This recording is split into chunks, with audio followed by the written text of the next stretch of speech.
season way usually say shot on goal be anywhere does chess goals now shot on goals na buy it was our match over 40 and that's some kitu akra wow and na 4-4 na match no a day papa end to end game Tony the details in any other matches and then so matches bebaso ani na no de hunsem ebe brain John Michael Obi nsem ben no de akotudwa o se omodi then so sha se na no bi ehu de obesa o ka se mi o waka bia no ohu nipa property o de no o the podcast no so mpamcho ensem ben ya we any news p World Cup stories kakra e wa AFCON stories o ha na wa Mohammed ebehwe group F washe groups no nyina sese the choto group F our Mohammed behwe eno so ene Cote d'Ivoire Cameroon Gabon and Mozambique was our group F no and so emu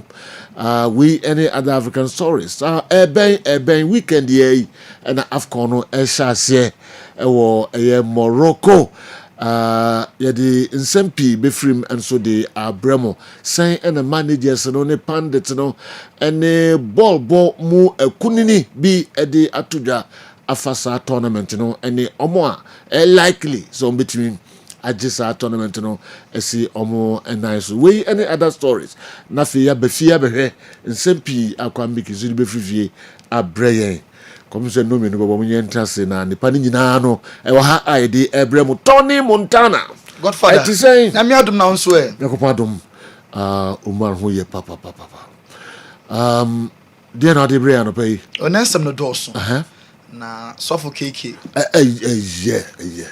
chese omo sensi for da misro sofo keke ma sensi for da misro say baby am so for say o no worry yeah so for aware na ben abuso yeah cause so for life this lifestyle no yeah as a do be no e mo bokakra ese o ye na unya hokafo and be say no ba hai a check akra o yeah a check me second coming a check akra so ma twam fi du yeah ana so dum sa yeah minim sa me who say suffocate Tony sabontin sa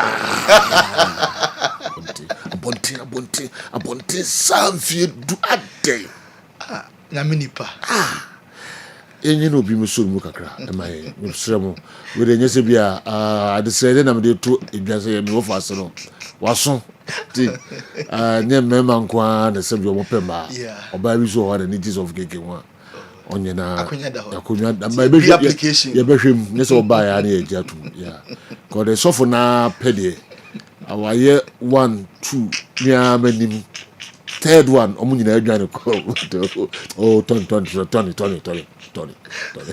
in serious wona akofa na oma nko keke oma se dinisika papa koko bi na no osoro no oni enim se ye wiu ko dem yakra ne sa iPhone na fe na ba so far visa kotosa iPhone pa anopa be 630 me drew dine se so fu moto bi Godfather de wa makeke rahu shema papa nintam kese pa no wakano sa phone no the latest iPhone na already ekita ono a eni papa yes but was sacrificing because onim se wanya ni bone to bone ni skin to skin say na SMP the last one grad o involve me say nka me mo we didn't can spec pa I said you read wa keep mama na read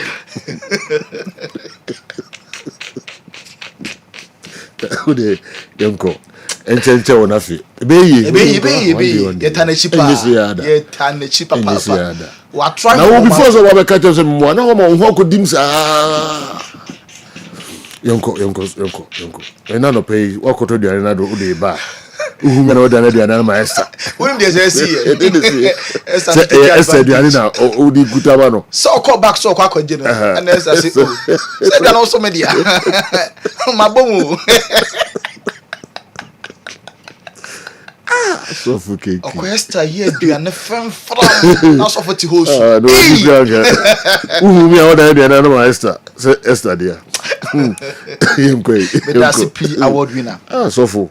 Ye metie for any ahwefo kwa bane ntu fo a emre so ye kwa wono ne ye be hyase e da free afcon a e hyase Morocco nyame aduma kwase da we ya December 21 na kwakọ wie 2026 on the 18th of January na open anon 7 p.m. Morocco and Comoros na airbo na afcon no sensem na Vincent company aye coach Emma Bayern oboye Emma Belgium omo national team no se ono na manage Bayern Munich club no enam se ninchi every Congo DR inting or say AFCON na kumomu no kre ene senka Congo DR baby ane na nan mu free no oh kan beji pass omomo ebetimi age sa AFCON we ene nsema Vincent company ono enso ede atodwa Brahim Diaz afedie or free Spain na wa join Morocco camp from Spain to Morocco there just a stone throw obedru sesia na some obomoden ede the nation Morocco reach the finals of the AFCON not just said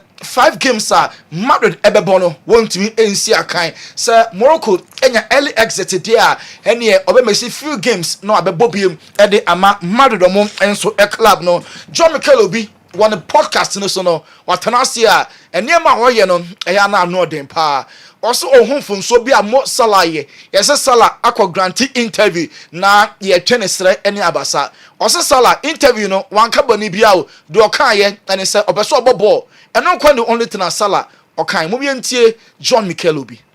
For me, do I criticize Arne Slot? Yes, a little bit, because the way he dealt with the situation. Yeah, and Mo Salah, with what he's done for this Liverpool team, has earned the right to say, you know what?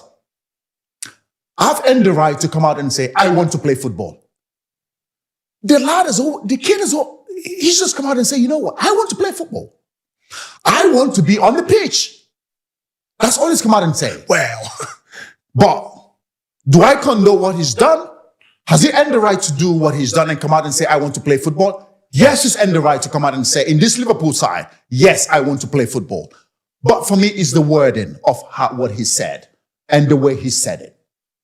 If he's come out and say, you know what, I want to play football. I deserve to be on that pitch. I don't think anyone is probably going to question me, Law. I agree. But it's the wording of what he said and how he said it.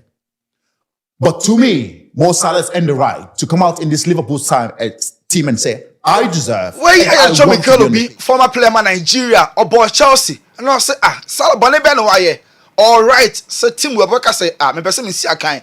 Me for me to na bench, me player sa team we also the me to na bench. Obi no to say, what more be a din? Now say clearly. Before so be sha simple na yenim se Jimmy Carragher ho nsem na obeka na mo de to just say omo bi adin na mo nipa kro na obeka no ompe African footballers asem okasa tia AFCON now okasa edi etia Mo Salah na player na say wa make Liverpool baby a enem pemenso madru no adent also bi kasa edi tia Mo Salah nya boni bia mo bi enti nsem a John Mikel Obi or the tuja somebody you'll know exactly who I'm talking about to always for some reason criticize African football and African players. We're talking about Liverpool here. We're talking about the Premier League. And you have somebody sit there in the studio criticizing Mo Salah and saying Mo Salah has never won the African Cup of Nations. That's a failure. Criticizing him. He's qualified for 2 World Cups, but he hasn't won the African Cup of Nations. What's that got to do with the Premier League? What's that got to do with what we're talking about? Things that African football or African players do not deserve to be in the highest stage of world football. We not deserve to be mentioned in the top world football. For some reason, why do you talk about Mo Salah being a failure at Chelsea? People fail. It's about how you get the fuck up. And look what he's done for Liverpool. And look what he's done since he failed at Chelsea. You learn more from failing. Yeah. You get better from failing. It's how you get up when you fall, when you're down there. And Mo Salah did it at Chelsea. But he got up, he became stronger, he became a better player, and that's what we see today at Liverpool. So for somebody to criticize a young player at his early stages, to call that a failure, and that's why John Mikelobi wamananso ho a ana o Salah on na bo Chelsea pain. Or a very, very emotional person. Nemu ya deno Van Dijk munya so mudwane o. Van Dijk ye hu no post match Liverpool lose so a no afa hon brel. Na oko Salah a very emotional person. Thing though, that's another thing that's another thing with Mo. Listen, Mo is an emotional guy. Yeah, he is. Mo is an emotional kid. I know Mo very, very well. At our time at Chelsea, I was very close to Mo. We were close. I know Mo. Mo is a very, very emotional guy. I've told the story where Mourinho criticized him in the first half, took him off, and he was distraught, crying. Mo is an emotional kid. He loves to play football. You can't knock him for that. You can't knock him for that. You can't. But he's an emotional guy. And sometimes emotions can run high. Yeah, emotions can take over. And that's what I think has happened here. He was emotional. He became emotional of the situation. You can point out, yes, where's Mo Salah? And people have said it. The only time he's come out and given an interview, first is when he was talking about his contract. Yes. And second is now when he wasn't playing. I can understand all that. And I can also criticize him for that. Yeah. Because as the top player, as the big dog, when it's not going well, you have to come out and face those cameras. Week in, week out, you have to say something. Don't always say it when it's not going well for you. That I get it. That I understand. But I'm talking about right now, the situation of what's happened. He is earned the right to say, I want to play football. And I've earned the right in this football club to be on the pitch. He wasn't the only one that's John Mikelobi. One Mo Salah, a boy, Chelsea into Salah ye pa. Was me very, very close. Or can maybe a chum. A moment to be a first half for dressing room, no tear apart. Kikan adwene chire no. Yin free game. Afi no destroy Salah. Salah so ya. Na nkofo bo na chi say Salah on tanka so be babon team bia na air time I won't be more and na time and contract eniema enkwe. Onu Mikelobi ogitum sa. Na sum prem sem ya ye kan de Salah oni ho phobia. We ene nsama Mikelobi enso edi etu dwa. Yenko Italy, AC Milan. Say Christopher Nkunku ofri Chelsea call Milan and kenim say kai hodi kaniema ebeye ye next year ye call World Cup nemum Nkunku call AC Milan nema mpeke kra ne expectations no onya meti ye ama say ofa ne ho adwene say obekọ Saudi Arabia January na akonya more playing time a couple of goals ogidi pass no mum ebeboa no ama World Cup no ono enso etimi akọ Alexis Selemakers ebo ema AC Milan contract no oma extended until June 2031 AC Milan GD pass ba wabano ebeboa ye papa for a very long time we see akan ede ama club no na o give it all enunti na sa contract we omo atretremu ede ama no yenko Real Madrid asoye Florentino Perez say the biggest worry right now ni tipa pa officiating the kind of officiating na cost to Spain especially against Real Madrid no a very, very difficult situation officiating in Koye crack. Rodrigo, after several years, on the Nike, Ahiaboma was shown boot and said, was switch echo Adidas into Rodrigo. Now, Osanya Chonemo Nansena on Shadan Yabi Mosa, Afe, an official announcement, no, and so about was switch from Nike, says, or use to Adidas, or mom, and so a product. And then, and Barcelona, Copa del Rey, or mom, and Guadalajara, or more, and so airball. Now, Barca, manager at the list, number bunting players are, or more, ever traveled into 3 goalkeepers, no, Marc-Andre ter Stegen, Chesney, and then Juan Garcia, Barca top 3 goalkeepers, no, and a making sad trip, Nibum and Nedia.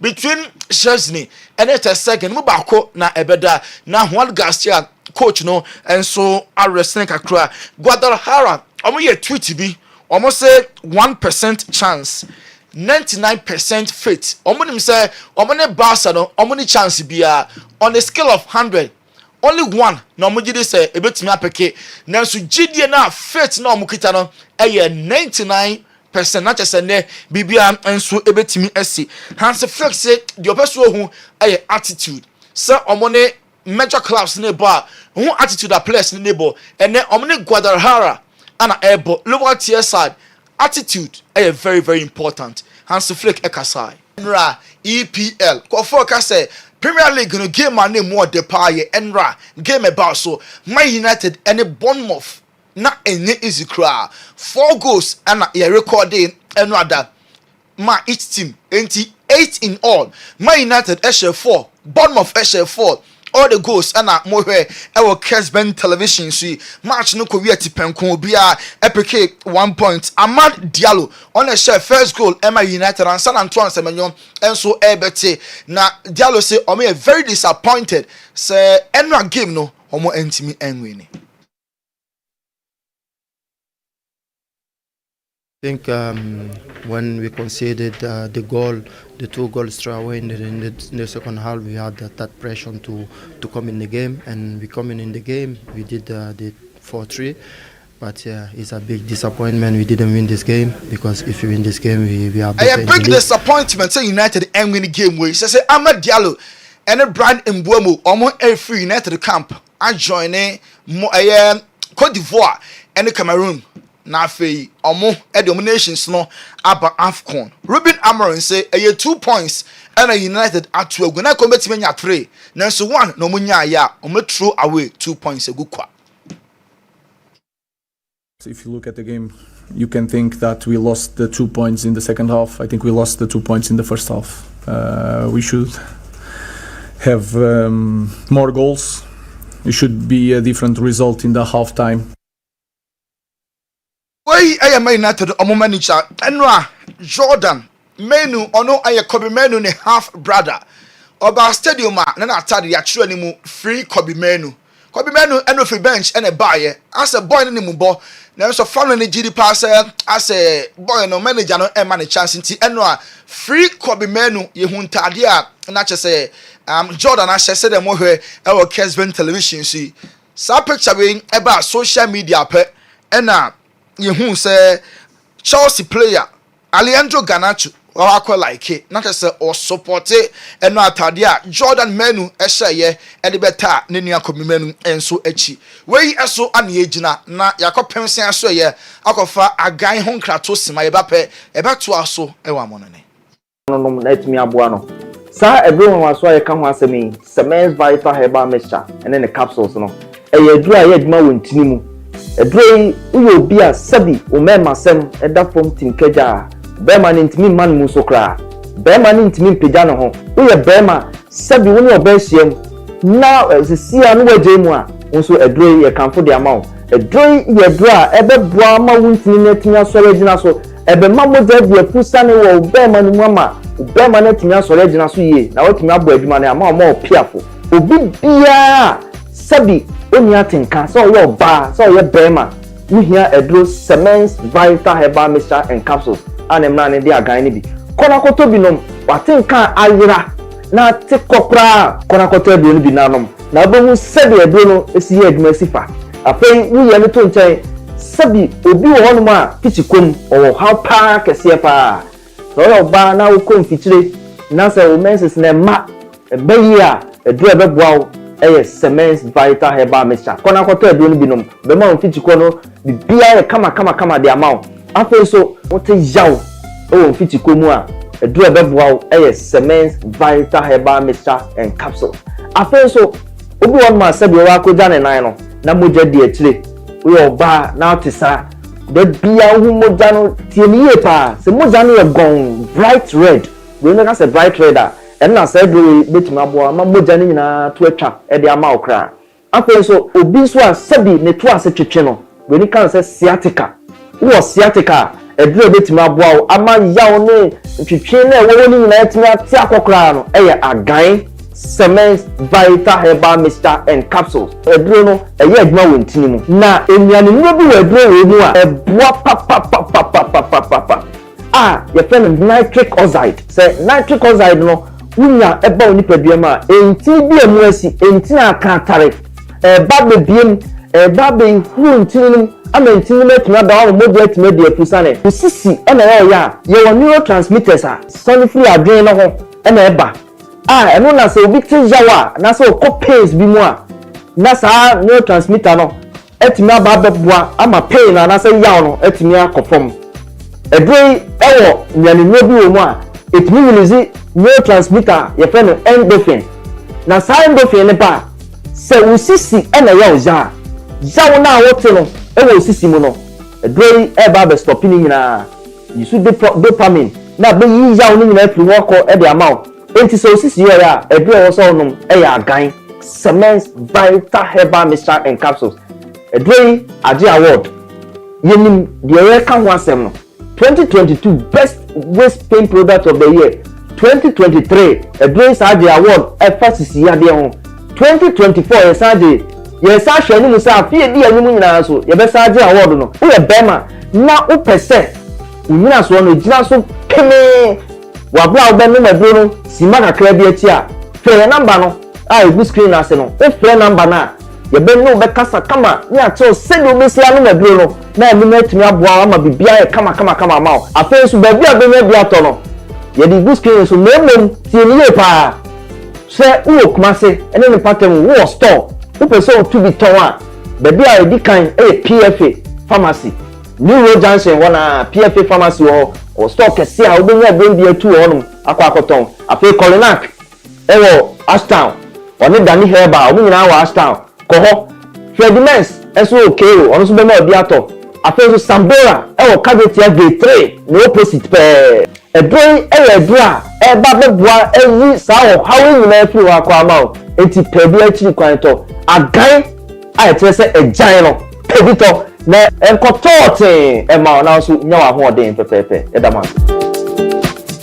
no kwasem se agan dupa enko pebinto na enkotote from my Pemsan company na ede agan ana Cements Vital ede aba market no so enko pebinto na ebebo anye papa and the EFL Chelsea airbo number some qualify for semi-finals Chelsea and Cardiff on Asia Olivier Giroud Chelsea here an experienced striker Chelsea animono asan kwada no door so here striker every week obenya goals at the Chelsea every week obenya goal or goals at the Aboa club no sa profile Chelsea enibi omko market no so enko pebi. As I said before, it needs a striker who is consistent. He needs to find the good player, the player who will score goals every single week. He's got so many talent in the room, but I think he need maybe more experience. The squad is very young. And he's doing well. You see the records. Olivier Giroud, I don't know. We are not the two said Premier League in the Chelsea won quarter too much. Ogita and quarter sana. I am not adding. So Premier League no. Ubetimi aji. Did you expect them to be challenging for the title this season? Well, I've seen them performing at the Club World Cup. Competition I did play with LA Football Club. I've been really impressed by this team, but to be honest with you, when you have so many young players in the room, it's kind of a different period than when I was there back in the days. They are doing a great job, but I think they still need some time to compete for the title. Omi yamre ansa na Premier League no Chelsea enso etimi age o se Arsenal for yera November December aya na enyam problem o Arsenal for niam be jegu a aya na February mu ho kono hana niam start say e bad down for Arsenal say Premier League no me that so fine nemo omo major challenge no aya na eba free February enso e kono ni beje pass Arsenal for Premier League no omo enso ebetimi age Thiago Silva every Fluminense as a free agent. Now we are Chelsea fan. Okombedo say mon fan on a short term and a person by Europe. Na fe obenya ball ni bi ball. Na fe World Cup no timi ko bi Brazil.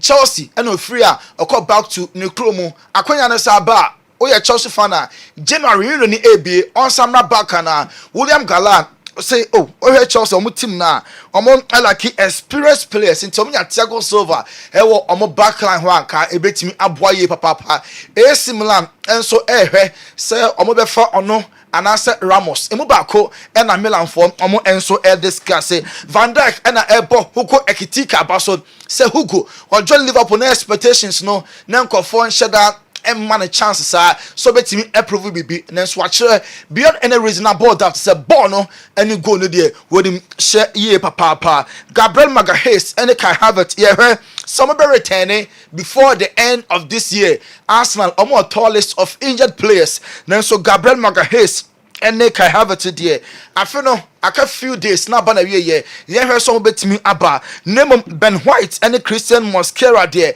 just middle of January and I saw players no and so ebetimi are returning Dan Ben Newcastle and Chelsea ebeba so weekend win ne ho enya ntornti enya likely say ono so betimi abo de ama Newcastle against Chelsea omo enso a club no award no adaroma ko close nsem no okay ye fancy ha Tony ebedasi na keke se odase pa so what is a fum free ha call man fufuro so no okodi sofo ho a mane nyanwa we say o tata no man no cross ma mekan yinti all right no cross ma mekan yinti Spain boga ni omo aka nyina wachiri enso etoto ayampia guy and I don't know and so I otro ba ha no ehu ne ho nsam ni videos ekita yen ya ne empese no mfa ho kra sa kwatente no kwala de ho ze sakrabodu oh yes no say we commentary e brabe na akoboy okay yan fancy na fe mo messages no enso ba na eba 0551599933 me dodo onu ano efri hode amamo miko eye otwea herbal powder ashe na mene ohene ba akodi enkomo kakra seye Sejo ready nyankopon gusu hwe ele nyankopon ase ele nyamiase pa ele nyamiase okay asembie ni no asembie ni you need your kakra ehun ya pa eno de necessary yes ijare shiwa wa ena obeba Sejo anopayiso ma mena wase na memfa enchia emodin in free divine hope herbal center yakofa edura ye friend watwea herbal powder aba no emre ahwefo ene atiefo nyina divine hope herbal center yaso ye kese no ewo kumase ha makro abusua kruwa junction the whole kumase abrosen mu aho na yaso ye kese no ewo na watwea herbal powder no enye bitters enye nsuo na emum eyenubna enhaban nkuhini ene enuane nuro bi ene yam yakane nyina abom ene ya ne imparted form nti sei ene tie ye ne ayehwe television no ana ye ne yehwe Facebook no eye powder ene ya package ni kama ohwe ye package ni so a efe said ye package ni tie no saa na aduma a otwe aheba powder ebo no etie na otwe aheba powder no eye aduru a enka nti se wo kwa aduma obi se mekwa aduma ntimi num bi utimi num odofo afedi ye de num eye nsuo hye nsuo de ene ye de num anopa baako anwumre baako yade bia de treaty oyi opemfo untimi num bi oyi obata onma akora no fo usu untimi num bi ena afesu unya mfie dumienu ekwa otwe aheba pada no onum bia enyeyi na obi se memempa bibiduro enene 3 days lady be frame na manage bebre ne papa ya to no rubber na onya watwe aheba pada box no baako no enne awurade tumi nti papa no rubber no eyi afri ne bemem tie according to the book of Jonah chapter 4 the verse number 6 Bible say abra awurade suma Jonah na won pese obekwa akiri wagitu mu koye no na owie na asem ka no okopa baabi tena bo ne sesen na Bible say awurade ma dua bi efre no adede nkuruma efifi na ebekata Jonah so ema ne enwunu na Bible no read say Jonah ahohiahia nti ena awurade boss a adede nkuruma no orofo tieniye enuaba ne haban e wasase isu nyina no eye nipa nti ena awurade boye enti wahohiahia nti ena divine hope herbal center for yafa enubena enhaban nkohini ene yakeka bom se yade a mebabo so ise bi hawa kope watwea heba pada akiri kwan na ti wo free yade ho hiahia wo mu no na wo so gina brane ma me so oba ana bema ma yade entwa wo nkwana so nti se odofo a wutie me koko haw me say obie ni ho a wakọ hospital ama doctor aka kire ni say wuo ya unipa yi ana mudi hye yewu eye koko na eku no nanso aba 70% of yade koko ene de ba koko ya amaman a eba ebesisi ntin emma moja ewose die afurusane ewo nipadua no mu enya kwan eni afurusane na ebasa na de pressure betu nipadua no so abra moja ni nya kwan eni afurusane no na afei ede yade ahodo abegya nipadua no so odofo se koko enete so na wode no yafunu ebom wode no sebi uja wona na akokobo etwe aba obi gya ne na bo nse emoja kakra ewom koko ama wo pusa woni koko nti obi adware awie special wadwale nsuo nyini na woti ne ho wanhwa beka se nam yade bi ene wanya koko nsunsanso ni bi no obi de agu ne widiem waya ababawa sebi sede age nanim aboso no wantwi ponso a wontimi mpie efie no watimu na ano no otufiri ho a o sa baba serafie wofo no eda no wantwi ponso ye hu se sisters mesi enie adai kope wotwea heba pada akiri kwan abra koko yade tew so obi beka se nipa bia koko won so enokre enam starchy foods na ye di ninti no eyedan amama beba nipa bia no so na emom se wode ne beboro so a na abedane yade abetena wo so ti wodofo se wo wode no abeboro so na abedane yade tew so no wadura wo hia eye wotwea heba pada na otwea heba pada no unya bia anopa wodi nsuo dede ebenum baako amame anwumre obetwa so ayesa enti anopa baako anwumre baako enu nti na da bia yetena ha yetumufo se okọ pharmacy shop herbal shop ana over the counter hona ka kire pharmacist ne se ana herbalist ne se aduro no mepe box ana se mepe mentimi kura na mamento half box ni hye makomako 50 wentimi a to half eye 25 obenuma no pa baako anwumre baako yenum baako pese me try ahwe unhwe emfiri ho kope wotwea heba pada ni bi abra koko etetew odofo wodie no usisi ene ye wo ya sisi yade atena wo so ache mfie bebre utwea nuro unum nyuro ebisa nanso ni nyina mu no sisi yade enyaaw ama wonama na wuchim ofuru babia ehwo wa gise nipa so mu ni apegyaw ni nyina ne se sisi ne gye twi eye wo ya wo ho anye adwumade bi ena wo ye usisi gye wutwi eno ano no adane sisi yade etew so obi se yade no eye enam yade ena akofa sisi yade abetena me so obi so yade ye busua de sa na tie wunya mfie aduonum mfie aduananum ekwa na sisi na hyase echim eno na da bia metena ha metu nipa fo se sa sisi yade ana yade nya japade yadi gyanchirima enti se wa ha yane ya papa papa Dr. Kwabena Kessben ebimu beje japade ama omumai yemfa sebe yade yenkoye will ento so kope wotwea heba pada akiri kwan abra sisi yade etew so na etetew oje ho enye orofo ama sisi ni mu agono sisi ni mu ahunhwan woye bema kura na sisi yade ebetena wo so che ana koko yade betena wo so cha acha yemfie mienu saafo no omunama no omugum ya no mfo enuru yiso aphrodisiac ahodo no omonnom ni nyina ne se ama bema abaye mere ewo mpem enti wo paduru a obetima impress wo baabra wone na ko empem orofo kope wotwea heba pada ni bi wo ye bema na sisi yade na koko yade ama abaye mere wo mpem a otwea heba pada no esa wo yade no ne de wo mema yo esa brew tienie enya aphrodisiac na weye adura esa yade no ne sa de o mema yo no ebrew am wagina brane se bema na wokosine ni ma watimi apema ko anim yi enya sa bronya na ebai odofo ubeto nkokọ no agege mo ne provisions ahodo akomo oba no awieye no ubefra na anwumere no woni abrantie bi hye baabi agi wo mani ni nyina se bema waye mere ewo mpem pa watwea heba pada akiri kwan abra koko anasisi yade to so doctor ka kira wo se wanya sciatica otu asintini na esa ho no besi wunantu no etwetwen oje wo ho enye wotina se che na wo sore na wutu ahwe obi se ama me nan aye titiriti me nsa aye titiriti wɔtena se kyɛ kakra bi no wɔ sɔre a gyesi yɛbɛbɔ ne twoboi ne apagya no ɔgye ne ho a ɛnyɛ ɛyɛ mogya na enya kwan ani afurisa ne wɔn tini nim ɔrɔfoɔ pɛ wɔtwea heba pada akyiri kwan abere wɔnya sciatica yadeɛ obi collapse ɔkɔ clinics wɔ yɛ nuro ahodoɔ nanso still ne to ase ntini twetwe na ɔgye ne ho a ɛnyɛ pɛ wɔtwea heba pada akyiri kwan obi anumaduro bɛboro bɛ 10 years nanso yadeɛ baako na ɔde sa no onya yaresa ɛne wɔn hu nsunsan so papa bia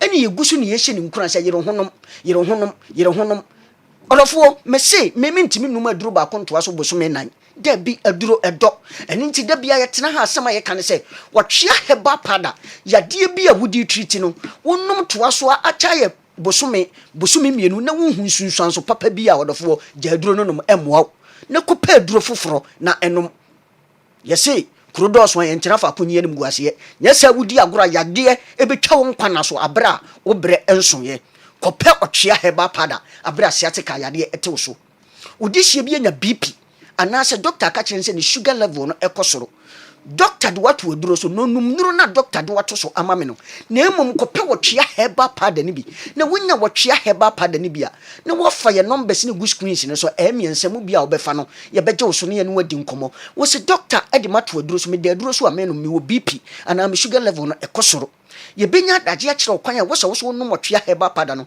ɛka enuro no ho na awurade tumi ne na ho odi nti ɛsade wa ho odi bɛbrɛ wo bio sɛ bɛma ana ɔba amame na wo ye bɛma na bp yadeɛ wo so ana wo sugar level no ɛbɛkɔ soro a enuro na kura doctor de ma no no atufu sɛ bɛma ebeduru baabi ama na gye wo mɛma yo ato ho enu na me sɛ wo ye bɛma na wo te ase a na sɛ wo nwu ya tie ne ye wo no dɔfo hyiam ɛwɔ mpam a wantimi anto pakora ɛyɛ 3000 bɛma sɛ saa bp yadeɛ ana sɛ ɛyɛ diabetes yadeɛ bi bɛtena wo so sugar level no bɛkɔ soro na afei enuro na wo no nom no na ɛsɛ nneɛma bi ɛso ɛwɔ nipadua no mu no wobɛhu sɛ wahoɔden no so ɛbɛte nti ahoɔden na ɛso abɛte no na bɛma ama wabɛyɛ mmerɛ ɛwɔ mpam pɛ wɔtwea heba pada akyiri kwan na wo so ɛnonom ɛma yɛn odihye bi anya stroke da fam aduro no ɛyɛ wɔtwea heba pada ɔnonom bi na wonya ahoɔden ɛnyina brane awo eba mamu wa hututu sasabro no waduru awuhia ɛyɛ wɔtwea heba pada ɔsate wo so gye wo ho a ɛnye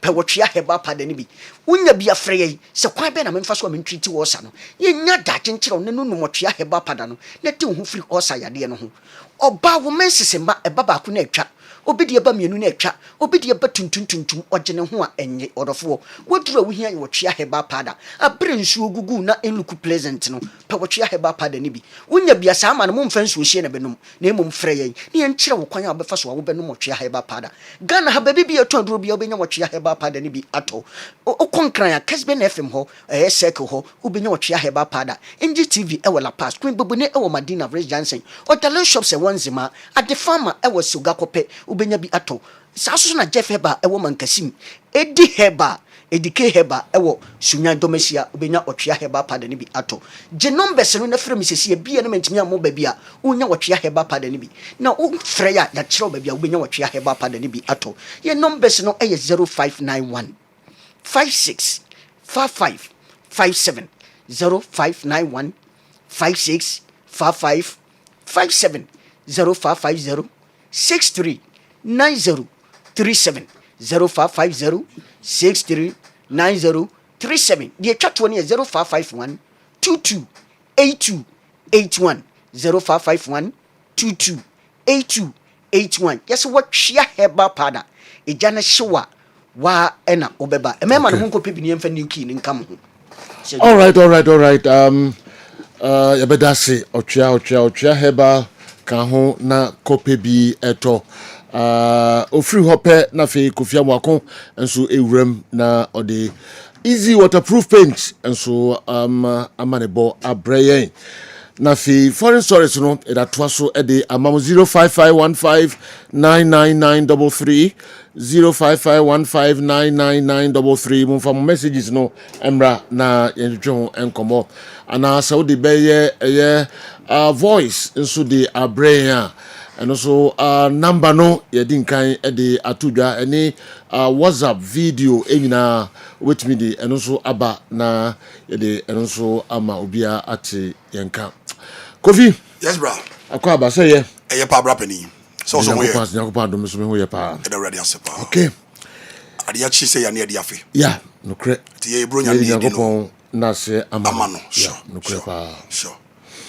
Easy waterproof paint. No more leakages, bro. No more leakages. Sure, sure, Yeah. sure. Ro kenten aba. Me de aba ni si Yeah, on boss. so bottle ma. But you know some ma, yeah, Yes. so them correct. Afi Kajagum. kanjagum. Deɛ na ama wabɛtena no pay. Okay. Boss, what do you say? Easy there. My main chat here for on this biggest platform. So now you mo be achi. You mo be adwuma. You mo be official pass so. Now Sergio, easy there. Unim there. Ne bobre ne na ho de ne there dada. Sure. Na bi obi afi no tie ye ne there and ne de kind there. E say man ono so asote. Eti me mama a wo adwuma na mama a wo adwuma msabre na wa busy kakra bi. Fem waso be jam few minutes. Na tie asem papa ye free easy manufacturing company. I so ekese no wo nkran ya beka junction traffic light. Na asem da ye wo ma wo nene say. Easy manufacturing company ye na ye easy waterproof paint aba. Painter ye dey buy e wo dwama so for over 40 years and still counting. Asem bia nto ye da, asem bia so nyame adom ento ye. The woman say enne say wo pese wo dan na wasi no. Nchense na wo dey aboso no say bia so awe na chiama wo. Anaso say bia leakages na etete wo. Anaso say bia wo dan na se no ebom pumpunya ase efrofro. Ebi kan pumpunya ebi so kan say ase no frofro. Anaso bia wo compound no wasi awie, wasi dan na wie ba ka say bia nka wo bebo ka no wire tiles. The make sure one say en ha ho mo kan kra nya tiles no. Wa cast compound na wie no. Adwene say about trim paint and me recommend am right now. Easy waterproof paint. Ya ba be spread paint no wo compound ho bia e wo nyina ma wo. Eno wo dan na wasi ni nyina kama.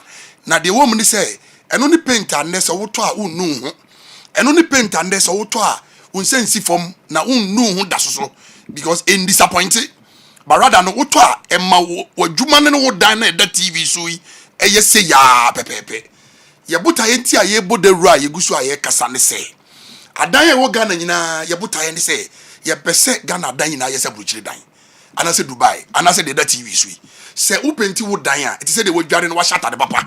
Obi ehu a or respect you differently. But se wo si fie ni wie na se one paint with easy paint. Na se one ko to paint papa bi, it is a mine. Paint out to a wo mmoka mienu e ka ba ko pe na wo bo. Paint out to a de de wo ho ne se. Wo fa bi bia from paint no apart from issue. Na se wo mpe we ya de be bi na opese me ka kire wo. Me ma me nua ba alaji. Me srewa. Se wo si fie na wie. Se wo mpo so wie ye. Eye den adanse bo a wo be wie. Eti to si wo kra sisi akra san nyame ya doma. Next year no kwa beto ye ebia na de taku simpo ebia koka ho na afi na oba be ye Mr. Ma monte me so san ye ntel so eti odo for numbers we number ne de TV no so live ebia na nye TV na ahwe ka mu utie radio be free on 0593 70 76 96 0593 70 76 96 ama no ne for no mu de mo frɛ nyina no mo de code ni dikan I plus 233 593 70 76 96. When the company number bakopa offer the only factory number. A money pan so senko rubber before. Unya challenges be and now person buy our friend numbers we. Se udu krotia and now do Accra. Abaka Junction traffic light. Se be obi mbe so senko unko rubber before ntino. Offer e beba be share kwantin fi e de we shop. Others be our person e yema o te ode e yama. Enye painter ye kra nye paint obi na ye no bi ma so ne akra ne de ba ye ne Ghana ha ya easy bag Ghana ha nye ne e bia na unti ye nka but ye ba ya che over 40-45 years na the woman say easy paint penny paint and Ghana ha adanse a e ba fa ho no enya asem de to azajo obi obeshi me bia me na ma na biti aye say kese kakra o say o mi ko to e solving me problem mi ko to e solving me problem say say ka say mama one a wo kunzu minim say ye paint u fie ne chem kunsu adan nyina ye pese ye be paint mamo na e kama eti de make cha wan say be tobi na obi aba be 17 to 18 buckets de kon fie dia usu betima to 20 to 50 buckets now they call your project the can say and that ye masio ense ya dan edan no ye sia ye di janchirima obi so na de cha wo pe wasam no de ja no so transfer but make sure so be proper maintenance with easy waterproof paint so madana se ye bibi say ya e mau indication e bon ka say hey edan say yo edan ni wiki e mani wiki we no enya wo fault e ya nwa no mo de bra no na ma we nyina abasa and I didn't so benya papa cry dia koye plastering ama ho kra to because ya no mu afutu asase galamse for asase it is also being go to anwia na se opanya muhumu e dey plastering o be na clay wo mfa ba hu Messi ni so no ba ye no bade dudu bi obetimi aye no e hu pay na ade ma no to obehu kra se clay wo ma no watwi nani saso carpenter for dey be kanya mi hwe omo da ye adwuma osi form say clean o se director ma view o si sa gidie o do twareka obetu ni na onu atiri o na nchansi na enwuni o si ye papa wa kumbi o say ma hu a mistake but the fact is essence leakages na ba no de ye catch am say enkopada no so biem sika na nka o de kopada no so si jai sika na o de ko boka ton chance foforo si jai tete abobo say sika na no beto easy paint na me painter ya o ti paint dan so o ye obi de Steven se si e ka so gina so na nya bonten so o me fro dan so ma o no painting the colors bia o pe ma o na fie no bi twam no o ba o fie na opening ka se was say die foforo dabi dada na mama easy for edi omu paint papa be dwade dan no from the ground floor to the roof level to the compound to the walls eti afedi na dan say brand new eno sa no se sika kakra bi na de kan wa tenant on kasa so director ma hu se wa mafie na ye frɛ bronya wa twa neat wa man inside nya ye kama asembie ni o tete but se o ye frera na wo no da bia de oni man se o to die kam o ya beje o store de oni man se da bia store o tum paint papa it say easy unko top fan paint mo ma no na japade egu da no ma chede a eno sa no o ye frera na atisa e ya ni ehwe mienu because pedan yie na pep tenant no so te dan no yie etodofo me hrewa ene ahoho bebrebe ba fie bronya yi amafo ye decorations the be man na complete ama deco na ye fe ayesuso nkane dem ho be fe easy paint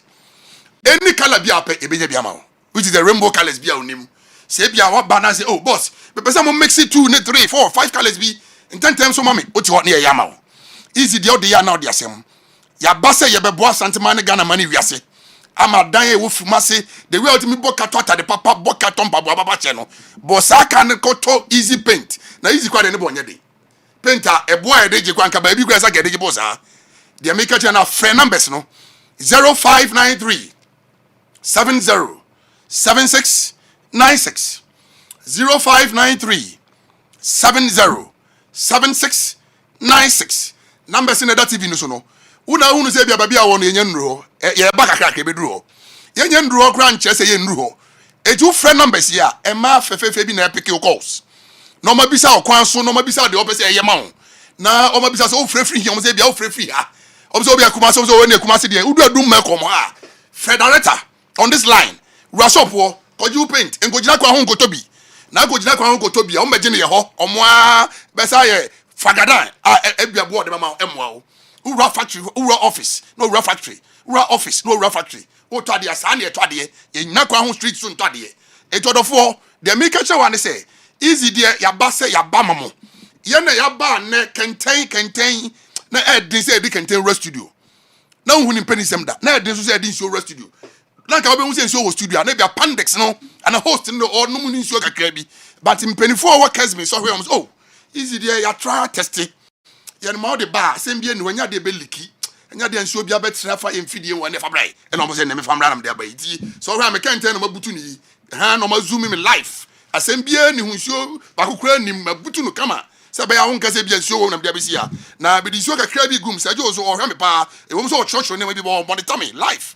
eti de wo me se be di nsuo no gum na wa wo fie no so hwe se ase ni nwunu a na che se asem aba ene na se jo kan obebo me minimu se bibi no no asa bomb boss minimu ye de ye fa de papa ye fa de boni emra santeman ade papa nkoan de ba eti se jo mama me kenten no so ma hu se wo church ba ma hu se wani 2 3 quarters bi hwe asa me ma hu se wo busy aka me yi mani ka grebi ba se wo hwe me pa boss anu ni o o paint papa no champion paint no on disappoint mo wani mungu ase da because unim se be boss do ya dia oye ni yie enema ede ye paint ese kama trotro etisa man aman so de wa ba man board da wa onima aman say ye so ha na ye ntwe kwa etiente. This is the quality of easy paint. Ye mbetwa kontobo njeo ye ti wa ni monyama ekuta ye no enya sanketwa ye ka no kra kire wa na ye ka no kra chodro e mo bi ogira nchen ye ono wakoto bi eda the project in nada oh me koto easy kra oh obo ase no watobi koto de ye odo fresh Sergio and now catch Sergio say on for me na mama wa o de na mama ma wa ba beju paint Ibronya, you told the Drobia, a better kakra. The opposite say, Yamobia, if you are ready to do it for you because Yanny young and you know here. It is all free. Now, Pokoya call waiting now. You have no problem. You better return the call. No, I can watch a match. Now, if you deliver at your doorstep, so Boko, so Navrongo, so Elibo, so Togo. And here now, easy paint today. Yabasa, Yapese, some Ghana niggas, we are seeing, and we are ready to go all out. Sebabia will be at the better. Over frame me. Cecilia Kasei, Memrason, on 0593 70 7696 0593 70 7696. Ubana oni penta catch me. Ubana wo penta wo bi oye odwuma ba ne mra efe. Ne ya che no kon obefa so di paint ni nsuo na koye adwuma na mixing ne kama. Enye obia na onim chance so penti. Obi oro afro no akotietia so atama leakages. Uni penta aka e be ma specialist. No makoye adwuma na ma no atwa penta ne ka tietietia. Uto easy so a ese o kai say easy ni na say number 1 on the walls. Say e bana say wo penti wo da na e be rere. Near rere say penti funi na free ho. Ye de ne number 1 ni wie na soki dan no nom dan no 20 40 48 asa na wo de tantan no de be fa so ne wa wasama. But making sure say easy is always on the first on the walls. Swimming pool, fish pond, BBBR we bia. Na say Joe, who from easy waterproof painter. The Joe so no more leakages. So Joe missing number so last one. Okay. 0593 70 7696. So Joe nyame nya kese. Nyame nya wo so kese. O kala si ya show say you will be more waterproof yellow and black I'm telling you.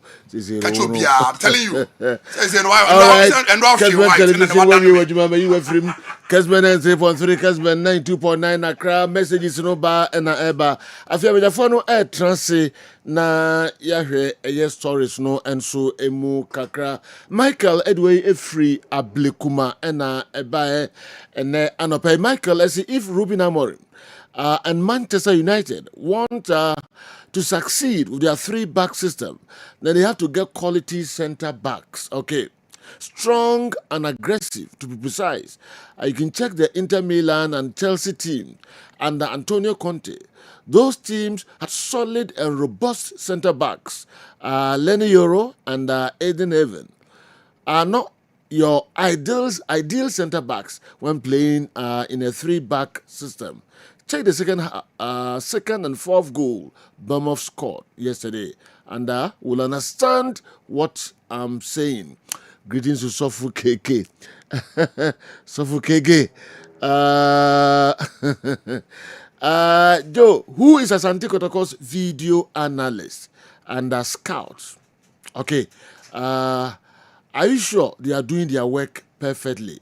Anefi Sunyain Zongo and Ebusasa Assembly and so.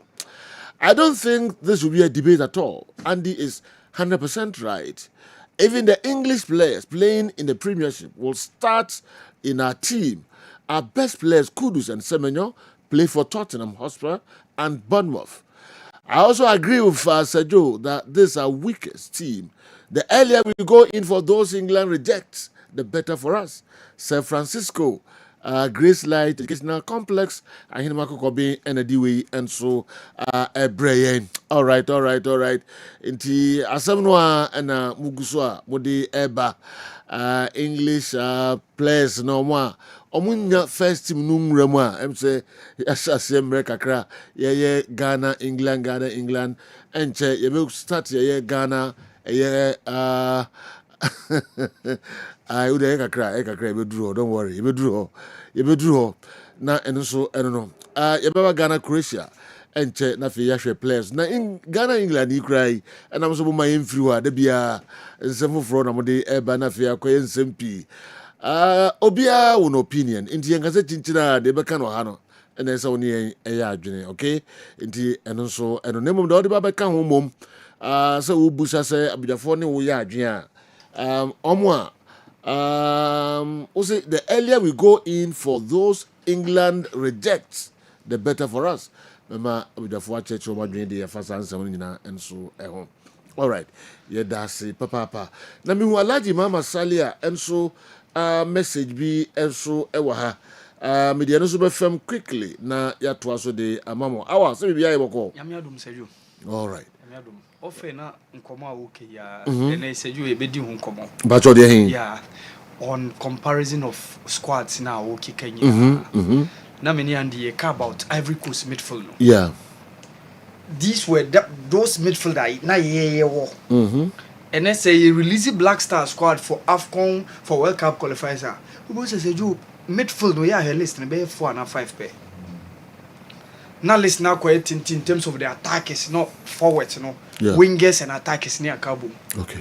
Until say release. And who person who share Ghana Cote d'Ivoire? Yeah, na ye comparison. Near comparison. Yeah. Say na say omo team no ni team no. Chemu ye. Okay, say na ni di omo midfield no nkomo. Ni ebo Frank Kessie, Sekou Fofana, over the lives of Ibrahim Sangare, Jean-Michel Seri. And na make a trend say this kind of another type of midfield na ye work. Okay. Some time passed. Okay, near was our midfield now. Yes. And Ivory Coast won. Yes. Okay, yeah, bear seven okay. Make up those when we have the likes of Asians, the Montaris, the Lai Kingstons, the Ricardos and the likes. Oh, what do you say Cote d'Ivoire was our midfield ni be ne? Yeah, make up like those caliber of players. No? Make us say so now say oh compare. Say Cote d'Ivoire players now more see na ye will be sometime ago. Yeah. Make the crop of midfield now. More see. Yes. Wow. In terms of in terms of profiling, and yet in terms of individual quality, or in terms of performance in Europe, but offer Kodja Samoa, offer Sule, offer Asian, offer key people at reform. You know, they reform pure quality. Now, ultimately, for Jean-Michel Seri and to talk that place here because these were first-class players playing for first-class teams in European football. But say, but Africa within the African game, the kind of individual performance on the man say be and another I made for Nedema. Okay. So for be say Sekou Fofana, born on the board the last AFCON we are urban. So performance na na say players Nedema. Or team basis. Ceci or France. And sa performance na no de maye no eno bi na ise omode ma ofa Ibrahim Sangare of Nottingham Forest on mark to the level of Asian. No, I don't even think he's even ahead of Antoniana. No, but Sabo na Antoniana dema as number 6 no Sabo ni bi no dema the Ivorians Sabo ni bi na Frank Kessie dema in terms of profiling and na wale ka say so share the Ivorian midfield. You know, vis-a-vis the Ghana midfield now. Because it's Zibo, Thomas Day party. You know, as you see a blaster couple match na party pra one be born there. And you see any view. But why na you cry all that belief, that self-confidence, all that profile, all that quality, all that class, oh bet me achim dia man. See as Zibo ni wa Elisha Usu. Abu Francis na kwa pray. By him say Elisha 6 no born. Ghana ni afwa hodo say energy sa midfield na born too. Where is Salis? Where is Majid Ashimeru? Until we are missing the engine room. And you know the tournaments are played in midfield. Opashe teams almost winning competitions. You league free, even league crap in a time. But you know go back and check the World Cup, AFCON, major competitions in world football. Yeah, show more winning, show more midfield. A very thick, very, very thick. Why the European Championship? You are talking about Spain. Pedri, Rodri, Fabian Ruiz. You can't Cote d'Ivoire for no AFCON. You can't midfield. Argentina won the World Cup. Check their midfield. Mark Leicester, Leandro Paredes, Enzo Fernandez, Rodrigo De Paul. Until the go back and check teams in the club no ball final. Check on middle into the engine room in Ghana. You know, it is easy for us to talk about Baby Jet and name him as the greatest striker, but Baby Jet clearly enjoyed from a quality midfield. Off. I'm not about the Sules, the Kodja Samoas, the Kevin Prince Boatins, the Lai Kingstons. Later on, Wakasu, we're talking about Stephen Appiah, a free Aquamu. Midfield or Baby Jet enjoy. And as a man, you need enjoyment in it. Into whom the last AFCON boy, who the Kessben, who the Egypt there, who the Mozambique there. For attack, I don't think he will problem maybe. Look at the goal Fatah which scored. Look at the goal Semenyo scored yesterday. It's just unfortunate that Semenyo team replicate performance for Bournemouth Newaha. But a pure coaching and the structure how he set up. Kudus Nye. Jordan is okay, at least for his experience within the Blasters. He's just okay. Inaki is okay. But you know, the central game, a whole game on your bone. The game is played in midfield. A whole the missing piece. A whole baby, I say, is it that guy from Germany? Yes. We are hoping that, you know, opinion a form to join the Blasters. And then we are good to go. I don't know some hour person. Okay. I see. Awa. SMP. Among for say Muni Gidi was our Black Stars squad mukra. Na enye mutu one go for AM more my schedule. Yes. Okay. And more science so boys nankasa no mu buo mabam mu show mu cry asa mu ni gidi o sa squad mu ye de ko bia mu se ye de no form ye ba ranking e wo form ye de compare country bia ye midfield enyu se mo se Cote d'Ivoire de asia omo ne wo sa midfield na those days was some wajanum friends Sule ne Esienom ne friends Steven Apia nom ne omo wo no Cote d'Ivoire ne obi se ye bi ye de ko bia enna kra de bidum say the fifth team of England on be Black Stars your players no if you say on ball ewo EPL no more can no say reject in England reject no okay amunya bi more you select first 11 second third fourth fifth amunya bi more England no once on ball EPL no mo no on be Black Stars mo instantly there's a team in the mind be big kra mo ma ye nyani da so bia amfa nko World Cup you know ha dwen kakra woni awa Mohammed oh aduma masa say ye no mo ma team no aye kete dodo Sergio tese ye ntimi obi a o ye betimi Panama ti asem ni enye me amete ha na mama Blaster aye ketwa Sergio se otena okro manager be shawa de na kire enra mo ye mama for messages om dey ba omo ye first selection of England second selection third e be the ko fifth class omo bo EPL no mo no e ji say bia omo bo EPL no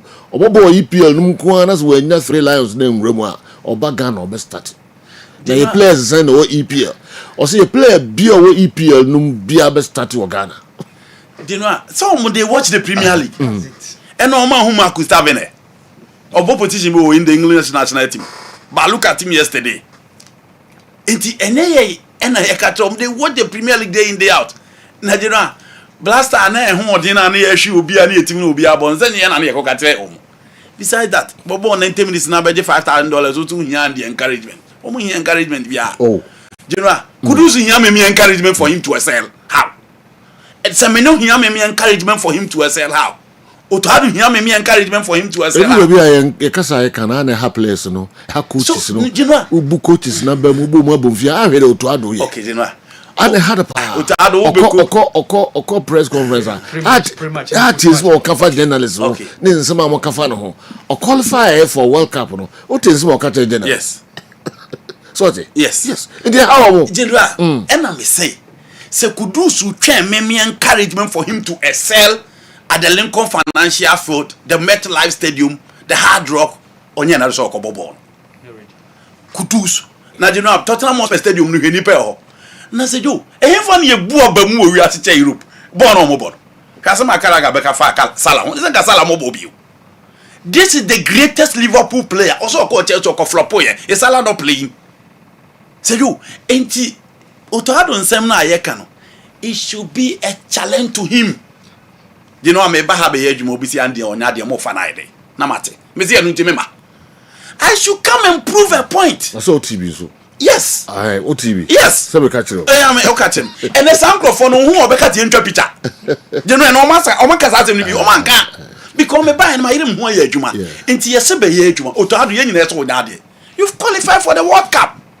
You beat me at Chima Kansema Madiachi Yempo in the Ghana storyline for the World Cup. Otoado is the only coach who has qualified for Ghana to the World Cup twice.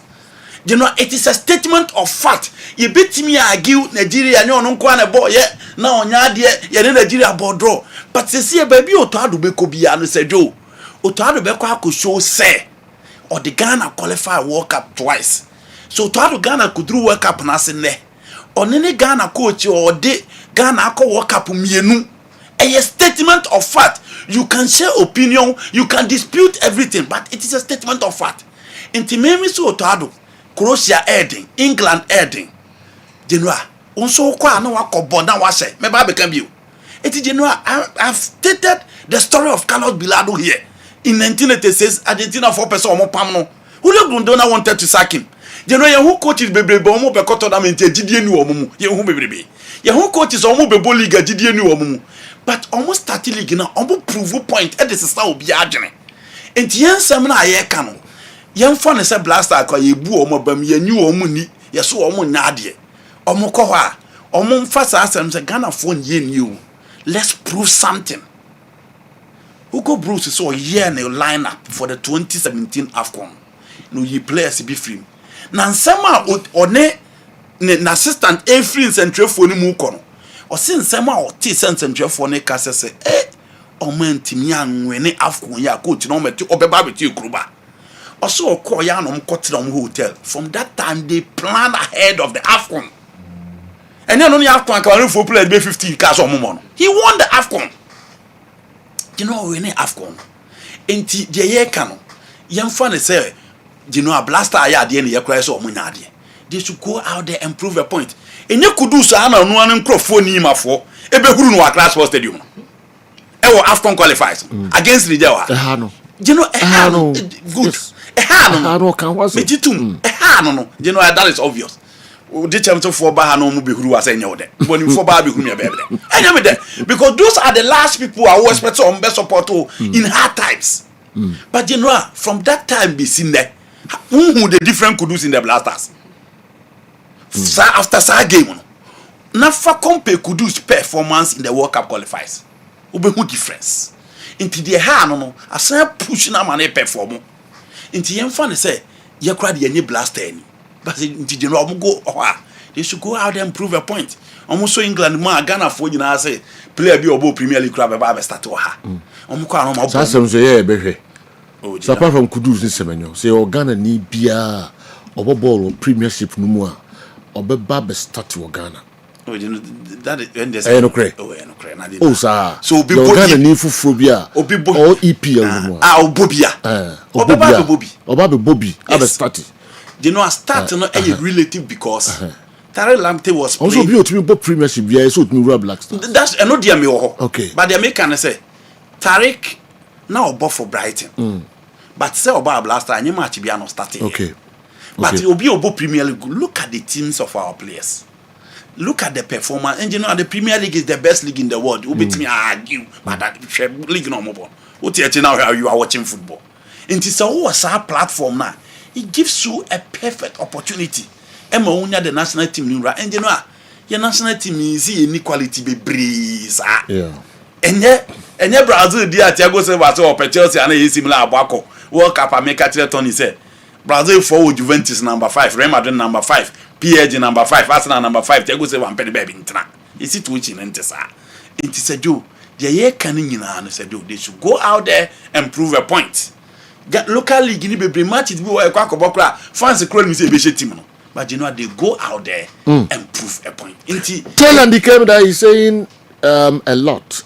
It's too much. He praised Liverpool at the beginning of the season as if they are incomparable. But see where they are lying. In the EPL table. Ghana were nothing before facing Czech Republic and Germany, but we proved the point. Andy must tone down a little. Bra Nana Yao Ima Sehui Achansi Nedu Yaba. Masama American Liverpool. You say me say Ghana so. Your last work. So the Liverpool could do level B and now more Hifa. Do you know? Before the start of the Premiership, your season, and the Liverpool na before the start of the season, you make us Liverpool nyare. Before you Czech Republic, in Germany, in Semben and Saint Joe Franca, the omo. Do you know? Is that the same situation now? Now say you can last year, so say Uruguay, any Portugal will struggle. It me qualify. And so the draft can won't find any example. Say you can say Brazil, and I can. Yeah. Into an some final example. I'm doing analysis. If you feel that Ghana is eligible to beat England, no problem. But you know, me analysis of the Blasters. Minka Croatia, Minka England in it. I'm only talking about the Blasters and the confidence Ghanaians. And the last time I was asking, I said, you know, Ghana man and Kase national team. The last time I team Kase Africa, Dabe, say Cameroon, Cote d'Ivoire, Nigeria. We qualified ahead of Nigeria. But the last 2 friendly games in Nigeria, Morocco, Egypt, Algeria. The cathedrals, I know more level open. The last time I see be that 2015. You know, I see be at yeah. Into your home, the news will be. World Cup in year was 7 months to the World Cup. Was it 2015? Yes, Algeria. And yes, Shep Cathedral. It's Michel Algeria. Yes, Wakasuma, the Asamoah long pass now. That was AFCON. 10 years in it. Yes, Seju. You share big teams in it. Yes, share Cameroon 2017. The West Cameroonian team in that group. We only won against Guinea-Bissau. You know who draw? 2019. And non-American. But who said before that? You share Cameroon 2017. Semi-final 2-0 no. Near Michael Ngajinga do Cameroon Kwajino Niena and the Ekano. Yeah. Who go Bruce team now? Mokoji 2017. On their way they beat this. On their way to the final. Omuche 2-0. Okay. That was semi-final.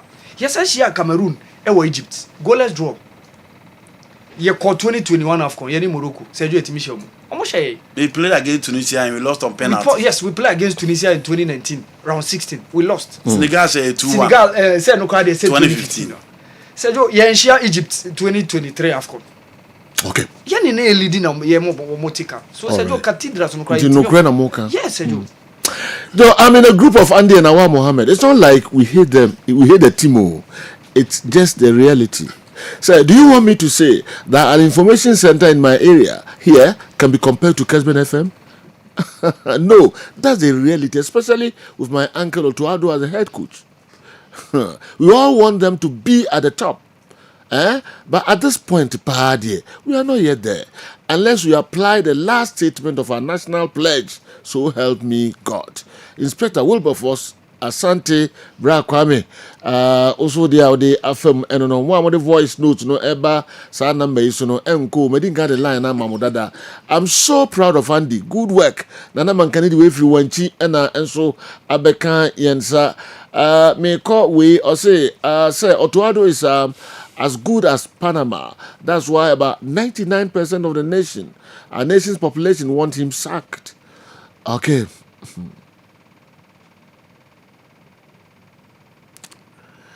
Let's go for a better coach. You can bring the best out of the team. We have seen, say, Alex use West Brown, Small, etc. effectively, and he had the best out of them.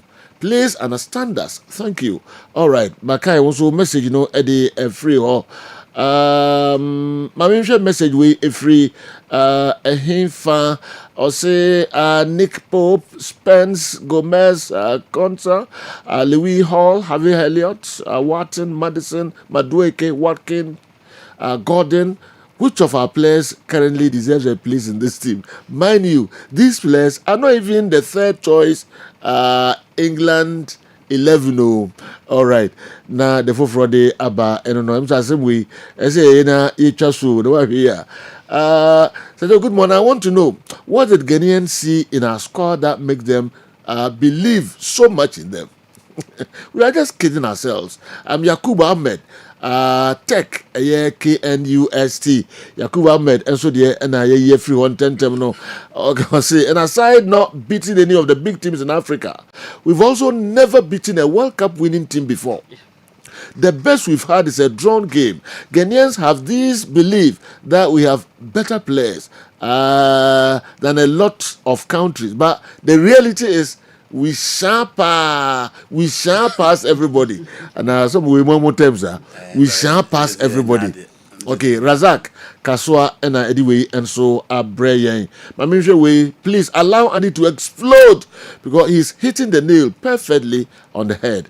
And Nefi, Sunyan Zongo, and Ekukruwe, and the Abasaw de Baby Jaubia, and please, can we compare the Black Stars to the Moroccan national team? The Fufro, Eddie Brian, and Opay, and no.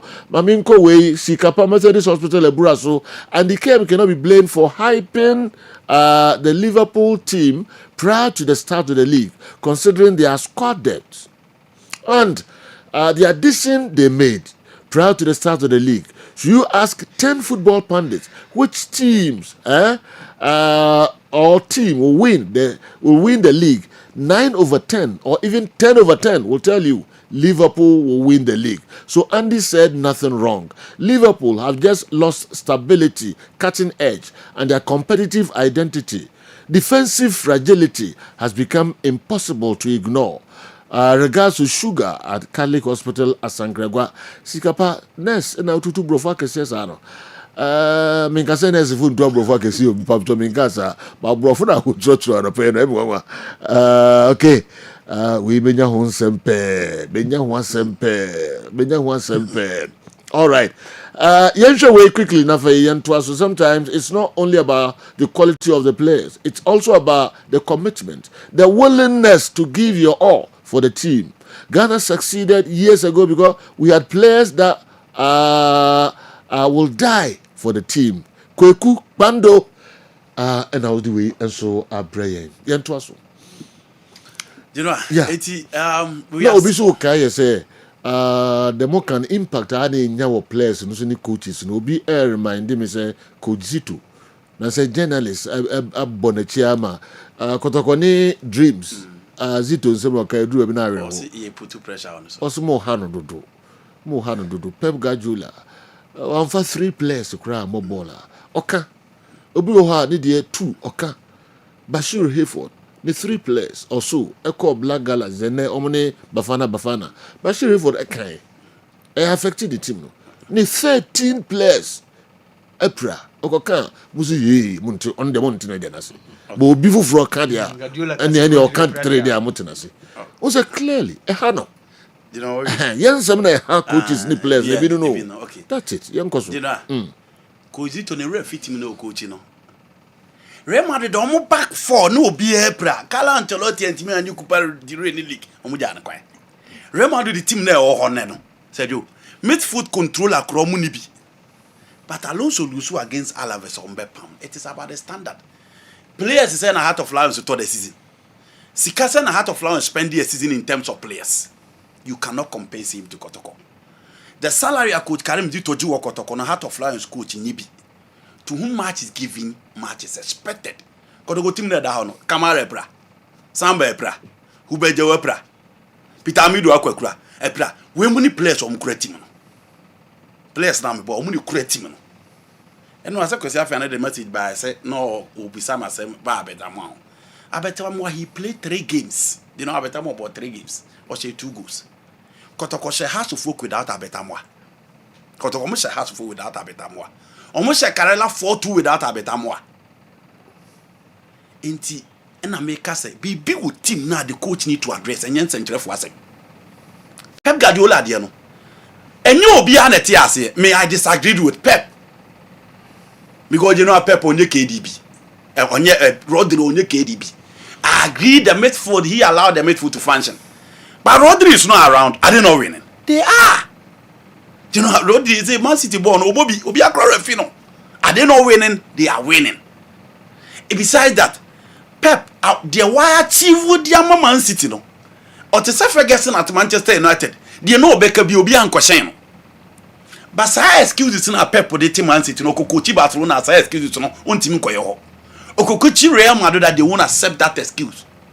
Okokochi Bayern Munich they won't accept that excuse. Now they know a Chelsea munya injuries afi. Obi aso Maresca so say injuries into the multi-memory. No. Chelsea played the game at a point with Josh Champion and Rhys James as centre-backs against Liverpool. One sympathize with Enzo Maresca say injuries in there. It is a do. Me get to me some say we how te enya ode, but prove a point. Say enya obi na be ka me be ode. It could carry into to nyintum say ni team na o coach Kotoko no. They don't accept anything. You know got to support us cause they don't check injuries. A win-win situation. And I've said it. Players no mkura Kotoko team no players no mkura Kotoko team no abubo bia. Nti why be you? And no me clip no ha boy no boys on the ball no bo fa wiem na injury. The guys are not showing clear commitment. They know. Born no mo for injuries. Turn me down my videos review. Now mo hete injuries them mo born say na. The guys are clearly not showing clear commitment. Structure not breaking. Oh my God. I watched Kotoko against Dreams. The midfield was flat. The midfield was disjointed. It had nothing to do with injuries. It is a do. Coach, who team they were winning. Time na about Kotoko. The excuses are many. Kotoko share your Holy Stars double your effort. Sejo, double your effort. Also the demand double effort no. You know we injuries. We injuries. How do you blame injuries? Players no be play are almost mobile no. How do you blame injuries for this? Say injuries in teenage we injuries, we injuries. No. So some of the excuses I won't take it. Coach Karim Dito is my man. I love him. But you know, I won't take some of the excuses. It is Kotoko. And you know, you blame injuries for this. I'm sorry, no. Coach, it's pressure on the day. Team now, coach, you know, pressure on the Kotoko. House of Folk team will still have fans with you. They are not even paid. But fans didn't share. Almost share the quality of the team. House of Folk fans say it was so much illegal. It is right. So kofa we injuries. You know, enti yanto aso enti enye yede pressure ma coach. Adwuma no koje a. You know, yete hey. Ba untimi nka say injuries na affect us at Kotoko. You know, upon na me ko untimi nka say affect team no in any way. What it mean that's to me also not fair. To say ma onka injuries asem. Na clearly 13 players. It any effect bia o team no so we dey fam kwa say we nka but 13 players na say dey no ya fast check there say 13 players are bad here. We need to fast check because I also found out yesterday from members my body but you know we are aware also say no correct. Besides that Kotoko team no motor with the options o Kotoko motor left back straight Joseph Amoa Francis Akwa Patrick Asiedu on told me now one season. So no, yes, Joseph Amoane Aqua. It is, you know, how do you convince me? I'm he say certain positions in in no position, but I'm talking about certain area. You know, if you want me to delve into that, I can delve into that. Right back on some moto Shaibu. Yes. And no more Lodamo and I could hear right back and so a train about Copra and a Shaibu so a plant, and find one. And what did you say from Marco? Into you know. How do you convince me? He say, Patrick, see do a bra. Into Kotoko ni led back. Abra what led back in one season. I just all trust you or more. How do you convince me? Kotoko central defenders. Abro, Ansu, Hamzata, Samba, Zakaria. Kotoko 5 center backs. Now you know teams in the crowd more brutal no mutuous kakation 4 center backs 4. Kotoko 5. Number Akopra. Then you come out and tell me say Kotoko center back. I won't accept it. How many teams in the Ghana the career you call Omobi? How many teams? And you call Omobi. Into what the bench of Kotoko no be pra. He's supposed to fill that particular gap. I won't accept injury. No. Kotoko keeper Kamara. I agree Aziz Enyane issues. But you know Aziz no. I didn't make Kotoko find by. It just on him that. It is a Kamara plan this Zimbabwe dawa. Oti Kotoko keep a plant me no. I won't accept that. It is general. And until I make us say me jitum say the injuries can broke the structure at a point accepted. But you know sim kodo want to players so you know no moto na na no. Say o man fi ye. E no ngusu atoye. So when you are not churning out the results, you take responsibility for that. Simple. Okay. Na Ghana pa say if you had a chance to pick our own group in the place you cry anka our pick England, we have selected our own group from Bahamas, Seychelles Island, any Estonia mo It's like we just want to fight objectivity. People just want to be more Ghanaian than those who face facts. Your pundits are analyzing based on facts, devoid of emotions. How can you say Jordan is better than Hurricane? Well, let's go and win the world. Greetings to the good people of Ahinkro, Roman Catholic. Okay, Father Godfred Ofori, Olag, and so Breye, Our Lady of Grace, and what's your headmaster? Mr. So, Father Sylvester, yes. And what's your the my papa. All right. So we'll rescue order. Olago. Mako, I'm saying, and Sunday no pakram. Yeah. Me who secondary school I office university idea about me who secondary school secondary school be pa me who be university me who be Okroma. No. Our Lady of Grace. Wow. Please notify Andy and Awa Mohammed. Okay, their claims aren't always the case all the time. There are times determination and commitment count.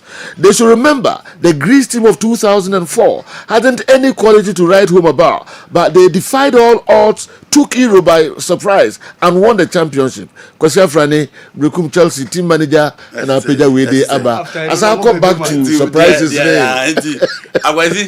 it's all analyze it, Brekum Chelsea.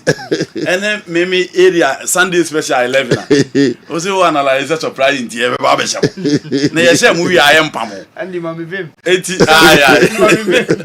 7 money pack you. No, was 7 money pack you kwakoko. And I said one man over case. Holyfield. Not many kwakoko I would say because of surprise I should analyze in favor me. I was here that why. Surprise no. Greece here back when. Check it. Tournament I have been na omo margin omo an edge. Okay. Sana situation it. Okay. Yam fancy ana fi later yaba na eba beto aso de mamo. Yonko na yonko hwe enra matches ni briefly, especially the course of Old Trafford 4-4 na de hu ne kan ne eti ekyerese season is start EPL no. Shot on goal and no so enchance match no da enra 40 more than 40 shots and a corpus no. End to end. Who's 90 minutes in now? 90 minutes. Wow. And none of them you. That is, you know, that is the Premier League. Yes. Akaimi one Aston Villa ni Tottenham 4-4. Eunice Kabu. Mekai. But around na Premier League. Na excitement. Goes end to end. We shit now we at it. So when the game ended at 4-4, so you be a game. Yes. Okay. With the result. A pie come Yes. pa. Okay, but I say Bournemouth who goes to show Old Trafford power. Yes. The last 3 games. The last 3 games more than 10 games or 10 goals or so. And the last 3 games ning na say in your show. Especially in our shop. What happened? You know. Yeah. 2 defense are munyi na ekon adem and e kohia and 2 attack a obi anim go hye and e kokohia. So me ka say 2 defense a obia a concede goals. You know, so for Manchester United defense. In the Premier League, you talk about Manchester City, Omonashe goes to the part 38. Now about Arsenal, almost 30. The next team almost do Manchester United. But you know, from first to the to 12 on the league table, Manchester United are considered go team bia. So virtually, a team on defense no omo concede. Against Bournemouth, one multiple scorers and unim Spanish coaches how they build their team. San omushisha omu team. Omushisha omu team nko ama game ni nsiuti number 9. Omushisha omu game no. Ema game ni siuti all the attackers. Inti ya Pep Guardiola. Luis Enrique attack. Andoni Ariola. Inti Genoa ohe team na ball no ana. Look at Evan Nelson. Semenyo. Chez Justin Clevitt, chez Marcus Taverner, chez Tali Adams, chez Eli Kropi free bench by him, chez the Omode Benimu. And clearly, Manchester United started the game very well, and it was an open play from the 2 sides. And Ama Diallo, a cross from Diago Dalot, and Matthias Cunha obi anim say ni ti aka say jo ni ti anka na ball no be king Ahmed Diallo ho e na ball ball itimi eto atenem. Then look Shaw so kura ball or dey ko yan hu de e want no lose ball no e na ball ni be di Semenyo ho. Ti no hwe ba bia Semenyo pick ball no quality player there unya hwe ba bia o pick ball no na hwe ni instep e ko fa so hit ball no hwe ba bia ball ne boy 1-1. Casemiro need to announce his general look at the angle. What the angle now Semenyo the ball no. Hwe ba bia o je ball. What the mo hwe ba bia o je ball. You know we be na am oh ni pay di na tie kwa akopɛ ball na de. That is a mark of a serious thing. The reaction. Who dey hwe ni palm di na ti. And you know look at the position of Lamens na hwe ba bia Semenyo. No, Olivier Giroud blame defenders. Semenyo goal no. So omo lose ball no. Yeah. But you know after losing the ball, oh the mon try wa ha. Oh. After losing the ball, munyina wa. You know, dey na be. The large defender or having a large defender or the other player which is Evan Nelson. The three players no HC Semenyo. Obi anye closer to him. And say do Semenyo or ye pacey. So only Semenyo speed. Sure, speed. Into mama game nko. You know how do you blame the defenders here? You blame Luke Shaw for losing the ball. And you know, untimin close angle no. Spot on from Semenyo. You know, who the position of the goalkeeper and one who angle also shoot the ball. And the ball in two at them. Then Casemiro again need to announce his presence. No, so the ball in two at them. 2 goals to 1 from Casemiro. You know, the first half na be we. Second half we buy. Manchester United and clearly having now coach the ball as the main at the center of the train. No, dia or the bebo sabon. And you know, in any three back, the master is supposed to be at the middle of the three back. Three back be a master doing fin because on game no reading it very well. On what I experience. And Abrante and Timmy Evan Nelson will take advantage before Bournemouth and look at this free kick. Free kick way, oh dear share. Free kick back on. Ofa Matthias Cunha, now for Bruno Fernandes, you know, omune BM. Matthias Cunha and Bruno Fernandes ne BM, and the position of the goalkeeper too was poor. And I didn't know about no etimi at all at them. Into Bournemouth, that fluidity, that goals that you expected. It will game no general but the reaction from the two sides, any idea will be envy. And after 3-2, look at the reaction from Manchester United. And Tempan almost got a kind of game here 3-3. And look at this goal from Bruno Fernandes, a pure trademark. You know how I be on the free kick in the toy. From Bruno, pure technique. And all the ball it be 2 at them. 3-3 and Matthias Cunha. And look at the speed of Manchester United. I had the clearly say the positioning of the back line of Tima, your friend a bomb of Nadia. The likes of Marcos and Simon, you know, Oman Nadia, Adam Smith, no. Position there very poor. Okay. And then once again, bomb of Manchester United and so back line, you know, very poor in terms of position. Omoma 4-4. Clearly, na game no deserve for sir. And you know, for me, United lost, but one of the best performances, especially the Manchester United attack. They really played well, and Omo there. Gradually, Omo guys, you know, Mbombo was off. Yes, Mbombo was off. You know, a squad here can now. You referee Messi man to win. Messi man to win. No, he's coming pa. You referee Omo you know. Messi man to England squad no man. And you know, Mbombo Messi man yesterday man who Omo ye. But Bournemouth so yeah, the Omo say the fear factor of Old Trafford no Omo there in recent times and nya dey say betimi Omo. But you know, the sparky controversy no e ko bi manu nua no. Mama e ko bi manu nua ne picture no. Or say free copy menu. Yeah. Yes, picture ni.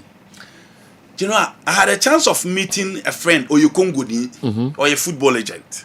Oh, him. Or US. Okay. Miami. Players now almost free UK mostly. Black players now almost holidays to US now. Neso na omukosi. And he told me, he said, or the only copy menu picture treme. And on say copy bar, ne one order. Okay. Na copy will move on. And I'm saying, why? No, say there be boy in the Manchester United, don't move you, he will move on. In general, 212 minutes any game time could be men who are born this season. Was starting one game per ball on your more. Coach your friend Ruben Amorim Beka say, boy, this guy play the same position with Bruno Fernandes. And which Manchester United supporter will sacrifice Bruno for Kobe Manu? But Enra in the course of the game, Bruno game on him, or he Casemiro free him after that yellow card, and the Kobe Manu by. Na no na ninuya protest say. Ninuya no a World Cup year. Coach Bia make sure so ben money players opportunity to play. So that way I'll be game time for you to be considered so far the World Cup in your concern. Into Manchester United, ninuya no. Omatu ni mu no me bobi engineer. Enu akọ yes a demonstration we mu nyina no. Abrante no ninuya ni nya the chance. Epepo game no nya 29 touches. Minisa otimi ebo. Nti I think going forward, Kobe will be considered. Other than that, General Obeko, meet some arrest Kakra Kokas or Montonemano. But I don't think or a solution to anything at Chelsea. A good game, and your witness here at the Old Trafford. And when he called, minimum for us and Kaka, but I'm running call 11:34. Vinyamre Kakra, African local stories. No, your banner episode be room depending on messages. I'm for the baba. Obey here say sign a can be Kakra for one. Mema Okwaina Ode and so to dia. Kessben television, Kessben NC for 3 92.9 Accra. We midfield action. Some of the actions and inactions of the GFA leadership is the reason their critics are able to take them to cleaners with a sound rebuttal of defense from their supporters. Why and how on earth should the Hamza Isa gross insubordination take this long for punishment? To be meted out to him. His stubborn behavior after the Heart of Focus and Tekotoko Super Clash was a highly reprehensible, and no evidence against him was coming from overseas or heaven. So why the delay in arriving at this paltry 3-game suspension? Alaji Mahama Salia, if you were Jibanda line, meaning say we ekakwa make stories no ehundia de ba na yede no so afra de abremo mo voices no pages ni nyina no ay ready meba na menya kwan de eno so atudwa pages hwe se kasafa nsema ho discussions no na fi ya manfo so ati wo di video so na eba esa number na obetimi de afa so na wo de abre awa tram headlines kakra na fi min 10 embraces ya last group no group F. Group F, okay. Yes, last group no group F, and of course Vincent companies who akasa okay with regards to AFCON no. Okay. And unse on no so no the Bayern Munich no ana unse ni chief DR ko okay the chief DR ko okay na ye gina ginchire with regards to AFCON no BBC no see DR ko go be win yes or no onya ka okay unse ni chief ho and Aubameyang so say jo almost anha ebia first game no be mesi okay almost first group game Gabon ewo almost last group now no omuni Cameroon mu na Ivory Coast nti seju eno so of course Jamie Carragher and Mikel Lubin sensem no because nti seju all right Nikoba ye be hwe ni nyina ye dem ase ye betene abasisi mampo baby so emre no adu yesremu a ni diem yesremu ani diem ye de ekọ de na de ba be ka ho na ye de akoma nyankai kan ho na fa de be ka ho emre no aswa ni sa enye ho nko a more than 26 or so 27 other homes amunyina no yekoye omadoye ekoma nkwadai enigi ye papa mrei bronya eba omuso yese omosire na omudide na omoni ejino omo depend on us solely achede na masa amofrei enso enigi nyesa mwa emfri babia emma bewuram na bedu babi na suni ade awerho na chese kom na ebia edi omo epamcho ebi wo ho a ema ekom ani nyankai na kofo be hirawo do be bia obe no mo dia bro wati ema ne nka ho fa brain Kessben na yenkoye nkwadai adoye do benya bia odi fabra say milk na benya nnuane ahodo eye nkwadai nnuane ahodo say oil na benya say mo na benya sardine ahodo tomato na obenya tomato paste sanso na oats ni ade corn sack eye friends say beans ni ade dia obenya bia fabra what ye beji na nyankopɔn bɛhyira wo papa sɛ nso ɛdɔɔso kakra na wontimi mfa ma wo de frɛ na ya ɛbɛtuka aba bia wo bia abɛsesa nneɛma no de akɔakɔma nkwadaa no instantly wonim hyira ne ade a ɛwɔ saa de mu na ɛbɔ akwan bebree nso de ɛma yɛn na pam sunsummɔne ne adeɛ bebree nso firi ho wo biribi aka ho nafa brɛ wate ne mfa nkɔma nyankai sɛ wopɛ sɛ woyɛ ne sika nso na yɛde tɔn nneɛma no na yɛde kɔma saa nyankai a mpamtwɛ number no ɛyɛ 024 575 9593 0245 75 9593 0245 75 9593 mpamtwɛ do benya bia sika benya bia no fato so ɛbaa ya mpanifo bi akɔtɔ nneɛma no bi de aka ho yɛfiri ha ne yɛkɔ ha yɛfiri ha ne yɛkɔ ha yɛma nkɔda yi nso aninyi kama paa wode sika no to so a ɛdin ɛbɛba no ɛyɛ Kessben Foundation ɛno ne din a wosane sika no a ɛbɛba yɛtwɛn mo momfa mmerɛ nyankopɔn bɛhyira mo paa medan me ho kakra bi aba meba yɛbɛtoa ɛyɛ nsɛm no ɛso messages na ɛba no ebi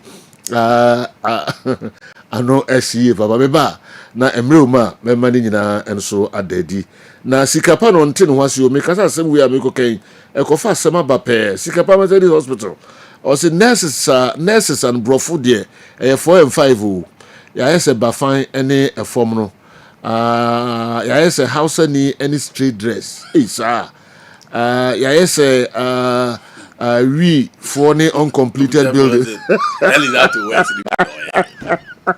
Yet brofo ankasa me nkasa mu nti brofo ba brofo akese sade so no mo we science bias kakra we not a typical football jargons. Yes, serious pa god na we go no and yes science for na ya na taisa and ma me kasa ba cho me nkasa mu nti brofo nti brofo say obi am fa me na nkoto ejibatin tv akọ all right me economy ni tonchi heba akodi enkomo kakra abi wo hen bra na eni nkomo kakra na yebesan abane aba beto am so Kessben TV Kessben 3.3 tonchi Abigail atrasidi tonchi enkomo enso breye meme nyina empna aba betrasidi boy enkomo abi ade say erade adom ne hoye de nyankopon sipa boy enkomo me de asemedo atiefo ene adofo meme nyina mpana metena sese dia na meme tirim ayo mode me ba be kire meme kwan pa mo be fa so no mapom den afa mo ntoma pa efra me kire meme kwan pa mo be fa so amom meme asem agino mo na so esan se nyankopon ya admo kina na awotwe ye bronya na de chie ye bronya na de chie biem ye bronya na ye next week na bronya na ena wadaroma next week ye kodie be ma wutie me wo betena fia na sa wo no dofo bi kwakwa akohye ba bi agemoni ni nyina agina wo nantem aduane de me che wuntini na da nantem no ena be kire se de bronya wo besi ama ye die se bronya anya bibi kura maye na sese bi oni ya deda ye ma ye ho sese ye ho so ye ho se you wo ba memua wonti ena me wo ha me be ma adupa anom se de be o me masem ebegina ne naso wa ba de intini so ahoden ebebem eno no sa na so wi gina na so ne hu se ye ase ye si chasa ase ye peje ti ase twetwe ho eno no esi ye mu se ya na ebu ya himfi on maduane na tan atemu da de ente se esi ye mu a enantem aduane no na ebu na ten eno nto ye oba meso se yankopon ya adama next week ono dofo ene da ma dofo kwan no nso ne uni mpaso agro wo de na wotwe mo de numa duro e de ababo hyiam yankopon ya adama next week holidays na ewom ni nyina wo ye be ma me pacho Christmas wo bedidi wo bewi mo jenam bebre edidie beba enema bebra obenom akọ ni paduanim no eya na sa nema na so ne timi de ohaw ebre o me masem me pacho se wo tie mi a ewo se wo didi na wo nom edupa enam o prostate enti na edro wo benom na wo de abo prostate wo eban eye tonchi eba capsules eye edro eboa ma obi oso wo prostate problem obi oso wo pese obo ne prostate wo eban ye do ne yentwen enya ohaw no ansa na yanom dane da me say abon wo ban atrema baako eso wo mfa so chan ayaresa bokiti bebre enu te se bia unim obi a o se owo prostate problem owo dwonsom haw odwonso ntentem odwonso na ne dwonso ni mu achemienu hon man ne nantam me kire ne hwe wanase no etimi etwe ne man wo ye be ma na se wo tie me amese emema ho ehia me emema esomebo eno nti be ma metufu se wo honom na se wonto hwe na se no etwe o man asa ye obi e wo honom asa efa hono wo honom a asa wayase aye dududu meso entwen ema ne nyansa no aka se huye anka eno ntinam se saa ya we nyina so entwen emfamu ansa e wo se wonum edupa ye nuane na ye die no eno a na sanso ekabom ekofo haw e de brain padua no ye didie nya hoden ne asanso afa ohaw afrimu enne ne mapa enko ni padua nim eno nti amani padua na kwa no asa sori ekutia omo eho mesre mema nyina ese so ni padua kwa no sori kutia omo ho a edi nsunsanso boni bebre ene be oni padua no ni titu ene waba dedede no eno nti dane da edru wo se wonom eye tonchi e ba capsules so wo hwe tv no eso a doctor number no egu tv no anim de obeye ne se obebo number no afre doctor se doctor aha na mewo ehimfa na menya tonchi e ba capsules ne bi ato esan se minim se ohoya me bobo so yi ebi ha nkofo ebi ha medofonom ebi ha mema bi ewo baabi eno nti se wo ye be ma na se wo tie me so a ye number no eye 0553 51 11 59 0553 511159 tonchi ememme kuramu se twitwe mesre memme nyina ese mojanam yebete so ede ama yei afei yebema yen kwansam eho ehia yei na yata so edi empasho akro so ye bema ota edi empasho agro ebo ebusi won immune system mepacho oye bema ota edi empasho agro ebo ema wo pressure danida eye normal ebo sisi wakoma mepacho empasho agudie eyade a ebo mema pa eye enu nti bema danida wo de na wotwe bia wantimi anye sex no na nye 5 times make say 5 times no say Monday wo bedi ene Tuesday wo bedi wo de Monday na no pakra wunya di wo bon say nwumre wo beda na say wunya so adi wunya nine na de da hono ma sanso di hono kro timi komiensa wo ye good to go ade a cha obesanso to aso ebo ma prostate no ahoden ebam enu ntina make a be ma se so obenya ahoden e de edi sampa so agro we abra no ene abra no nyina ama prostate no ahoden abema e wo se wonom adura ye freni tonchi eba capsules ye dro we e habama ena ye de aye nubna so mfaso ene tonchi eba capsules eje de wonim de ena onim de habama eye ma ni padua na me say ye mpanyimfo enka ne tete no na ye dua ena hye oma no omo resa ede pepe omo senso a omo mini mu nsuo na eboa biebire omo ntininim ema moja enya akonya edi entinimo frusane eno no sana sa papa sori ahomache a na ne bema ejina so say kire benye o wofa eno no na abohu abonsa o maame nyem panyan o maame nyem panyan obo wansa o maame a udu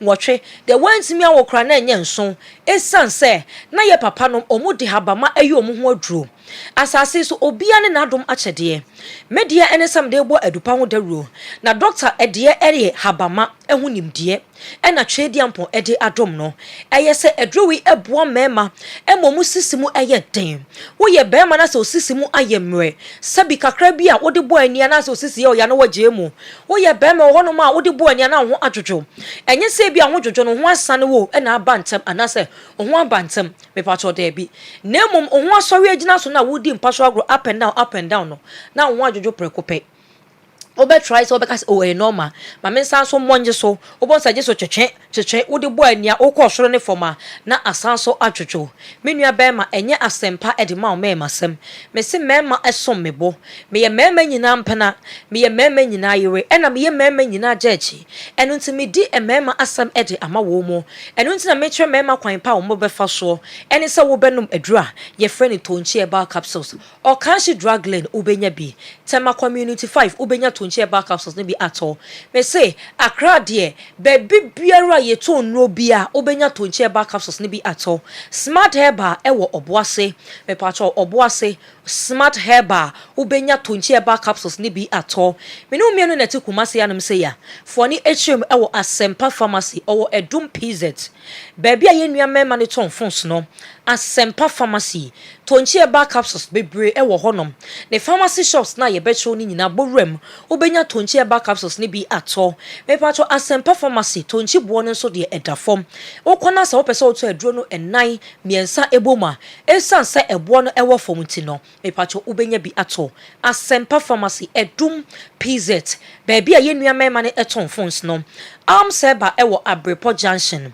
Santase taxi rank onom no Seba owo Abrepo Junction Santase taxi rank onom okwa wobenya tonchi eba capsules ne bi ato ne bo no so de ewo fom ewo Seba dudu bi a wo pe bia wobenya bi ato ewo Seba Abrepo Junction Santase taxi rank go so dade so aba tepa sunwane kasapin wo de me se hefa na wo Obo ye number now for say me wo baby say ehemfa na menya tonchi ni bi ato a wadaroma ye betro said be ya o mema sem ebegina ne naso wo ye bema ma osisimu enye den wo ye bema na se no oba bi edi mpaso agro me to bema ne sisimu odin me hu a me hu bema bi timi run a shirt keke no singlet how tim say you bema ne sisimu odin say barrette say galam say for cham fine enu ntima se mema nyina se Christmas holidays ewom e wo samone ye deda mo ne edi mpaso agro na eboa amase ye resume from break na ye ready eye fe enu nti bema bi o se ne prostate hu ehia no wo papa bi ojonso ntentem anase mabone pampers odofo bi academ enam junso sem enti obi twika wajai enam junso sem ti obi tena kema ya na ne ho obufu papa driver me se o ma menwonso kakra bi driver me se o ma menwonso eya ade a ebufu na wo pentem a wo tike mu na obi junso nti na ye ginegina saa etiti oni wona akokwa tenten metu ufu se obenum adura ye friend tonchi eba capsules obi se wabone papa pampers ache enne pampers no ogusu a obone nkakra enti se kane no ena junso ne so eso ete enu nti wonim obi a ose ne nsa bi anya adwuma ne nan bi anya adwuma eye ntini mu na esesie enu nti moja enya akonya eni ntini mu furusa na eye me pa cho wo hia edro efreni tonchi eba capsules se bema obema begina ne naso te se bema wadaroma ewo se ntini no emoja fm emoja mfam tina sesi na ho adwodwo no me pa cho metu fu se obenom edro ye freni tonchi herbal capsules tonchi ememme kuramu se twitwe aya bibidro kroje aya habama ena yede aye ye se fensuo na ye mienu anapabra wodidi awie nanom enwumre enso saa wo de kopa obi ba ne medi nhyiamu wo mpaso wo betimi ene na dedam won se you wo be memua ma ye mom na ne medofo pa makoma mu tofe se menhia obidum bie dache hene ena kire so wo ye be memua ye ka se be memua nye wata de shem na kire so wo ye be memua wa ba de na da wonantem na be kire so wo ye be memua be menna me patro mesro wo hia sa wonom adura ye friend tonchi herbal capsules wo junso ntentem junso na eba wo nte obenwa ne se wo junso agu ho obi so junso ne eka na eba ayete se de ase ne ho akyenso na ente saa me patro wo hia adura ye friend tonchi herbal capsules en sa je obema ho aboso me patro se de bema ne sitie utiti a enye yie enu nti obeposa de mo na wo posa na obema efon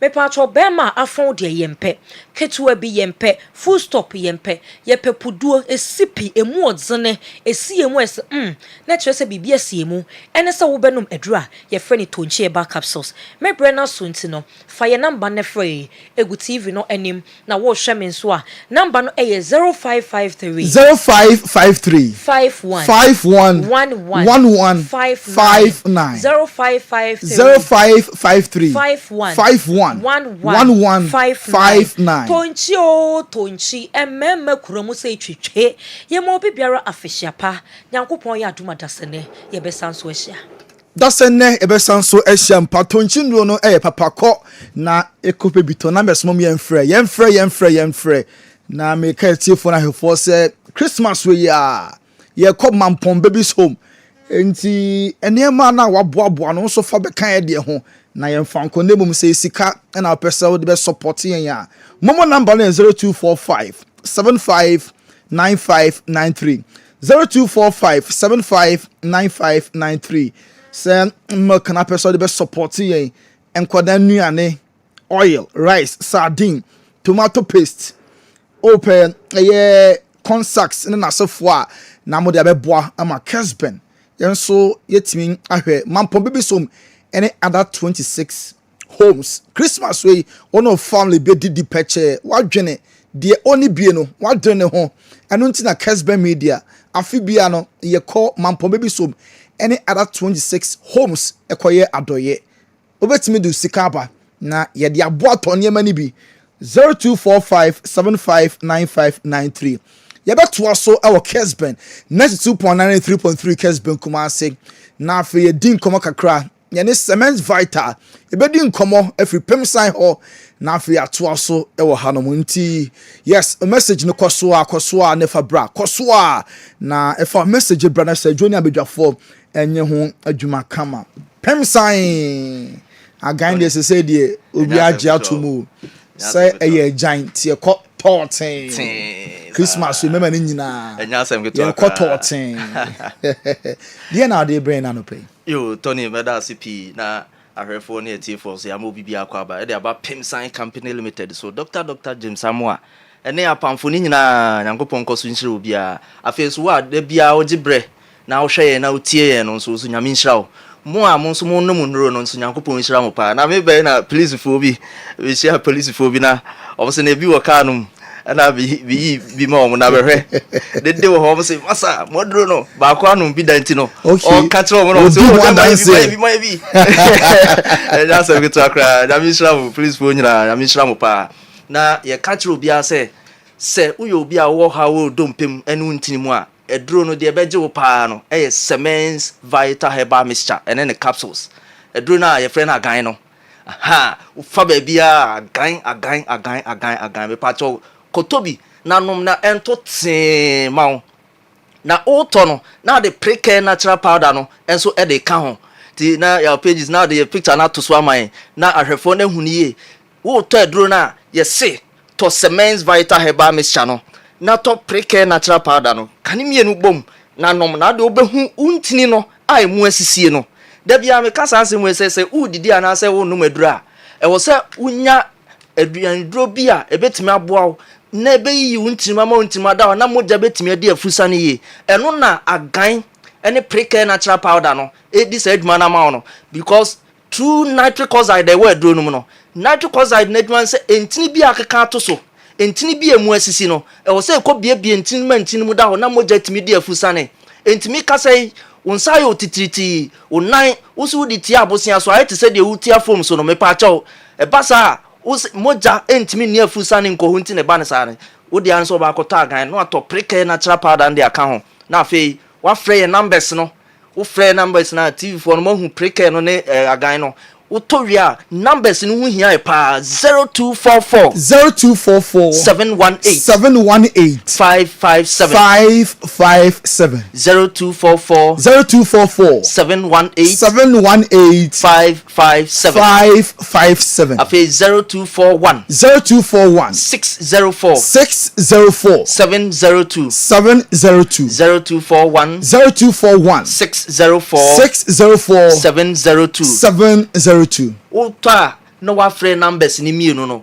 doctors no ho nurses no ho ombefa omno be kasa sanso na bi a won so watia wunya bi e wo area mo ni wabusa pharmacy drugstores herbal shops nyina wunya aduro ni bi free e bi a na kro bi ben wo ho no ma bi wo ho ye betre amo akwa akoto bi wo no na bibia e kama de ama nyina nso obefa numbers no afree me kasa e waposo yo ya o tete o ha da bia ma wontimi nya adwuma da bia no aye no fon ti obi bisawa ye kenim wo bon homodin pa nanso enei no niema nkoye because what poso nyina ya oya wontimi mpagya wonsa onan kra wontimi nante obi wo kra onya stroke na stroke no ntino amma sisi ane nan kra otu a omaso a na aye de ama no me pa cho me nkasa e stroke adro na emmom entini na ewo onan ase no anti eda otu ase ho no problem asim enti untimi nante ye no anase obi de ye beka se wanya sciatica me pato e basa e o how pa boso otiwa no tete obi nso me ka se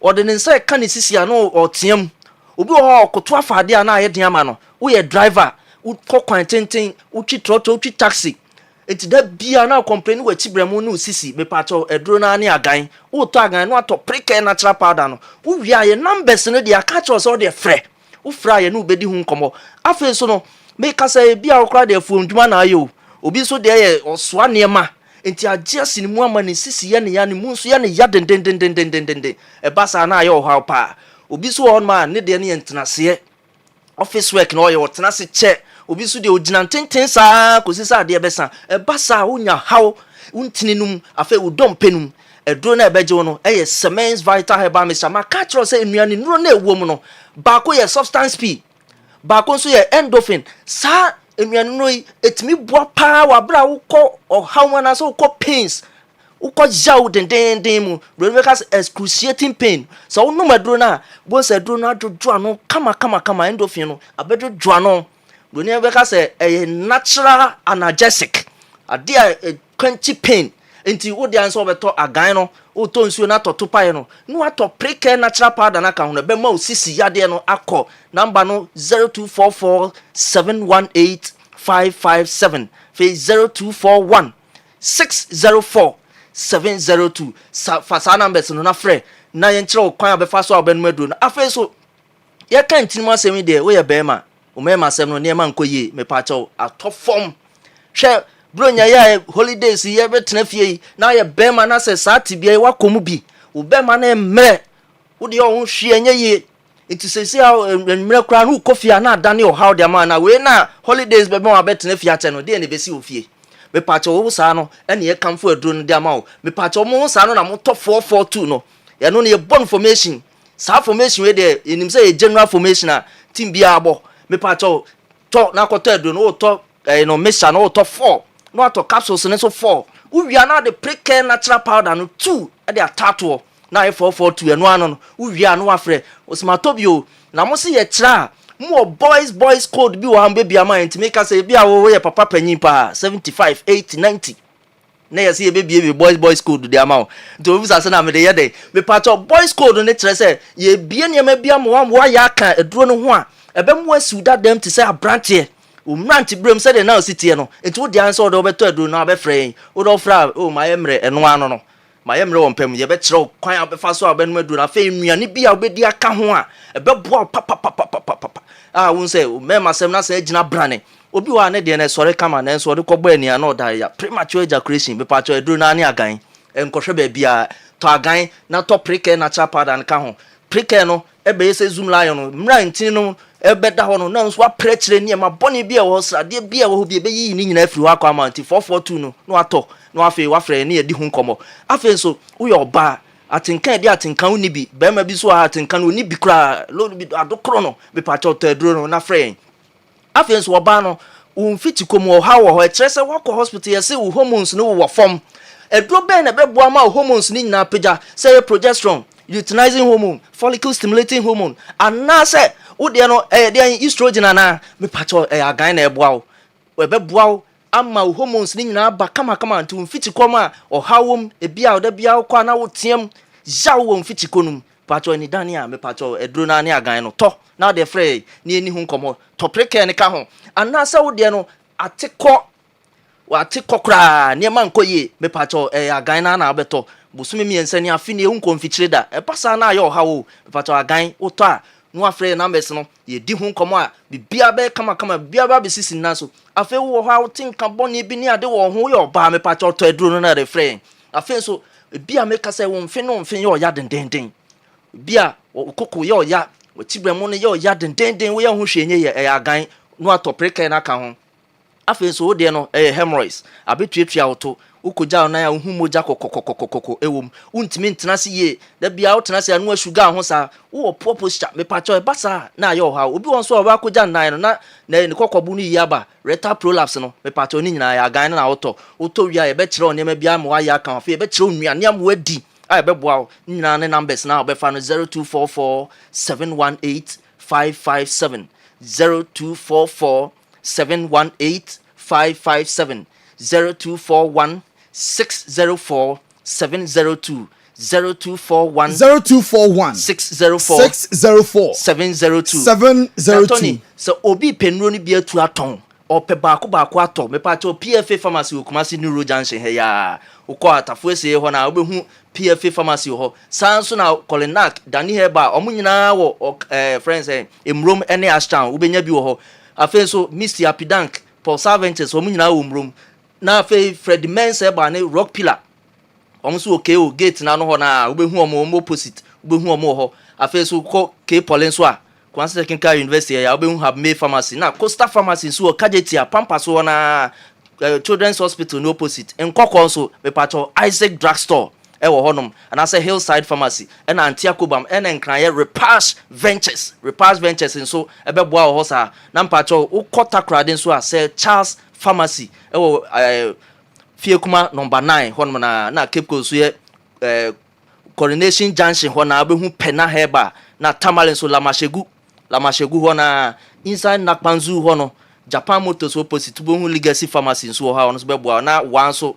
pacho ubenya bi ewo Wakajetia Obroni Chemist Borgan so Elsewhere Pharmacy ni nyina nse obefa numbers no afre ye de safo nyina numbers be ma ti kobo number 1 so obehu odalo ho number ni 0244 718 557 0244 718 557 0241 604 702 0241 604 702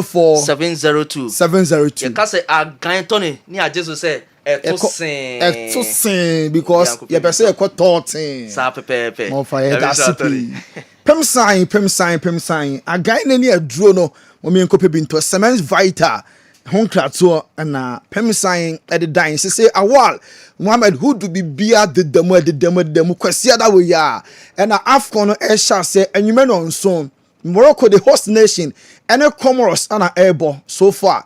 Yashe all the groups, and then Awa Muhammad at the group bang and air brain, players bang and our South group no able produce tournament where the Ghana air pa. Saying to me, uncle, ka off conway, beboying, ama yehu yen strength na fe a properly ama walk up on the team kwako ya there too bad so Afcon we yen to me uncle. Now so a bosso whatever it's here be kwasiada we are 7 p.m.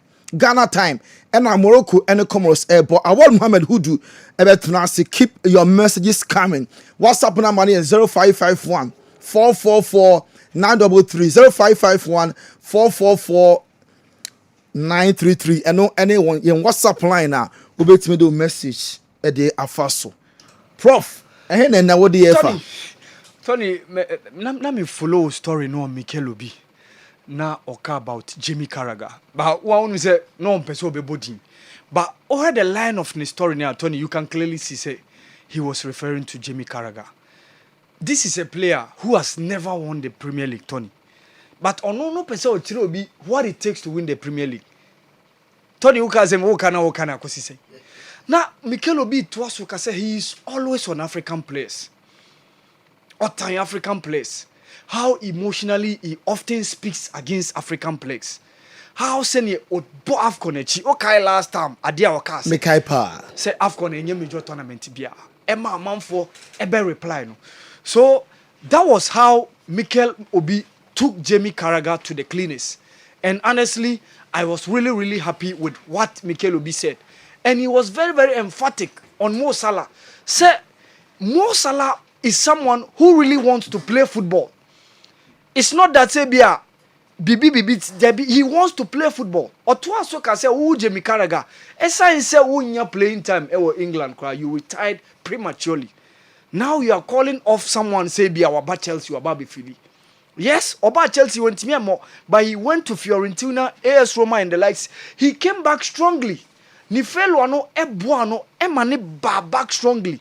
And Mo Salah came back to the Premier League with Liverpool. The rest was history. Helped Liverpool to win the Premier League for the first time in almost 28 years. Played 3 UEFA Champions League finals. It was too unfortunate, say Real Madrid. And on those 2 occasions, Ushiamwa went to me, Angie. Vincent Kompany said he wants the DR Congo national team to win the AFCON. And Oya said, Joe Ninchifri ho. And say if Vincent Kompany says so, a say ana bebia ofri ana near opachere. So some 6 young talents have been tipped to watch the AFCON. Now these are guys within the early 20s. And one of them is Lamine Camara. 21-year-old Lamine Camara. The last AFCON, no, he was 20. After having a wonderful AFCON under 20 tournament in Egypt, we saw him at Ivory Coast the last time out. His first game against Gambia, he scored twice on that occasion. After that tournament, you know, any that blockbuster move. The video Yeah, and the pictures. yeah, and the pictures were the pictures were. Okay. This is Lamine Camara. Yes, Movement. very good player, very good midfielder. 21-year-old. And also Obo AS Monaco. He's one of the guys. He's tipped for glory ever the AFCON. And Karim Konate happens to be one of the young boys. Ivory Coast team the last AFCON. But honestly, no one said bimbo. This is a boy with Red Bull Salzburg. At a point in time, now RB Leipzig were making a chase for the youngster. He's also one of the guys who has been named among MS Faye side now Omobano. And of course, Amad Diallo, who is 23. Onukradiye, he's well known because he's been featuring week in, week out for Manchester United. Yesterday, he had his name on the score sheet for Manchester United in that 4-4 draw against Bournemouth. And of course, Osama Tagalin, also Esiakan Edima final in the Dutch Eredivisie, and also at the Morocco national team no eba. He was part of the under 23 setup now.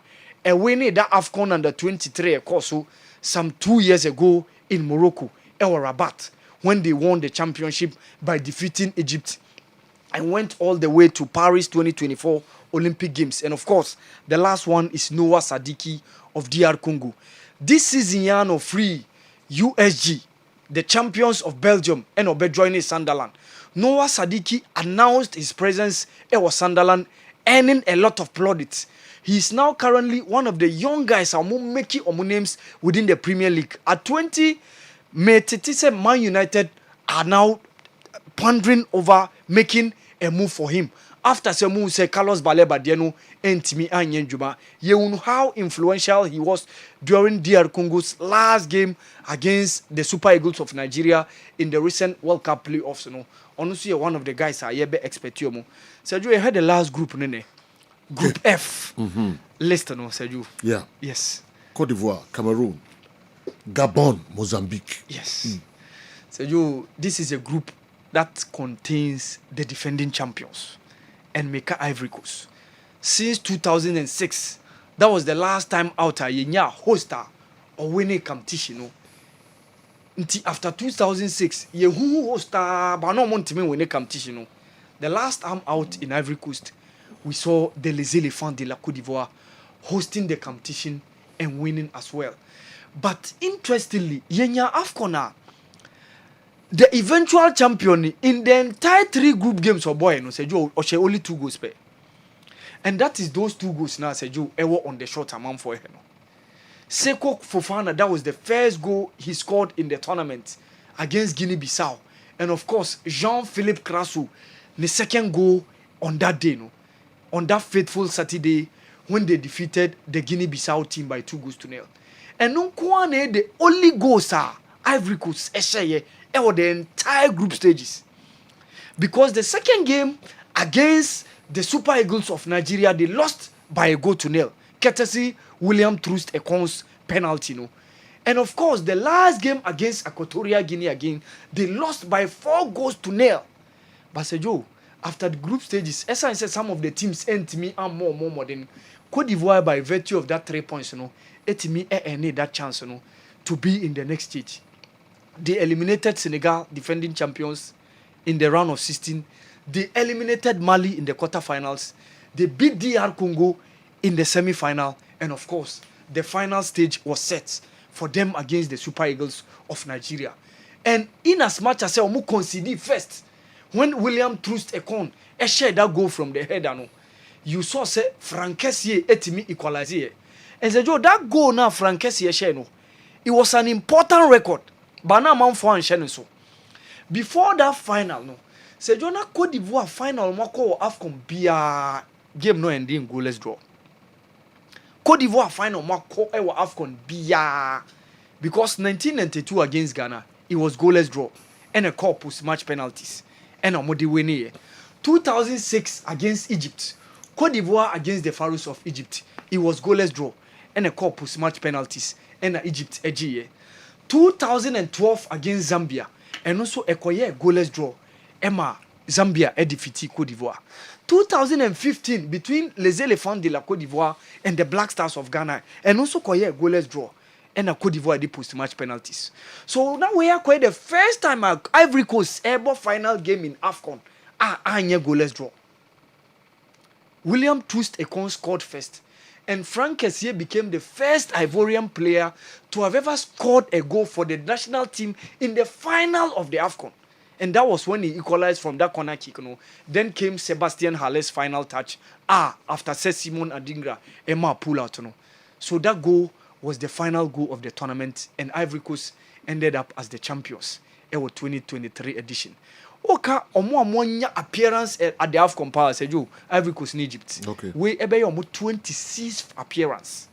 26. Yes, out of 35. Wow. Yes, out of 35. Not just say omo mezi 9 pair. It tells you said they are very, very consistent when it comes to making appearance at the AFCON. Okay. And they've been 3-time champions. 1992, 2012, and 2023, led by the young manager MS Faye, who was the manager who won the competition with them last AFCON. Yes, he didn't start as the coach. It was Jean-Philippe Gasset. But during the tournament, owing to poor results, and the Ivorian FNO, taking a bold decision, a bold step, and Jean-Philippe Gasset, and MSC Faye, from the round of 16. The rest was history. The next team in the group, Cameroon. Sergio Cameroon went so by 22nd appearance, and we Egypt they are the most successful side when it comes to the AFCON. 5-time champions. Egypt Naji Mududuo with 7, and we Egypt the next Cameroon. Okay. And Cameroon are one of the experienced sides when it comes to the AFCON. They've also shown consistency very, very much. They were champions in 1984 in Ivory Coast. They won again. Sergio, the last time the AFCON was played in Cameroon, in Morocco, it was Cameroon that won the competition. And of course, they won again in 2000 when Ghana and Nigeria co-hosted. And 2002 with Winfred Schaefer as Black Stars technical advisor. And the last time out in 2017, Gabon, when Hugo Bruce won the competition for them. But after 2017, we said, a couple of disappointing results for Cameroon. Even to progress to reach quarterfinal, we in your hosting as a after 2017, we win 2019 round 16, and Nigeria free. In 2021, they hosted and won bronze. Unfortunately for them, they lost against Egypt in the semi-final in that post-match penalties, and almost share Burkina Faso in the 3rd place. The last AFCON against Nigeria round 16 and free. So Cameroon so are disappointing in the AFCON. And of course, how tussles about in between the Fecafoot and the government. Shentin Washire by we say we na coach Fecafoot so omo coach aba afena 2 different set of squads difference eba. Say you when na akoya dia ababa affect Cameroon, but Cameroon is here one of the experienced sides also about AFCON. And of course, Gabon also a group no. Gabon also make omo 9th appearance at the AFCON. Gabon yes you eba na AFCON mo share the tradition. The farthest they've been is quarterfinals. That is 1996. And of course, Obeka 2012, when they co-hosted with Guinea Equatorial. Gabon, the Ebano Afcon, Omo Inshedanye, Omaya, Omo Bob Brabiasa. Even the last time out, Ivory Coast, Omamba. Omo Intimian qualify. But in 2021, I remember we were in the same group with them. Ewo Cameroon. I remember that 1-1 draw we played against them when Dede Ayew scored. And of course, last minute, Jemi Alevina take Kanoma Omo Enona Jonathan Tete Tassel na one the late Aaron Bupenza Yamin Fran Ukraine see our Koponchino onya the red card no that game in 2021 ewo AFCON Koso ewo Cameroon, and that is that game now say you ewo on the shot no Dede Ayew scored, and of course the Gabonese team equalized, and that was what happened in the AFCON. Even though they progressed round 16 and Burkina Faso Mufrim. They missed out in the last time. This time around they are coming with the likes of Pierre-Emerick Aubameyang, Mario Lemina, it's just unfortunate say medical and say Pierre-Emerick Aubameyang almost say first match no ebia na went me more because he had a knock against Monaco during Olympic Marseille game. And Sergio, the last team our group in Mozambique. Mozambique we must be almost 6 appearance. Okay. Almost one year team bia e ban off come bomb. Omo kwa de bia ye bo group stage omo free. Omo PM free. The last time out na ye ni omo ene boy. I remember watching omo in Egypt. They gave Egypt a good run for their money in that AFCON. And we ye ni omo e was starred Alessandra Man Ouattara. Sergio, the game we should have won. Now we were leading by 2-0. Last minute, Richard Ofori, Kochi ball. Then came Renildo Mandava header and a silence the Black Stars of Ghana. Ama yentimian qualify. Emma Gabon, your name Mozambique, you know, a free move, the group stage, you know. Sergio, Mozambique and the last team in the group. Okay. So we're Group F. All right, we're Group F. In the countries, you know, you're saying 24. 24. Yes, from Group A to Group F. Okay. Teams in Obia profile ni appearance and in achievement tournament. Nyame yad mo china. Yes. You know so bo fufu okra no e de aba. E say opening match ni Sunday. Nyame bo Kosiada. 7 p.m. Yeah, 7 p.m. sharp. Morocco Comoros. Wow. Okay, yemfa awa Mohamed no NC ha nyame yad ma Kosiada say the work no na AFCON Morocco Eshase din Morocco ni Comoros and ebo first game I mean Adma Kwesiada im se mo behwe sa game yi eye papa ni other games na ni yana mepie e AFCON no emredu se kwa make any local stories no enso ebreye mo voices no so menyamre na mabokakra enso de mamo. I agree 100% of Andy Kem. If Black Stars need our motivation before they perform, then they are not serious. Now, football is played with pressure. This World Cup, okay. This is World Cup, okay. Minem, if you knew Botiano and Abraya, please can we get a Kessben Foundation Momo number? Number no 0245759593 0245759593 which me asende sika bia pesa sende na de koma nyanka no yakopon ebehira yi papa Kessben Foundation na ebeba. Arsenal have Jesus and he's never been able to okay. Oh dear, yemfa enunsia na manko blaspheme manko fansin bia amba. All right. The other buy yet no and they meet me ako kan kra maka them say mo dey ba mo fa man ntiem so e ma meko ni what scientific about clinic no fan kra talk kra kwa miki na fe mako Benjamin Dental Clinic na yeti Dr. Frimpong ene ni dom so dom de ebrain ansana Dr. Dawood and so yeti no na kwame o the local source no abreme. So are you ready? Yeah, it's in round. Okay. I'm ready. Okay. Then what try will pass ya mama no. Oh my. Ebeboa. Okay. Me ko ni wata ko van krato kakraba.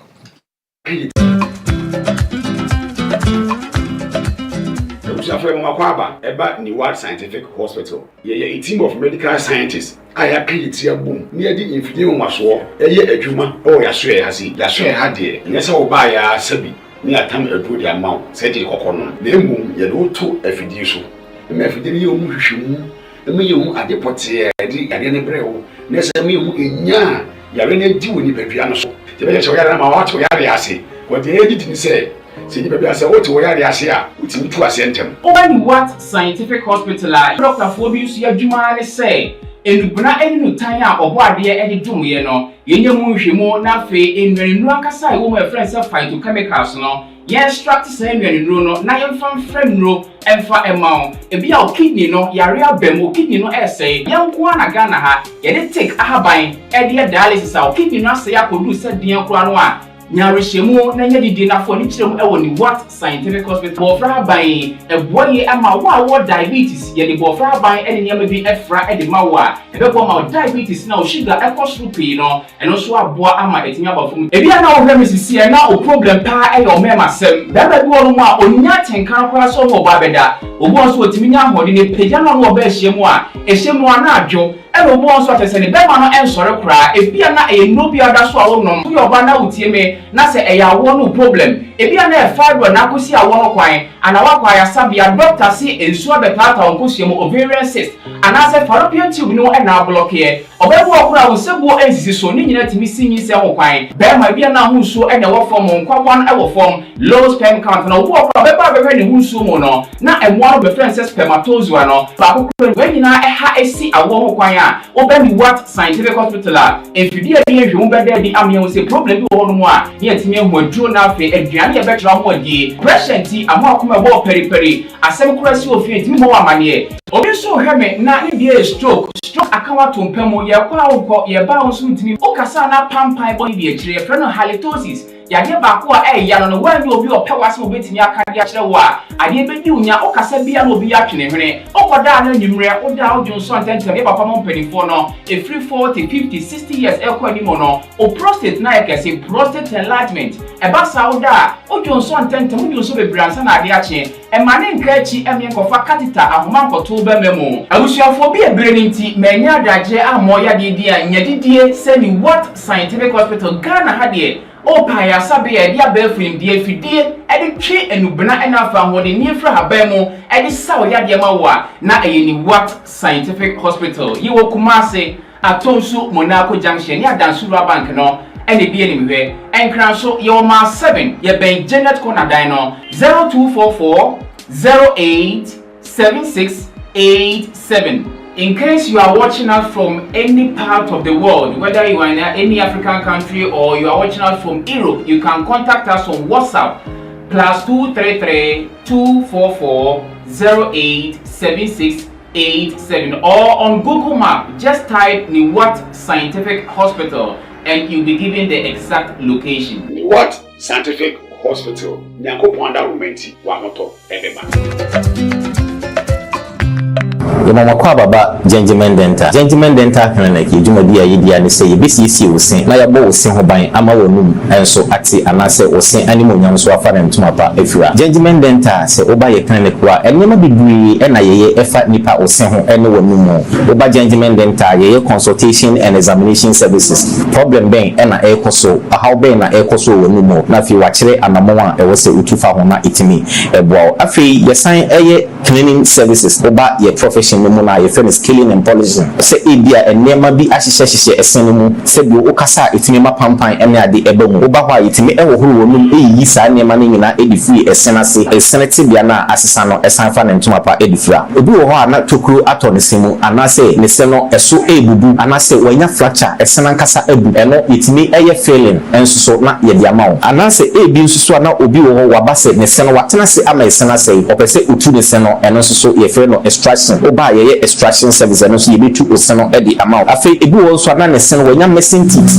ye woni si no ahodo bebre ye frɛ bi Mr dentures no ye de utimi ehye na wotimi asan ayi wemu utimi yi na wasan ahye eno ne frɛ ne dentures no oba Gentleman Dental ye ni na bi wo afi ye wo fixed one no anase a ye ta frɛ no permanent one no eno so so ye si a untimi entu bi eno ene frɛ no PFM bridge anase PFM crowns eno ni nyina no oba Gentleman Dental ye ni nyina bi ewo ho afi so ye obi se braces ni ese oseno kwan de dem anase emu atetete bebre eno no oba yetimi ehye braces no within some period na oseno asan akusu kama na ma oseno atimi ayeden anya ahoden afei obi pese oye teeth whitening o pese odi don hwere ba ko pe eye oseno fitafita te se de o ne bi so da oba Gentleman Dental ye beye oseno fitafita e de amawo a how bia eni ho abefo kwan so na ye de ebeye e de amawo afei obi pese o share ne sen gold silver oba Gentleman Dental ni na ye Gentleman Dental Clinic ye chia kwan enye yira kwan kura ye wo Koforidua Central Police Station enchen wa babia market no ewo no ufuri abronsan na new story building na okọ Central Police Station no Gentleman Dental branch ba ko ewo ho na wodru enkran so aye wo nungwa usi nungwa main lorry station hokra na ofura nurse ba ko bra be fa anase station nachi Authority Street ne so Gentleman Dental branch ba ko ho na Atomic Down do mekwa benya runabout no so ho Gentleman Dental branch no ba ko so ewo ho na wodru takwade pipe ano traffic light na ewo pipe ano ho no obefa kwan na ekota disco junction obepa junction no kakra ko wani obo se OGN bank no ewo ho ye ne OGN bank na na wo the same premises e na kachima nso so ye wo magazine market kwan no so ho a onsa nifa so ho a Gentleman Dental branch ba ko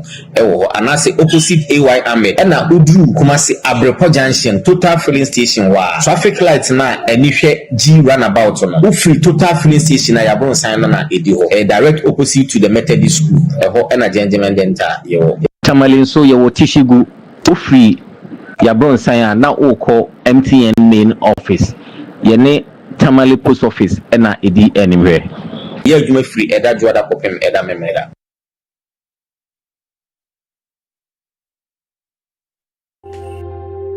Enuanom ne adofo yefrɛ me Dr. Dawood me na me da Dawood Heba Hospital ano na enam me so ena ne Dawood ointment Dawood 360 capsules wodwa manso a ene obi adi hu adanse na duwei edutwam Dawood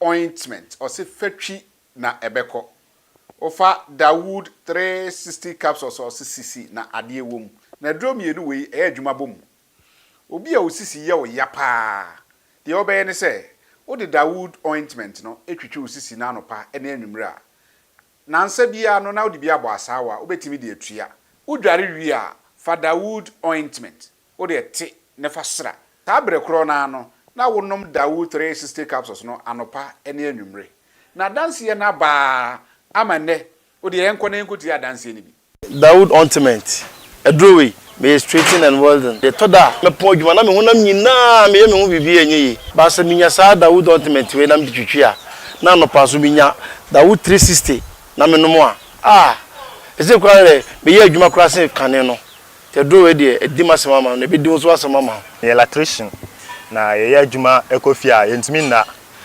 Dawood ointment so ye adwuma na obra okodru fia fa twitwi ade be che no na ho aye den Dawood ointment fa twi keke na ebeko dura me yusu mama hode pa ma metumi gba odwuma bibi e kama e ma me ye Dawood 360 capsules and Dawood ointment o memre we no na do we no so twitwi wa aposo e be ma ya oni nyina afiri o ma de che otumi be gba odwuma Dawood ointment fa twi na ebeko da bia amafo company de wo ka musa akọ spreader mi secret na nu ani ebugdo na ani Dawood ointment ene papa me sori anopa mi di twitwi mi sisi achi me babia he me ntebre secret ni nie ti so be so te a we use Dawood ointment that's the secret of my taxi driving me a transmission gearbox specialist ejuma me ye en kan na me pega ade a na me nsakura antimi pega na ase me ma ade so na lock me sisi ti say free say me share Dawood 360 capsules and the Dawood ointment abo me bebre the dry na so amente ya mente bla bia obia mo modern so betimi ape Dawood ointment and the Dawood 360 capsules enya bi ato odofo se wate bi aduro ya me ka ho asem no eno ho adanse ene wono madi no ko pharmacy e ben wo herbal shop e ben wo ne koto Dawood ointment Dawood 360 capsules na se de enkrofo di ho adanse no wo so be di ho adanse wo pesa wo frɛ ya eno na wo screen ase no 0244 886437 na 020 168 1717 baby a yeton aduro wo man Ghana mu bia no de wura house pe Dawood ointment and Dawood 360 capsules.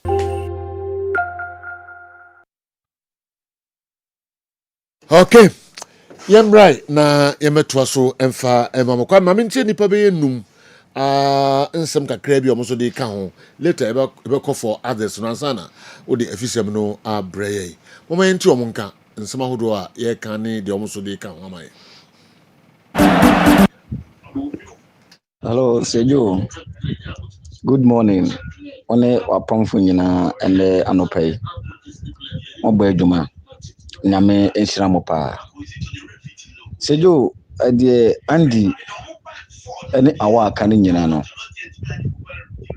ekwan bi so ye no kore but ade ba ko ampese me kan say going for a tournament is different from say bia your ball legs enti do say the Blasters nation the new qualities are But since the tournament in be favor, a favor, ama the amount for expect say a country no be to me ayekra utimi eye mana you obi anwa. For example, let's check the team Chelsea going to FIFA Club World Cup. Seju, now you obi and believe say the Chelsea team can win the FIFA Club World Cup because now we have top teams. I know Bia agenda almost say they can win the FIFA Club World Cup, and then your team man. Now Obia can Paris Saint-Germain because of say in the Champions League, you know, look at teams are almost sure the Liverpool, the Arsenal, the Aston Villa. Then going forward to beat Inter, I know share Barcelona free. So now Obia himself only the favorite in the tournament, but the Chelsea team that young players, you know. Me by the trophy, no, I'm will be then able my basoni jumadi. So those are the Ghana that have quality. But say Joe, a tournament and a foul. And it depended the commitment, the teamwork of the players. Any other bakwa a bit in abwa. So the ending cano, I am no credit, but I was heard this angle. So it's a tournament. The World Cup is about 7 games to go, and so what to me we need those games now. I think you are good to go. So it's about luck. It's about teamwork. Then it's about the coach or being charged to normal players, you know, and they play themselves. The commitment on the field of play. At times, it's me ginger, and at distance, it may happen. So for Joe, good morning. If you have a call here, at top of Kuba channel Frank now. The American said you Kotokoti no. The be on the palm coach. Coach in you because coach Betcho Sekobori now qua Uja Park no so who do ya. Any coach fault because first you kasa santi kotokwa e you be ordinary kuma na kra e bokotoko we say boy share my boy scanting of bokotoko omo ba who say like omo feeling be bad team no say adwuma na omo ba be but first you kasa kotoko Aziz Ansamo Joan Rich Uso Isaac Ninja mo TV3 mo and an African pon uploaded yes Steve Odromo Ember power, which means yes, Kotoko, or Boma Church means yes. Boys, you know, El Sukra to some bobo, or to Makuma, neighbor bolo. And yes, someone paying for money, boys, you know, and Casa, na coach, meaning. Yeah, Sergio, good afternoon. I want to say, you did some way.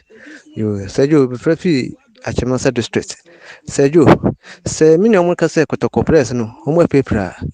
Me no mo nyadwe why because ye koto place ne by so mere ombobobo no na so obi pra obi so ho obi pra nye 11 place pra na say 30 place pra that means 30 place no register ni na pra na place no mo nyade place no mo nye hwehwehwehwe enro hwebo mo bo aden ayi mesisin kwa sezuto o hwe no ntumi nkonto boss na me ayi manager abrofo no ho say abrofo no hwe na nkoye no resign no wasena baby on penim gwase ba ye bibifo no ye betre mo ateme na boss no bon abro no ye trem nti be sezuto so hwe na ntumi nkonto boss no dressing room ntumi nkonto boss no pitch no so a pitemi do akwa abro nye na dwo so obekọ no masa akwande gibo o hu say yes prayer gibo sisi ahwe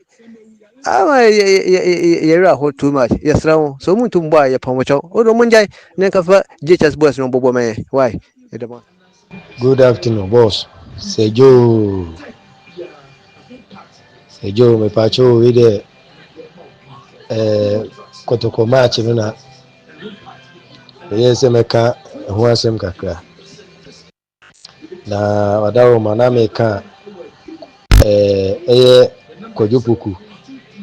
Edi na meka kakra esre kojupuku emse oye striker Kotokofo ojidio ni pa na emse upla ekosa ba ene de ase ama ehun kakra ewo no mu nti ama ase ball no kra oba na o chichene nai kakra ye meka che kojupuku ni se onye ehu ne mfiri.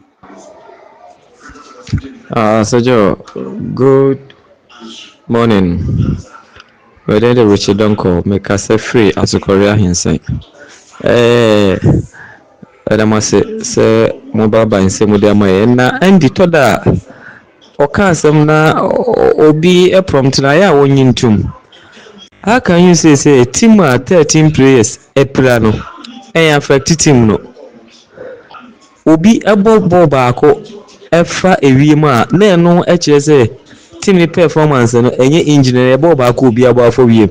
Yɛn nyinaa yɛhwɛ falling leagues.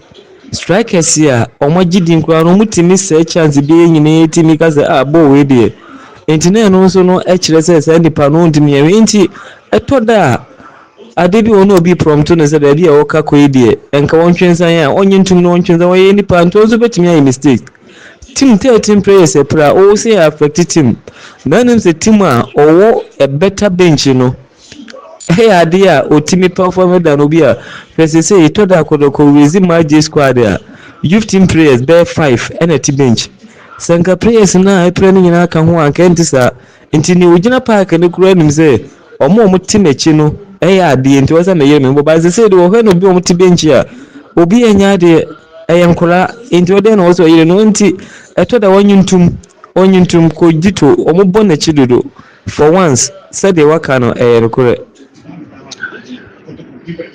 Sergio, me mamache, we nana kwa je juma.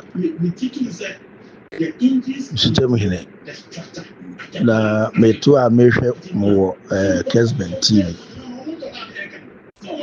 Na me wura ho papa. Se kotoko prayers pa ball ye bofa wiem tesania se bi watu ball ama oba osua ball oba osua ball no watu ball ama no we ye prayer we move from prayers just I me wa me hwe match kura che me hwe kotoko match che na dia me hu no TV so dia enye makono mpo se ma ko hwe kotoko match how bobol fa wiem te se de when sebi want to na akrada na o ka se omo prentina coach miami nu ya no na we die enyi prasem kra me ne minua no ya adwen de ya adwen because we the other share say piano omo prentia enyi adwuma and we feel say boys enyi committed as a committed player. Sergio, good morning. Your friend Sumwa, make us free Accra. Sergio, I'm say, we are made a taxi, me per se Andy, any hour, a share as some way, mammy pa. Sergio, me per se Ghana football no, I Ghana Premier League no, I bono. Sergio, any me boa, ya dear near for moi. I share any maybe a Sergio, you must see any maybe enquy, and Nutine. I might say Ghana football no. Obi a gya ahwɛ obi a nka ho asɛm obi a eni akyire no Sergio oni atie nie ne boys ni bi yɛde yɛ ho ahwi mu wɔ kurom ne boys bebree edi nkɔmɔ ɔmo kyerɛ sɛ Ghana Premier League na yɛbɔ no teams ni na akɔyɛ agyin efefo teams ɛno nti sɛ agyin efefo teams ne ɛbɔ bɔɔlo ne deɛ a yɛhu sɛ ɛma officiating no ɛyɛ bad because sɛ wɔyɛ kɔtɔkɔ now we both team to say Vision, Heart of Lions, Dreams, Adriana, Carola, Samates, and Beseke, and 11 days here. Certain so in a GF for 8 teams. And the Kotoko certain so you buy, I yet didn't say, Refi, Ebeboa, Ama, what my units are teams in. Sergio, no share Kotoko, any Vision, Ewatema. Share officiated and Tembia, a course. Near Sunday ya bonu kumasi ye di team na chi kotoko team a ye di achire ye ne jefe fo teams ne boy ne bi ne ho a referee ebo aye e bia referee esese ye enti Sergio sani ade ne kɔ no me pese mo hwe asem wo yiem e ma me pa esa so ye jefe fo teams no asa so kɔ ye politics Sergio obo Vision Sergio, good morning. But FM Bright, Mkasa Free Spinters. Oh, okay. Yɛbɛba ne ba bɛtoa so madwenkyerɛ ahodoɔ a mode ɛbrɛ yɛn yɛbɛba ne ba bɛtoa so okay mame nkɔ kwa mikio na ɔmfa afisɛm no ntoa so ma yɛn kwame yes general so bibia dem krɔgyen ma yɛntie wɛ ɛno nso meda ase sɛ baabi a wokɔpie no to nsa frɛ me batwa na asere bɛsɛ animguase a bɛgu mu no deɛ wola saa no no adeɛ no ade maa me na gyetum sɛ adeɛ m'anim asɛ ma wohɔ anim na mesɛ adeɛ no ade maa me nnɛ kɔfa saa musuo no nyinaa bae nti megyina yɛtiefoɔ ne ahwɛfoɔ nyinaa anim sɛ fa mbɔ ne kyɛ me na adeɛ no deɛ mahoro me sɛ fio mahoro me sɛ deɛ fio General MTN FA Cup draw no abetodwa for the round of 32 games no ababetodwa Henry Santuchum kasama for the Ghana Football Association fixtures for the round of 32 no wamiehu city city yenti Henry Santuchum. Now in zone 1 I mentioned earlier that for the purposes of local derbies and high-profile games in the various communities across the country, we decided to put the teams in 5 zones so we can generate these exciting matches across the country. Now, in Zone 1, we have Tamale City versus Karela United, Tamale Derby. Zone 2, Real Tamale United versus Yape FC. Zone 2, we have Asante Koroko versus King Faisal. Rekindling what we used to witness in times past when King Faisal were playing in the Premier League. Now they are in the Division 1 League. And then we have Nations FC versus FC Ashanti Gold 04. They are also on top of the Division 1 League in Zone 2. Now Zone 3, for these matches, we have Brecum Chelsea versus Young Apostles, top game. Brecum Arsenal versus Adriana FC. And then Techiman Liberty Youth versus Victory Club Warriors.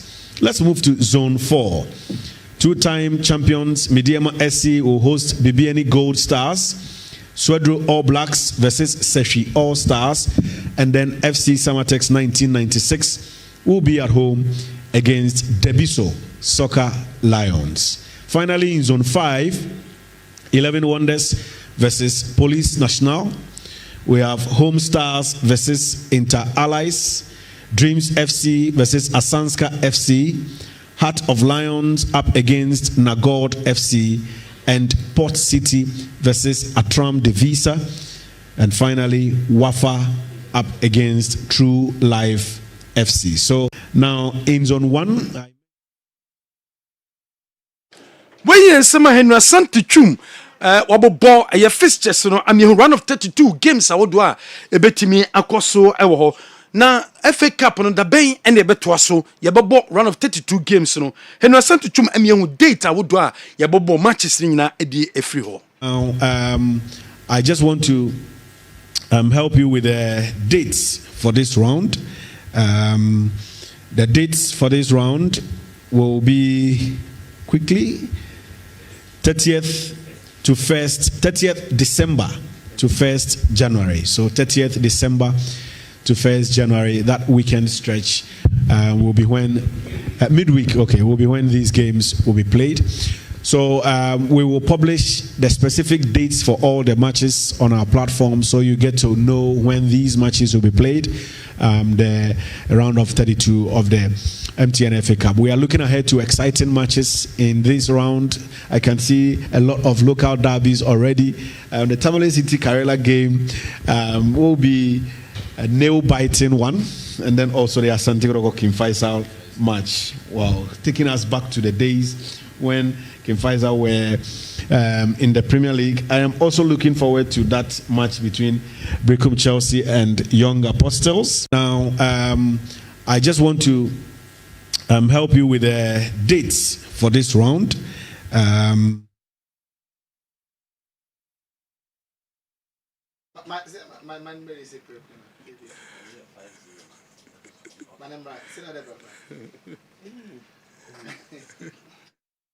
Enti General Henry Santuchum and Amihu matches awodo na ebetimi abaso ewo FA Cup Kumasi Asante Kodoko Ken Faisal na ebeshia a big game and the bekoso yam to so Ghana Premier League Ghana Premier League so say somebody yen hihye e dia bam Saturday 20th of December and a Ghana Premier League Bechem United and Swed draw all Blacks ebebaso and one in hihye one more aye Sunday 21st of December e dua nane House of Oak akense no ebekoso Nana Ajiman Bedu Park ahone bia akense no bekoso and so metimi eyine live amobia nyakwan ahwebi Monday 22nd of a year December Mediama ne Basake Woli Stars ebabo Takwa TNA Park and also wombe in live amobia nyakwan ahwebi we ene eye Ghana Football Association womde ababetu jam e de afa Ghana ye Premier League matches awodwa ye bobobo no hono wo Premier League no hono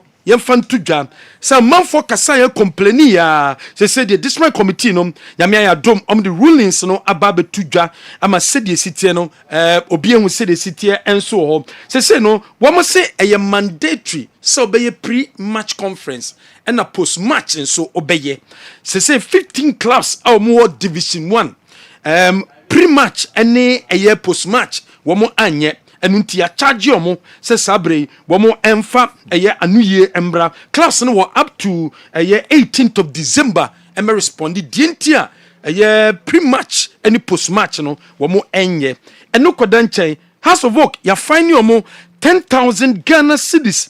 This my committee no and I find 10,000 Ghana cedis. Abro mini Kumasi Asante Kodokoboye womo say inappropriate behavior by the supporters after the game.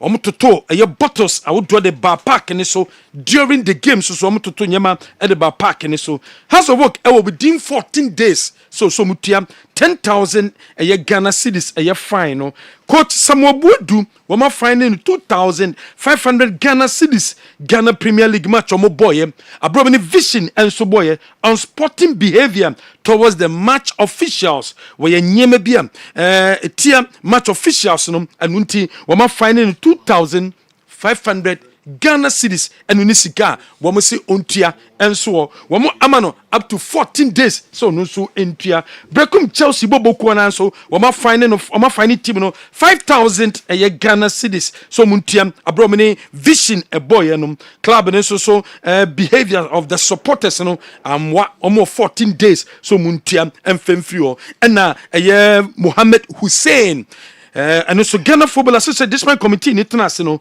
woman so ma banning 3 matches the suspension is effective immediately into the sabre ne punishment has a work next game want me mbobi and see ni suban odanedin towards the match officials and yes suban papa and until 3 matches one contranchen nyadian wo betimi aba abedbo matches a day ama bobo kwa ye freno has a work we ayen hihia efri Ghana Premier League no ba ye other story so but Ghana Premier League na ye fan to jam se sabre malam ya wono so de sama do de to jam was Bechem United afen makoso team no mu enunti Bechem coach ba kwa no honom na favoritism na koso na players no first 11 na omo na bossa was say omo buy no so mu rotate team no enunti supporters na ntiase no munya botre emfama Bechem malam ya team no one sana by the 2 team and the average na di normal 2 year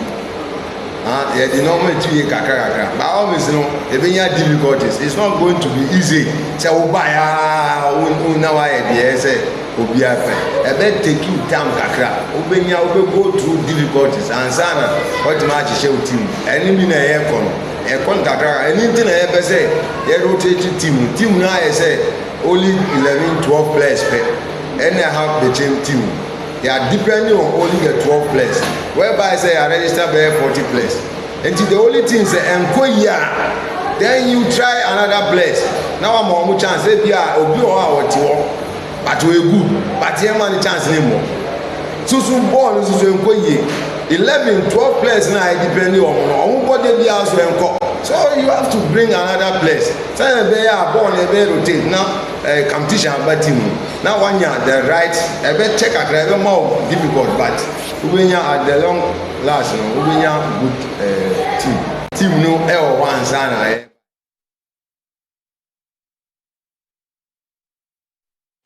Wey ensemo a coach Malam Yaya wode ato dware fa Ghana Premier League no amenuru wono ye coach ensom de ema bobo kwa ye fe no Karela wose bobo kwa ye fe no young apostle suban mo danedi no enye suban papa ye mfam bo Ghana Premier League no supporters no mo nyema e wo park ne so ball konchen a wo monto match omonto ball ne mba park ne so pex o kam Premier League no a enye san kwan no so fa so o Premier League no nyema mo ye de emmo football intimate tupom a cake a trim. You have to warn your supporters. We Ghana, we are going to the World Cup. Some of the things they do here is unacceptable. And we have to leave the barbaric way of doing things and go to the modern way that things are done. The way some of the supporters behave towards even the ball boys when the ball is there. If we have passed that, when you go away, they don't do the same to you. They didn't do that to you. So you shouldn't be here and think that because you are playing on your 20s for granted. But you don't get your way anytime soon. So you have to educate them.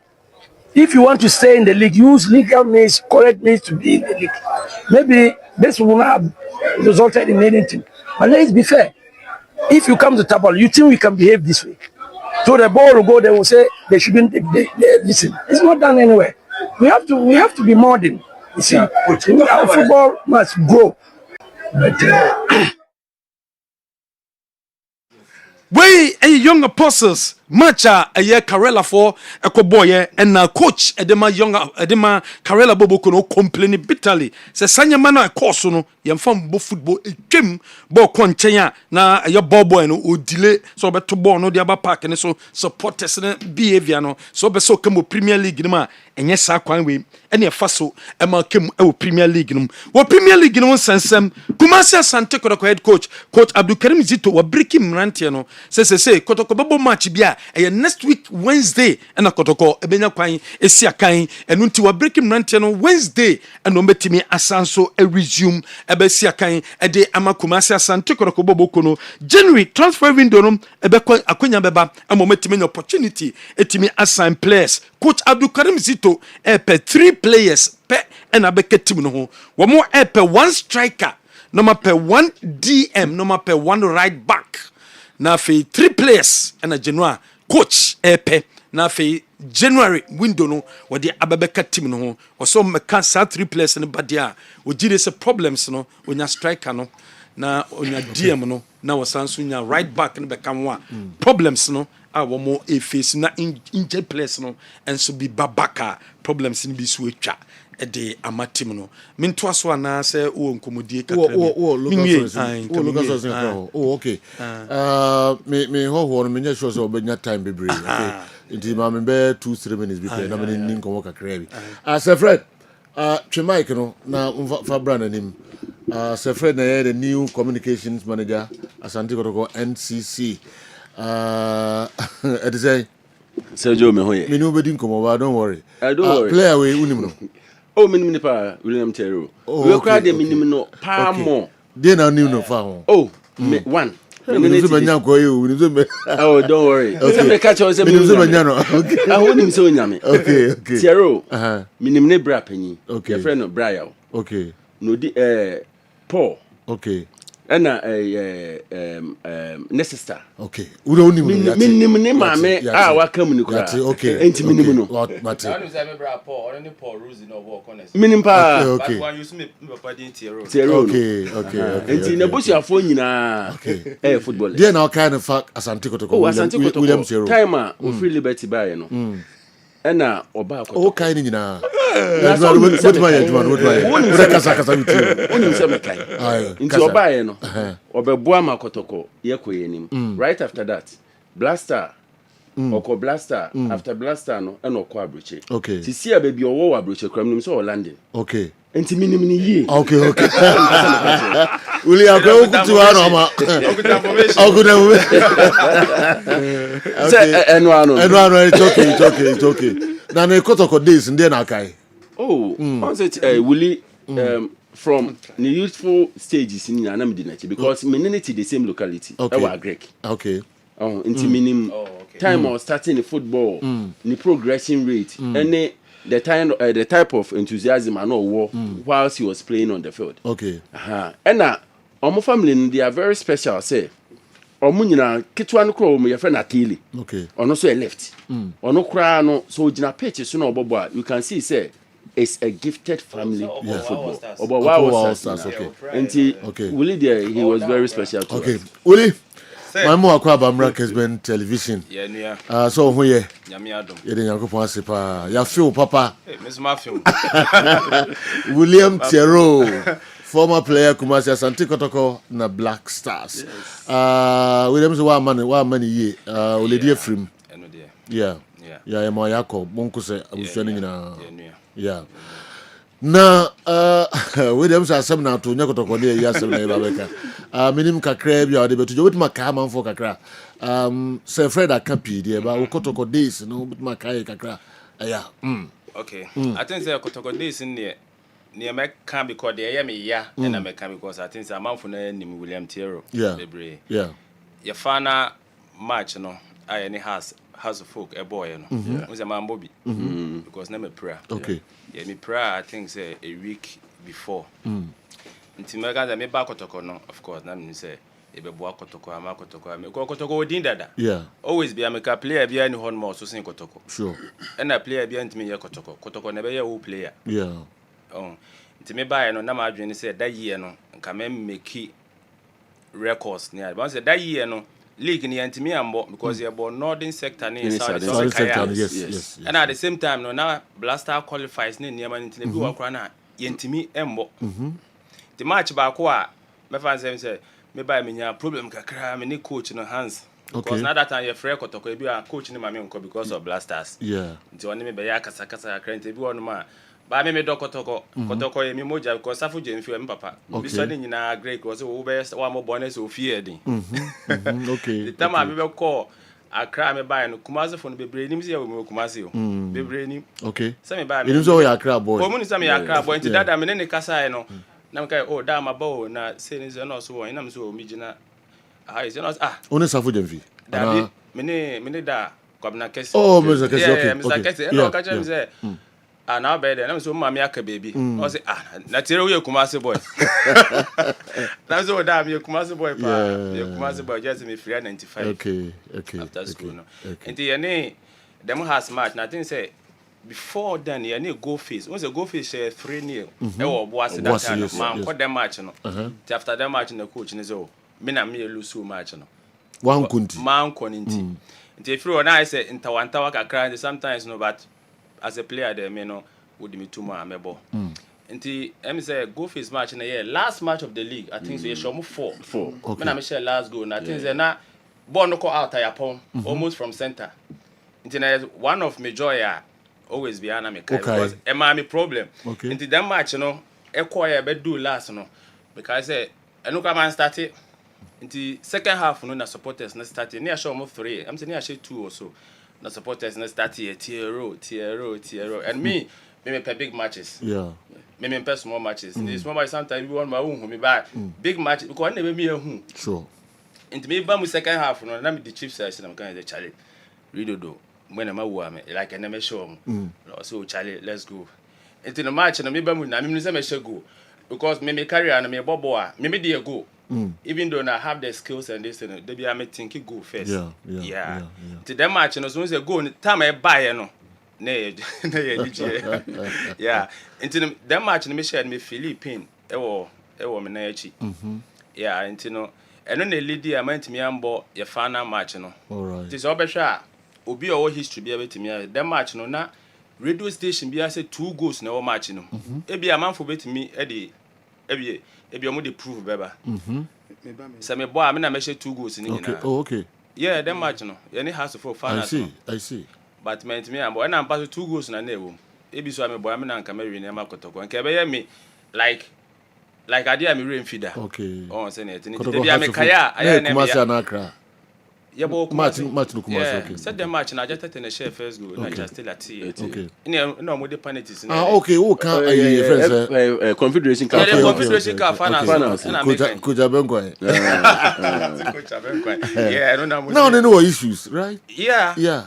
Because of the Blaster, those time na Blaster, me fan say na me di mu we nti bi one my match bi one here free coach na ma me nko.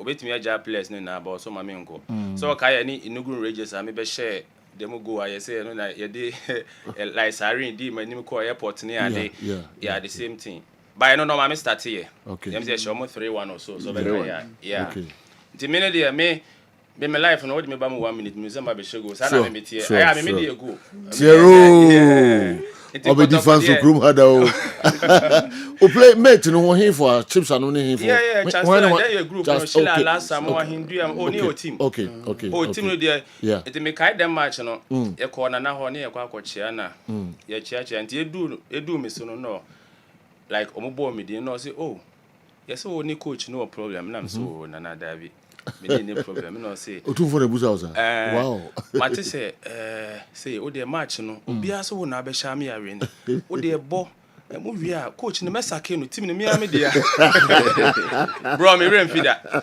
senka me boy na me every day match na nke I mean ade am rem fida na wasum asem ho na onu wasum nko na obetre ka chade ni show me say etwem okay etwem that week no na me ye ice na me ye I mean hot and cold na me try but what's the flesh na na take it time sure at least cry 3 weeks okay but I don't take it time me yeah mind to me I think say kotoko dey ye be now we so hot that time Tiero wow sorry and I mean yes because you need to me so voice ni ye pa kusenso e ma yakopa but so we are born yeah me team Mate Academy wa cry from Dansuma Football Club okay me players be crowd Premier Division e dey ba ko ye Samuel Fosubuatin or go or this thing or Swedro Oblast. Okay. I'm saying this week I shall go from corner to. I see. Yeah, somewhere for so. Okay. Oh, your boys in there. Yeah, na maswe. Okay. Yeah, be Obasake Holy Stars, Ash Good. Oh, me a couple of boys. Wow. So me really me like intermediate until later I decided say me am a team now at least. Yeah, give you back to the community. Sure. Yeah, and I'm a academy. Until player be all you good that. Open opportunity there. From next year go, you know. So do you back Kumasi Accra? Oh yeah, next year by Jamia Aduma Easter be tournament wa. Oh okay. Yeah, near to me one. You say no old Fairnord facility and near use no time start with Fairnord. Okay. And you say hona you say abedi ensa. Okay. You say hoya ye the ante hona. I see. From next year going no. You best start here. All right. Mr. Brooking, I'm for him on papa. I see. Yeah, tell me free Kumasi no. I'm call 97 me to call Fairnord. Okay. Enti na santa am was na ko ye wona brooch because the boy bonny here different because me go sua kakra. Okay. And I say bye. They don't come Brooklyn Kotoko. Brooklyn Kotoko. Yes. Kotoko play players no nkwala ni na Jordan mo ni o mu na. Dia me say Fairnord there na mama Kotoko fida team. Ele team no na Kotoko ye mu team bia oti am sa na how kakra ho. Oh, me touch games. I think say yeah. Sometimes na determination no. Yeah. Always be can be a players na can kasa kire omo can be kire omo. Like a football player say. Na ye twem kura me ni menua ye do so am na me kan say. Tama na me okuma na me nyi but me sorry how much be 4 o'clock. Me ye road sa ansa na bia yakọ training na pa be 9. Because training no ye ma ho. Yeah. Enye coach na ya ma no. Yeah. Oh. Bibia be bia no obenya ho mfaso because football no eye obi anim bobo. But then be mo a good player. Eye ade bia obi ya obi ni bi. E bia o stamina bi, e bia obi bi nti bibia na wo ye na so hu se we ni on se ne players na ngasa no. Mimi hu se like bebre na ngasa relax because bebre na ngasa o managers. Ono wa afa fun a friend manager o manager dey na e call. Ye time ni bi. Nti wo ko gina pa so a wonim se wo life na wo bo no. Say opportunity be ba. On say net no. Sure. Anytime be on Bejina Parks no one thing also especially Kotoko. Yeah, can because of Kotoko. Because Kotoko ye team obo a menua. Uni problem. And then nam crew me could do baby na me na mafu gina obo nkomo na me yi no mo hu me. Okay. Me glasses na me hu say guy ba ko. O say William Tiero. Tiero. Omo ya fans na me call na me say me a. Be hwe the day o hono. It's wonderful. Wow. It was wonderful. Kotoko team obo a ye ni mumpo since wa blaster. Okay. O me na make a cho. Okay. Obo Kotoko ye ni since wa blaster. Into a team a obetimi dey market wo. Inti se nyame adona benya kotoko a ya ma platform dada. I say Facebook no. Jina so never turn ho. Easy. Yeah. Because a players be bought second division ya de omo market omo na we be do kotoko a. No so we relax. Relax. No. The thing say boys na sometimes say mpanyimfo ni omo kasa. Sometimes say kasa, un say Europe no sometimes me go training. You wait me akasa 1 hour 2 hours near training be 30 minutes near coffee. I see. Nti un say ye de bibi hye utrim. Ba un say ana ye hye da enye. Nti ya boys na mo feel say ball na so akogina park so no abo. And ball near the age near the ball. Say tino say opa 18, 19 ho na 20 a trust me heading. I just say be our national team. And no kind of easy. Some intermediate team. Okay. Europe pa heading is very difficult because I saw we Premier League near there. And kwala na ebo. 16, 17 years. Until after now what 20 years, 25 all trials. In fact. Yeah, and I was here educate to we na no mu say and age bi wo ho no ma. Opa hompe e be diam until and then our 18, 19 no. And no say football no e your life. Because you share down go school ndu echi. Until so far football say na obebo I was say we make sure say we make it. Sure. Because what make it Sure. Sure. Then sorry. Okay. Yeah. Okay, omo da sepa na no ma relax do. Oh, ma relax. Say last me share omo. Yeah. Oh, always be am follow kotoko matches no. Me friend Zito. We share boys out to ma relax pa. Oh, ma relax. Because sometimes you know, and I make an park no so dey obe ya obi ni bi. They sometimes no mu nyina mo bo say normal football a normal team has ne kotoko. And I'm boy. By individual players, no. Man confirm who difference. Yeah, who difference, no. Baby one my best sacrifice it. There na me wa hanom. And no na ma ye different. Yeah. To say go face match here can ye bo match ni na me shake keeper me shake kan me say ma na time ko be kai pa because na last corner e no mo ko boy na keeper na fix here. Na me match la last pass na me so say pass by me control me step over or whatever na keeper na by him from center. Dem here obi ni bi. Wow. Passing so obi or passing. Yes. Yes. But I go train you, we practice the war. And when bit me am why great. Okay. Oh, until kotoko players na me sure mo but an animal match any house of folk match here but what me say first half be an I said you ma relax. I say you really be 3 4. That match started from dressing room. Omo determination wo form. They were form. Attitude no share ball now out to me say omo person be take race. I say oh yeah now I'm far. Yeah. But player be as no say who throw pressure I want to be a good player. Okay. Player be or yeah good player. Me bo match na me assess match no 20 minutes. Then I'm here man any year near there. I forget it. The omo ni na me dream. Sure. Yeah. Until no unya jina park no near pass here so we say o life na was starting. Yeah. Uli ya beda sepa. Na esa o chawo Ghana hakakra nanka weekend bia na ibia bunya time ya sanfa oba na fi ye no di nkomo pa. This time they mean share and check too much. But Saba. Because it's a master project into say the bia cha 3-4 months bia no. Okay. Baba fi have a shambo. William de so anya no commentary. Me ye no commentary. Me no we be on kai. I don't know me no yard on kai o. Sir? Na make catch ro. 2002 I was dance man. Na me kwa akota ade. E wo Gold House. Na ma tiudi, but na me who say of course journalist we get tiudi ko making that be a we share and say introduction here we. Into better meet pa e wo Gold House. And em say uja wallet wo kam. Fine, em say namu. Enti no uja wallet to come enti no me te say guys no be bo udi na me say oh okay this is the man enti no me ramu no na woman na 2 years say na se bibia no na so okay on twen over enti wa na me say oh senior twen na me can say oh metu and also oh ma me na me so da metu oh kai na tia pa na man wow oh kai na pa na namum pa the scar me wallet no sana nka wa for yeah. Dimiti udi no sana mati udi ba na me sia oda na me so oh senior try na me tia na so na me so o dey I mean and na me ka show yes so na pa ya namu pa ma tukare yeah baba say no tuka and na pa namu pa William Tiero yeah that's pa for coming you who any agitu Joe Mickey when you follow no I'm bomb minimum. What's your Oh, all right. Yeah, that's it. Someone in Amoka we need to do because and you're born now, born, Obi never young who did it, and I'm on for Betty. And sometimes no me penyon pa. I'm on for the credit to my musicians. Now, me can say, what about Omo beating?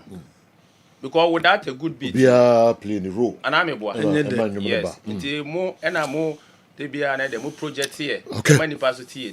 Until the Damasi so. Yes, the Damasi. What about you, dear? Kotokoso dasi pa Ghana and so dasi Black Stars. All right, Williams Jerome. I had in the Kakran. Yet in some foot to out or the about Santico to complex, no, especially. All right. Kwame, let's talk about Honafi with the local stories. No, na me pam da so dance man no me die. Em so mo ye. O me da so ye. Yeah, em so. Me call me ba this. And ya check mine na ye pesi hu meet pie na. Say me pie dia just dance man ba kwa ko be there. What do dance? No, so me won't cry. It's not cry. It's oh. That's the first time I made it home. Yeah. Now my tini din. What tini?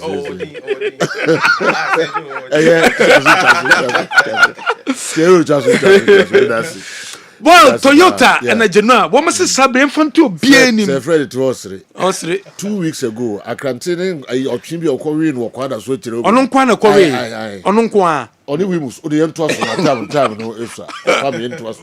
Yes, more best.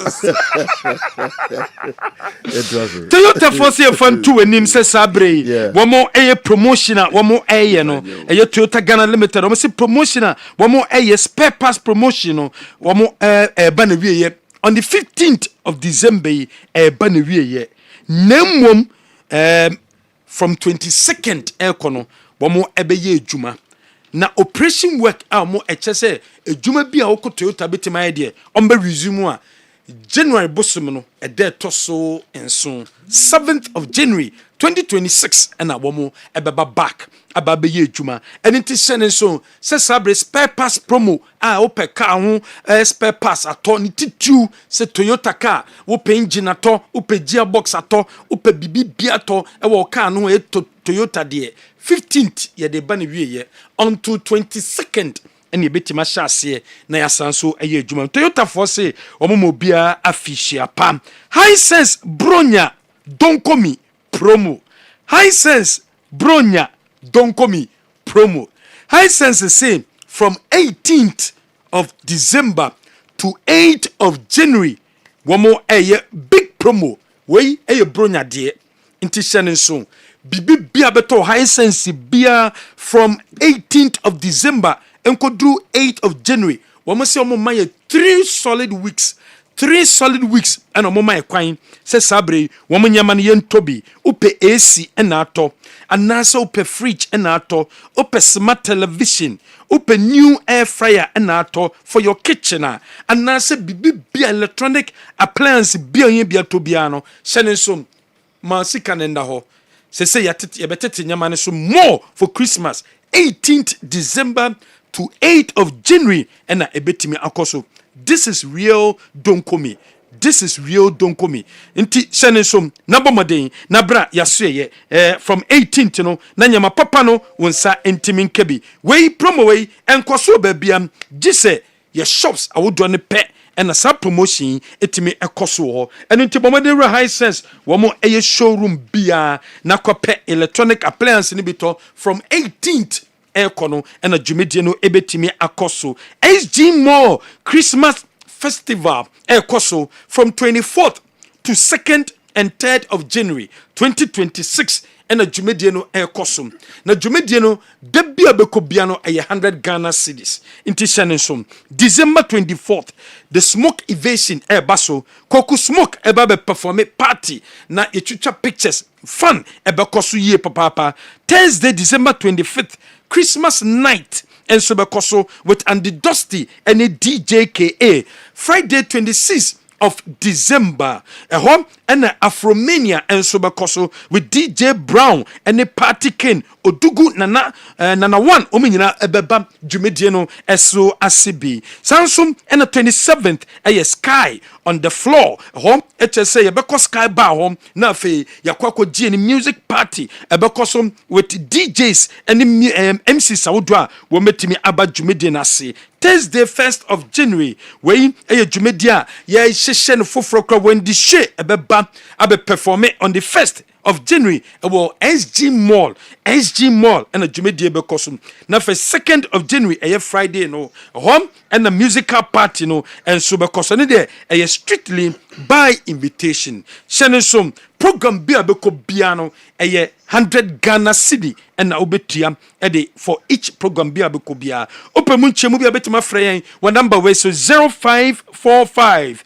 897570 for number way so yebejo so Bismarck College wasi admission is in progress. Bismarck College wasi admission is in progress. General arts and outro when timi ampase and I say general science, home economics and I say visual art and I say business and na pesa wotro now pass ya bomodin na fo ni che Bismarck college Bismarck obetra pass home hostel facilities are available at the mount. Your branch ewo Kumasi, your branch esanso ewo Sunyane. Your number is 0355 746699 0355 746699 offer number we swa yebejo so cansit mixture a mixture I sensuo ye numko ye nipadua mu wonum ko nipadua mu ekwakọ ye adwuma esronko so e de amount yare awodo aintawo e wo nipadua mu na cancer mixture ekoye mu adwuma e de amount mentena ma yare bi eintawo e wo nipadua mu tu ase hyiase obetu ase ahyiase a ye cancer mixture na anomo a ebetimi aboa hyene so se koko na how arthritis na how liver problem na how kidney problem na how nom cancer mixture ko ni peduanum trust in Jehovah clinic and the abedwasum your number is 0244 871862 offer number we so a ye beje wo so na ye ne wadi nkomo max buy bronya promotion no cost de max buy check saloon car electronic appliances awodo pa enso ewo ho enti hyene nso na bomoden ko hwe max buy wo mekira kwan wo mu adum wo me ne top man shoes edin hwe mu wo mu adum wo me ne Malcolm edin hwe mu wo mu adum wo mu eben taxi rank or PZ taxi rank adibia obeto max buy bia no wo mbema coupon sa coupon no ebe enter into a draw sa draw no ene betimi ache wade enso so ewom ene to television to air condition to fridge to mobile phone ni nyina no ewo max buy opemu nchemu bia ye number 0544 019552 0544 019552 offer number we so ye bejo so Kingdom Herbal Center wame the Kingdom Garlic Bitters no e de abedwa so kope Kingdom Garlic Bitters ni bi nanom na boost immune system no na ma stress enko e ma arthritis enko na mbo na ni pedua na titriti no esuntwa emfa mawo ye sanso the Kingdom Ginseng Power e de abedwa so nom Kingdom Ginseng Power na embo usisi yare no ebekom tremendous capsules ebo dwasom eno so beboawo ema obabesia esiesie ohuye enduro we any drugstore chemical shop bia bekobia no obenya bi enso ato ewo ho ejaba jewelry ejaba pempe the second street edum ejaba Ashtown traffic light na sim ejaba si adibia edi gold aye bia no ope bia to a ye beboawo ama onsa etimi akebi wedding ring engagement ring promise ring chain bi na patu kom ade bi na patu onsa aye yellow gold anase white gold aye ejaba jewelry 0277 104488 offer number we so a ye bejo so Dwabura Bank PLC ko Dwabura Bank for womo aseye na ko Dwabura Bank enhihia ewo honie Dwabura Bank ebeboawo loan awodo bia pebia asempa loan ewo ho ye wo batampa loan scheme enso wo ho enunti oba na empo savings account current account microfinance share susu dachinti investment account group loan fixed deposit na peso ya Dwabura Bank PLC and also show mechira kwan legacy night with a brand here a match the day ye ko 28 ɛna yɛkɔ akɔgye yɛni ɛwɔ legacy night dwumadie no ase. Legacy night dwumadie no ɛbɛkɔ so dendenden ɛno nti hyɛ ne nso na bra na nso bɛgye w'ani bi na ɛmboa wo yie papaapa. Abrante machi dede ɔhene ba kisi kwabena na ne champon famille Samini wɔn nyinaa bɛba Micklin Hotel 28 ɛna dwumadie no ɛbɛba so star 713 star 33 star 50 hash star 713 star 33 star 50 hash ɛhɔ ɛne ɛyɛ short code na bɛtumi ato ticket anaso bɛtumi ticket no ɛyɛ 300 Ghana cedis 500 and then ɛyɛ 700 Ghana cedis. Hebaso Company Limited ɛde Hebaso criminal ɛde abɛdwa so kɔpɛ Hebaso criminal bi na UC na wo use Hebaso criminal bi ɛbɛboa apply kitua bi ɛwɔ penis no ho after 30 minutes kɔna kɔ wɔhye o wɔhye wi a na te sɛ bredru sɛmo ne ɔbaa no ɛba bɛhyiem wo use Hebaso criminal enigye ɛbɛba ɛde ama no ɛsɛ wani ɛnsa o ka kyerɛ ɛno ntifo ne kyɛ any drug store na kɔpɛ Hebaso criminal bi wokɔ na wanya bi a o de frɛ yɛn yɛbɛ delivery ɛnso ɛde ama wo yɛ number bɛtuma frɛm ɛyɛ 0244750510 and that's a 026885858 026885858 wo from number we so a yɛbɛgye so hyɛne so sɛ diako is Christmas gala no eba bɛkɔ so fixtures no aba diako bitters Christmas inter areas gala no fixtures no aba betodwa fixtures no enie hyɛne so ginyase eni akatago ene babo first game ebeba so eye Friday ahensan any student community enso ene bebo ahensan any student community enso ebebo deduako ene eye kokobin enso ebebo we Friday games awodo a ebetimi abaso diako bitters na daruma ena eye gala ebaso Friday 19th a ehye no ginyase ene akatago ebedi kanbo ahensan any student community deduako ene kokobin ebebo na fe Saturday no emina ene bomso enso abo kentin no ene odium ena buadi ene atonsu wei eye nhihia ekoso gala yi ye bona fibia wo kotei astrotev ne so ena ye bo eye sa gala yi na fidie nyame ya dom ema diako bites abeboa yen ti gala yi die enye gala kuma inti hyene so na so bepie mu ebo dwumedie no enso asebinti fixtures no eno so enie ene de atudwa no ginyase ene akatago ahensan ene student community ena eye deduako enso ene kokobin ena ebehia genua memfa ntudwa se abra wo ye foundation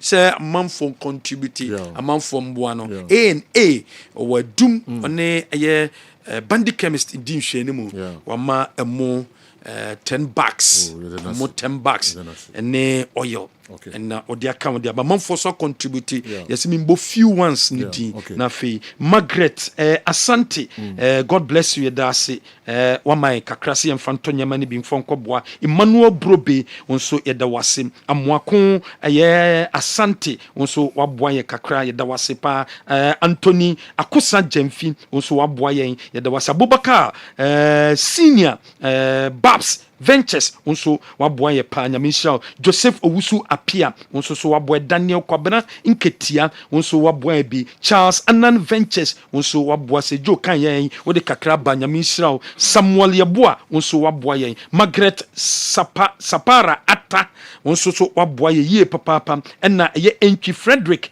Two Heads Firms and Trading Enterprise musuma boa nti genua amanfo guso a eboa nti wonso de mbaya na de aba ye dam nyina ma se wobetimi de aba wo de ne so send aba 0245 759593 wo de ba ye beda wase pa kese bi nam kwan mu ba ya mema wonsa waswate okay enyamba ya kra nyame hia oni pakro okay ngopon be hia oni pakro papa enyamba ni nyame hia no metu din akire.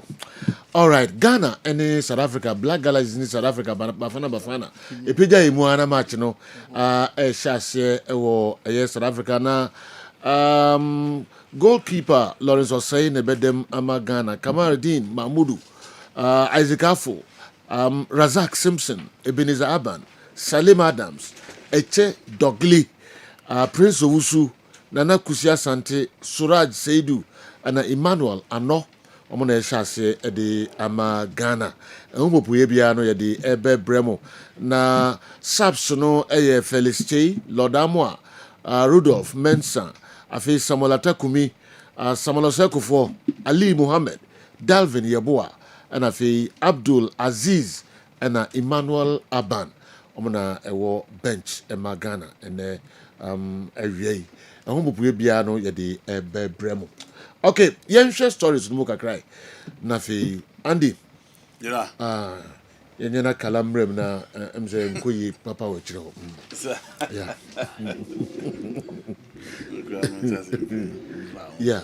Okay. Mini opening was here protect Otado. Na general Otado protection be ni mbama. Yeah. Otado protection na e dia man we any opportunity e dia ma Otado we dia bi no Otado nya. Sejo. Say we are scout Edema Borussia Dortmund. Na Ghana aba be fa se be coach team. Na waba obe coach team no. For close to the last time I went me and qualified for AFCON year 2004. 2004 the BC 21 years. 21 years the me and qualified for AFCON. And yes say any countries be on more debo so any be an ekoboy. We play Sudan, we play Niger. Omo debo ni so want me and qualify. Ghana a bomb match our Accra Sports Stadium ya take against Niger na your coach at Yeti Park.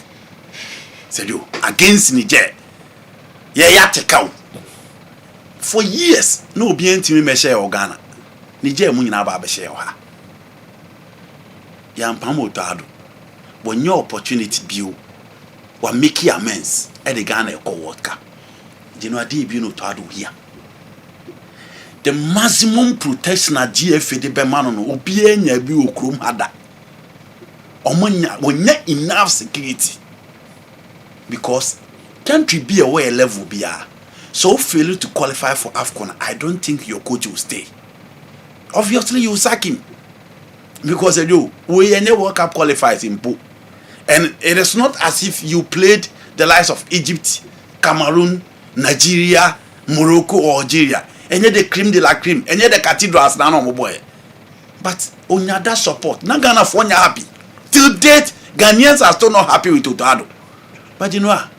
When you enough security from the FA, when you enough security from his employees, into the can say the platform now was a new bureau. Because the last time in 2022, new group in South Korea, Uruguay, and Portugal. Yentimian qualify against Uruguay. Match and no BMC a bit me in as much as we struggle against team, sir. Omo timia when World Cup no.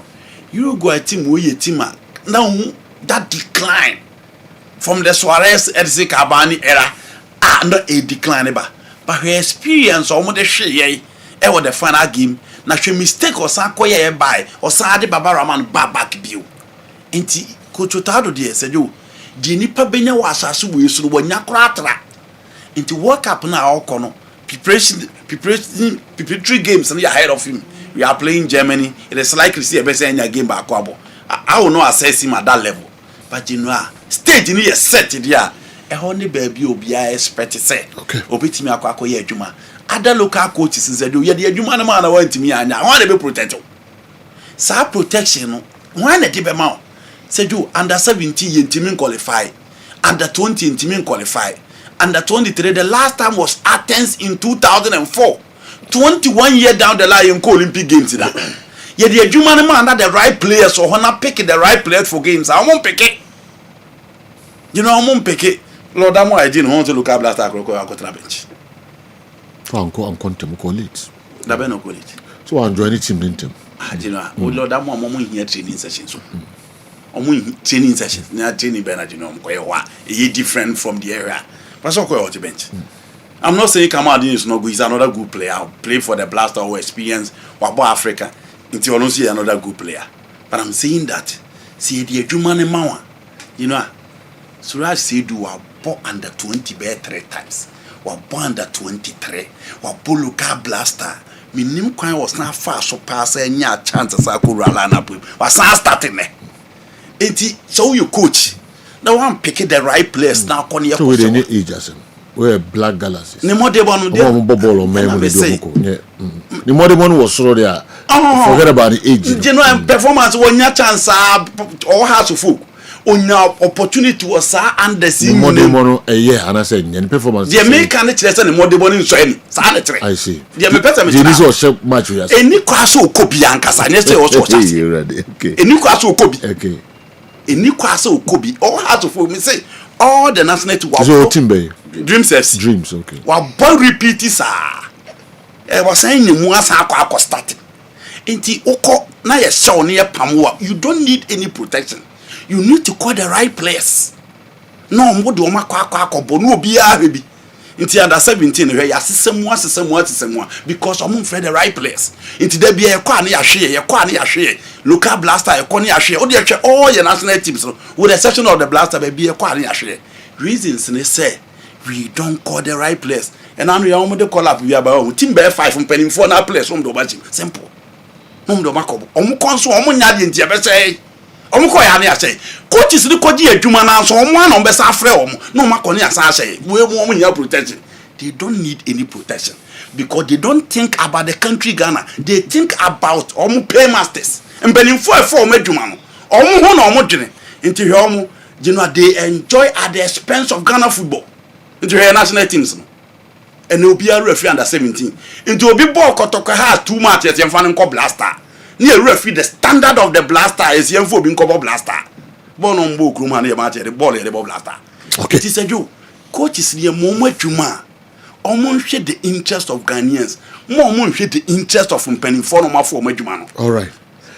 Mameda Humra na Yenhwe Hussein so asem no mre ko we say ka won sempi Hussein better late than never.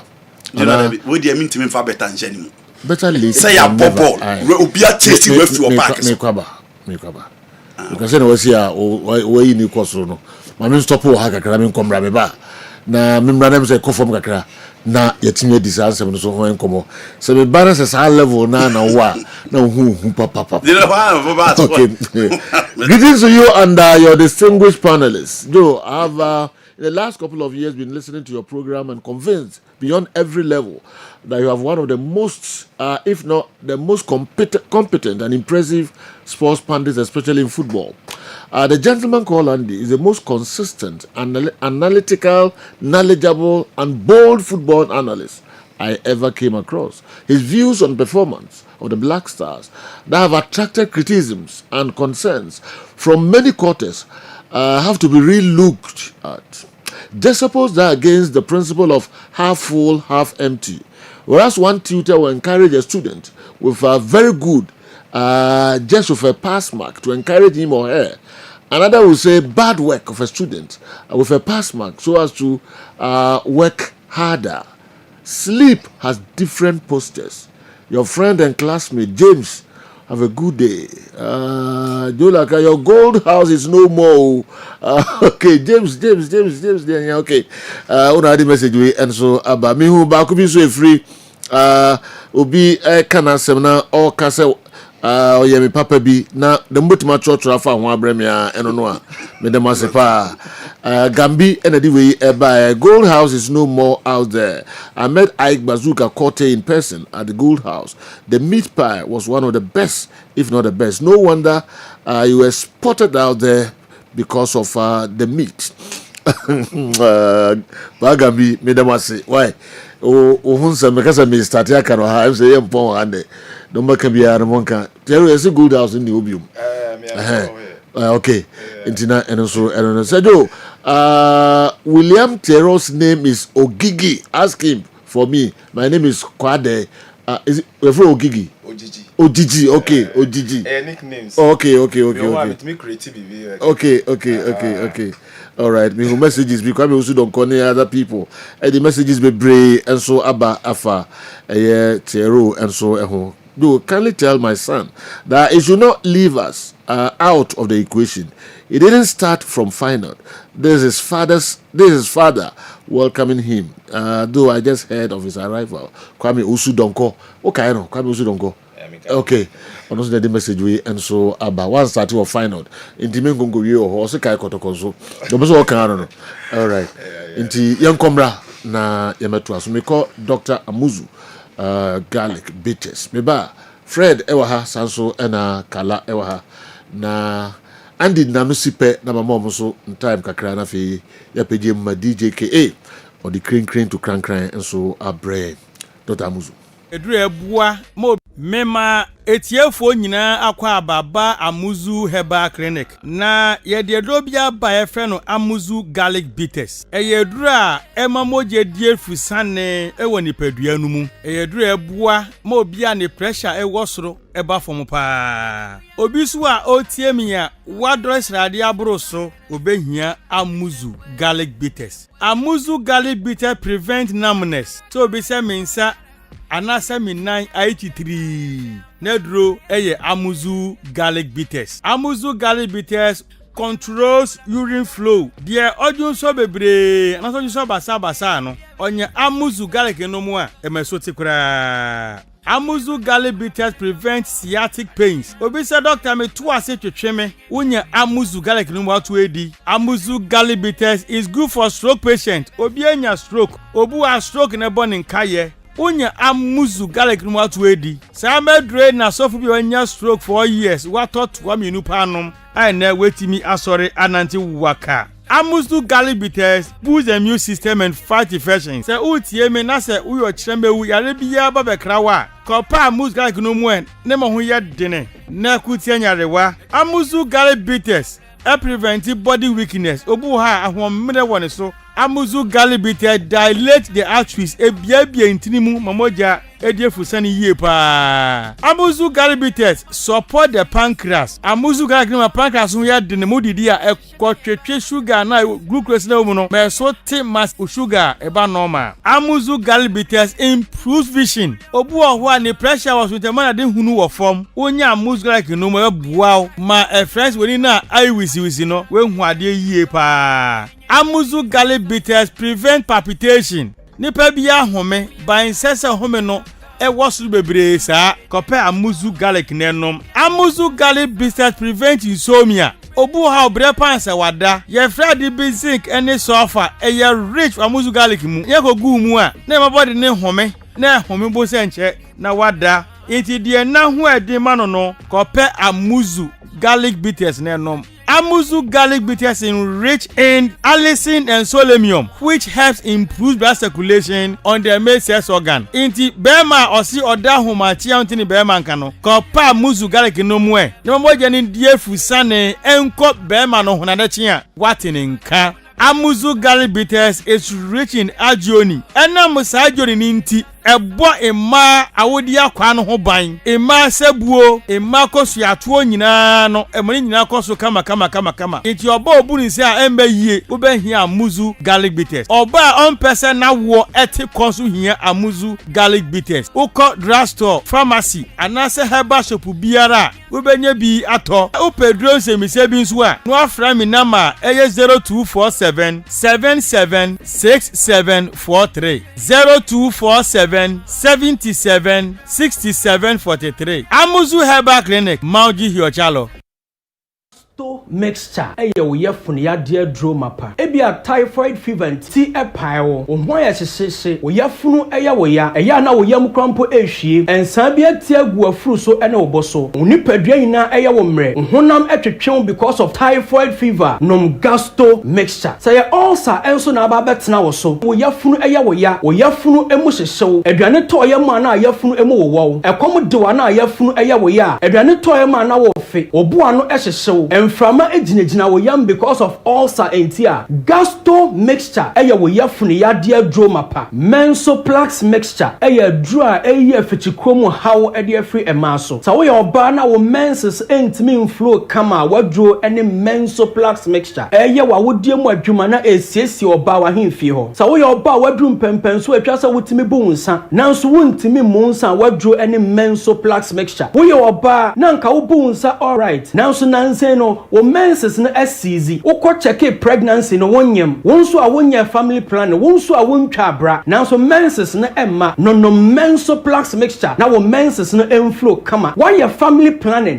family planning no edrum pempen so bia wagya family planning no wo hwe ani mu senka wo menses no beba nanka watimi afa afro nanso wahwe ani mu a menses no emma no menso plus mixture na entimi emu ama menses no enflow kama wo bu nsa ya na yaw ewo mu ana wadro any menso plus mixture prostaplex mixture eye adru a eyi dwonso mu haw ede afri emerima so wo ye bema na wayase eye wo ya na wayase kaw wayase ton a wadro eye prostaplex mixture o dwonso a ya wote yaw ewo wo bema mu eye na wo bema emu edwo wo bema mu ekekawo a wadro any prostaplex mixture eye na ensuo bi fri wo bema mu eba eno so a enye dwonso wonso a wo dwonso ntentem sope ya wo ye bema wo bu koda anadwo a enane ya ne de no ana dwonso ede no obesori adwonso empre bebre ansa na ade ache bema okoko gina wo se wo dwonso a edi enmere kakra ansa na dwonso no ahya ase se eba no won hwehwe prostaplex mixture echa kwan na won nonom na entumi enyi sa wo ha no emfamfri no so na won susu a wo ye bema wo bema mu aye mre no wonya prostaplex mixture ibi na won nonom a ebeyi sa wo ha no afri so akọ ententem so pa eni kwan se bema okoko gina wo se wo dwonso a wo chimpi ansa na dwonso na ba eni ntimi sraw ta wo dwonso na se wo chimpi ansa na dwonso no aba woni padua na ebo okoko so wo haw bi ya ba ni padua ni mo entempa wonya prostaplex mixture ibi na won nonom ebeyi sa wo ha no afri so akọ ententem so pa wo bu on ma dwonso no kra wo dwonso no emeye dwonso no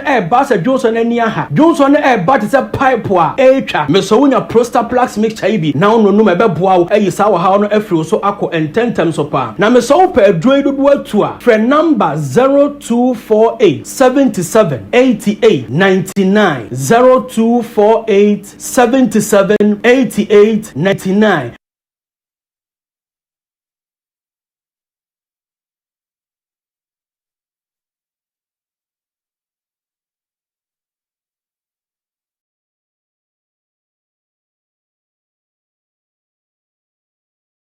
Osu kakramfa mama akasima edu enso na ye peja ye mu ma DJKA enso abeto aso de amayen. I don't think your pundits are discouraging or putting fears in people about the Black Stars' shambolic outputs. They are speaking the facts and the truth. Those of us watching from afar even know very well this current crop of Black Stars setup are both below average and average players respectively, including the entire technical team. Lest I forget, we shouldn't expect anything better from the friendly match against Germany. It will be the usual defeat we are used to nowadays, and the rest will be Otuado criticizing poor nature of the pitch, disturbing performances, and squandering begging chances during post-match engagement. Good morning, Sergio. Strong Amido. Anyway, if it's South Korea, and please ask Thierry the number of matches he played for the Black Stars and goals scored. Strong Amido, anyway, and so Abreye. William Thierry, we miss you so much. Wow. This is the first time I'm seeing you after leaving Kumasi Asante Kotoko. Okay, the wins today Abba no. Thierry, messages, you know, how one here for program. Okay. Inti, I'm on for the overchair, I'm on for okay. Thierry's another overchair. Next time, you be beam. Nankomobia ubia na money no edi pa. All right. Also sum kotoko now sum ni ya ebe boa still oda undi di kotoko. Nti uboko na say na be you mabobo na unye committed da. Eno so hunsu no wa na abejo ade. Fredo. Say yeah. Oh, adom. De Yakopon say una okasama NCC no. NCC. Because my who NCC wa. After the elections on the 28th day of August, now you see all the various groups still exist. But as you see, I say you're coordinating in a boom. Okay. To the National Supporters Council. Okay. So the council is in charge of all the supporters group, and the chairman Solomon. Okay. And I will play role by. And I'm here the public relations officer. Okay. For the supporters worldwide. Okay. Worldwide. Yes. Hey. We are seeing Solo and the chairman. Okay. Of we are seeing one of the position among one. Oh no. Ukrata normally appointed a woman say worldwide. Many question now. Okay, now let's do it like this. Asante Kotoko, the organogram. No? Yeah. Also, in terms of supporters leadership. Yeah. See, solo ye edin krano, enti bi akrebe ye be change no. Okay. Because I say National Supporters Council chairman, or executive chairman, because on the main elected. Circles ne frame. Circles no ewo. Okay. On say faithful so circles so warriors so kuma pemo ono those are the sectors fan base na wo no. Okay. And omu nyina and oko Germany, US, China, omu nyina omo circles our supporters groups ni bi ho. Okay. Omu nyina ne bom ebeye eyi chairman baako ama ne beye the supporters chairman no. And this supporters chairman is representing all supporters worldwide. Okay. In sanity. All right. And to men na me ye. Okay. No na me person. Clear. And what you say? Very good. Minim ene yenim repi. Yes. Minim so better abapo. Oh, they say me no one. No say atro pa na ya de pa. Me tro ekasa. Say also to such challenge na ma me de bia. Say me ba mehu na de be me ntie ne maba. No. Oh, the other way. Oh, don't worry. So the one me no de anim ye hu kasa dada. Whiskey. It is a joke. Them supporters need you. Yes. Mr. Joe, you bet ya. Wahwefo ani otiefo. You bet ya Santiman. Yeah. Kotoko de ubema yosom. Nti enso ya base yebesom. Okay. Now one thing na ye pese ya show supporters ni say ya base ye nyina ye beka ye ho abom asom ye kotoko no. Sir Joe, for some time now. See the new sum na idin. I did. But I say performance no sum na idin. Also say Joe, yes, we acknowledge say performance no form. But say obi a wodo ade no. Obi a wodo ade no. Now, ye sisi uba no. Ani edo ye hwe matches no. Will you have time on mobile sa hebe time no. And even post hebe time ni ba na mejo last mo area ho nyina no. Na supporters ni ekọ park na edoso. Why? Because sa generation na ni edibo achi mo no. Ya ni edibo na chia to that particular generation. But ohwe omo eba 90s iba na. Omo no the introduction of foreign leagues in Nasefon abe cloud omo judgment. Okay. And now omo papa mo no so ye mo ayewo omo no so. Yansa introduce omo to the local system. Yeah. So there is a gap between ye era no any now the 20th century era no. So that is where we are coming to fix. Okay. As I say fix say those people are equally important. Now their decision making process and it's all about the foreign league. So how as the newly elected members and as appointed members are the elected chairman no. Okay. It's our responsibility to make sure say you bet me educate you omo. All right. No man who say yes Asantemai ewo team. Okay. Asantemai sisi a ye kwa ako a ye mfa tete no na Asante de sekan etuo ni na sefo kwa ako but now Asante entokwa ye ko no ye ko true football ena kotoko no ye osom. Okay. Nti esese enyina hu se ye som ye kotoko na bibia we mu bia esese ebetima ya aboma kotoko na kosoro no ese enyina with one unity of purpose, one sense of purpose ye nyina kan hu bom. Okay. Sa de baako ni asum ya Asantemai. Okay. Ni asum ya kotoko. Wo kan ho bi menya time amount menu nyina ye kan ho bi ni problem cry so wa unim minim pa wo de sem no wa na bi anti minim enti esese on so Fredo yeah that's pa e be fro wano say yem say wano obetima ya adwuma no pa no two ways about that. Please ask Tero to clear the air for us. Which part of Ghana does he come from? And the dairy and so na di way abreye na asem we abebusa Tero o Ghana ni dinu kwa jese o ya dagati. Oh, okay. Dairy, I mean, Dairy. Okay. Wow. Ufri Nandom. Yes. Nandom. Ufri Nandom. Okay. Dagati. And Adari. No, Adari, no. And the dairy. Oh, and the dairy. Okay. Why the dairy? I want to Chroma and dairy.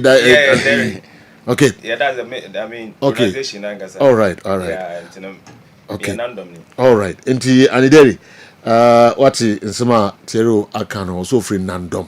Yeah. All right. Kala Ajo. Yeah. No, before some about and then come ma omo fei afuto kakra me be man say on kasa just supporters. Okay. if you say no maybe word ma entwa yie mene referee panifo no bebe akasa afa enkola na omo de omba kotoko match no okay say ba sa no mo manko omo bu nkola na bem okay enu nti no kotoko supporters so hwe bibie omo mu sumpa na ese nkomo kan mo team na nya ade okofa akola so ba no ma ja omo team na nya ade de abesha akola oh but so do me chero brogram man so de me chero enti abeshe uze nura say Sunday allegation am de to akola eshi sa akola na si dream player enko penalty area of which say dreams for ball nyina o twetwe goalkeeper ground bi ase enti dia pa no sa akopa ma de bi okay on de me chero enti abeshe mu supporters because say bibi ko see ya ana ke ka say mamon ball baba yara ebe ha adwene mene penifo so akasa bebrebe amamo say ebe sere o mo say be dem aka me se kotokode has teams ni bi enu nyina anya de instead so mo focus on mo team no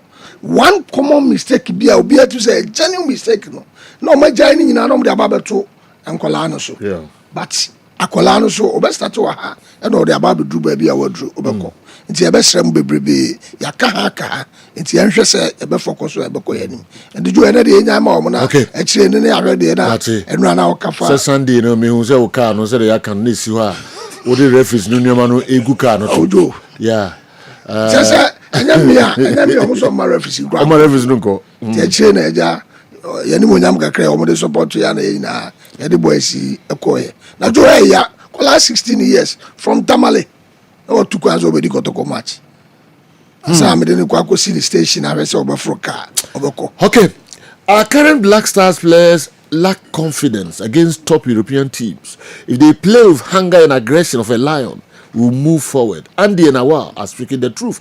Crucial Raul Edwe Ifri Dadia Sina Abre. Andy, Fred Peso Oyi de Kalaka and Minimum Peso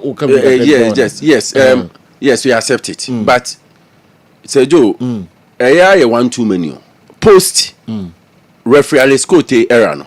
And some no kekafa kotoko. Oh, then okay. Oh, okay. Now, my start here. Time in about 2 minutes. Okay. Now, on say our first 3 matches, yenya penalties, and afterwards, the comment bia no be comment about Kotoko bia was negative, and those referees were punished. They were punished because referee manager, you are supposed to be a neutral arbiter. The owner our appointed referees, and to say bibi kraba. There is no way a referee manager. Oh, sorry, no, Papa. After match, be a post match, be a Kotoko issues, be a local radio station. Then you'll be commenting on Kotoko issues. For instance, has penalty na a GTA housing. Okay, I say a penalty. But it was obvious. Has player no, Buffy was rather not smart, and he was naive because what Bobo player at a lead you. No, triple no. Foul. We did a lot of the game. Yeah, you play football. No, you can kind into him. It was a trip. Mokramo be explaining, but who are we neutral arbiter? What the referee we are sending Ghana in Nano. Oh, Babeka say, Adiana, Akrani was Mitia, another referee crowd. Also, a senior referee or say, Nanka say, referee no, a managing game no. Now, no. If you go on that tangent tonight, a ma ye chief from afar no, you won't say, oh, diabolic plans towards the team. Sunday near your parking so yes or Accra we acknowledge so Accra and obedi a high profile match say but there are some petty mistakes and okoya why Baba Yara Sports Stadium adentina na say now Sunday no na police officers wo hon kwa makoma 300 stadium I'm telling you so no they came before because of the match Lumba they say oh, Joe, I'm telling you a fact. Dreams. Mr. Kotoko dreams 300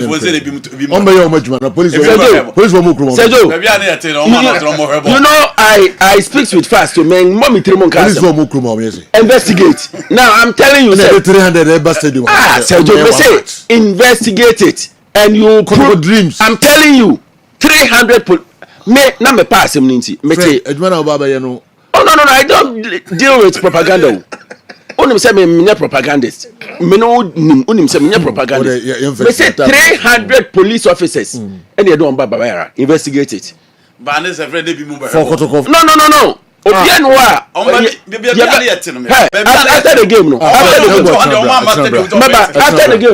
After the game one say assembly omunyira. Do you know the number of police contingent on the bus? Kessben no. No, Lumba you said they were ushered for the game. I'm telling you, I don't know. They were Fred, Sergio, don't worry about me. You throw whiskey qua. You come okay. But Joe, Mama, one correction. Oh, there be also Alex Conte appointed referees. Okay. Tero that's in MP. All right, Sergio, where the mefa konya isinamada adofo mobile boy mame we no. I was really surprised. Okay. People mobile no because na lumba ye ntina manfo say bia but omo kire odo mame hu say nzema ne kokoda ne kromo ase nyina no. Okay. I mean omo don mame. Me da obi bia ase. All right. Yemfa NCA William Chero and so and never got near Cocofa, Yankra to a chat to okra, Kaladia, some. Let me say, Alex Conte appointed referees or head of referee. Okay. Your referees committee or I'm going to hear referees appointments. All right. Until all the all come and correct him. Okay. My referees manager that's correct. What is the responsibility? What is the responsibility of a referees manager? No responsibility. What is the questions? Okay. Obiso ma kwa but time na so. Oh. You know tell me dey be able to be shada. What am I mean who send there? Who send there? Pen for no shada. And it's either omo shada and na say ye ball na ye ball. Once be review. Ye ban we bre ye ball no mu hwe bi. Enti de see ya no ye kra na ya ye kam omo te say na course so across. Nyeza say do. Your problem ba ko pa ye wo Ghana a protection of referees. Na player be chase referee or pass in the midst of security. Na ye judge player no from 9th November and one year company. We are simply not serious. Yerebesia na yakofa commercial chat okra DJKA onina pamfo ba be transe na omohumua e de amaye. Yame eya aduma ochina yebesan ne mu atra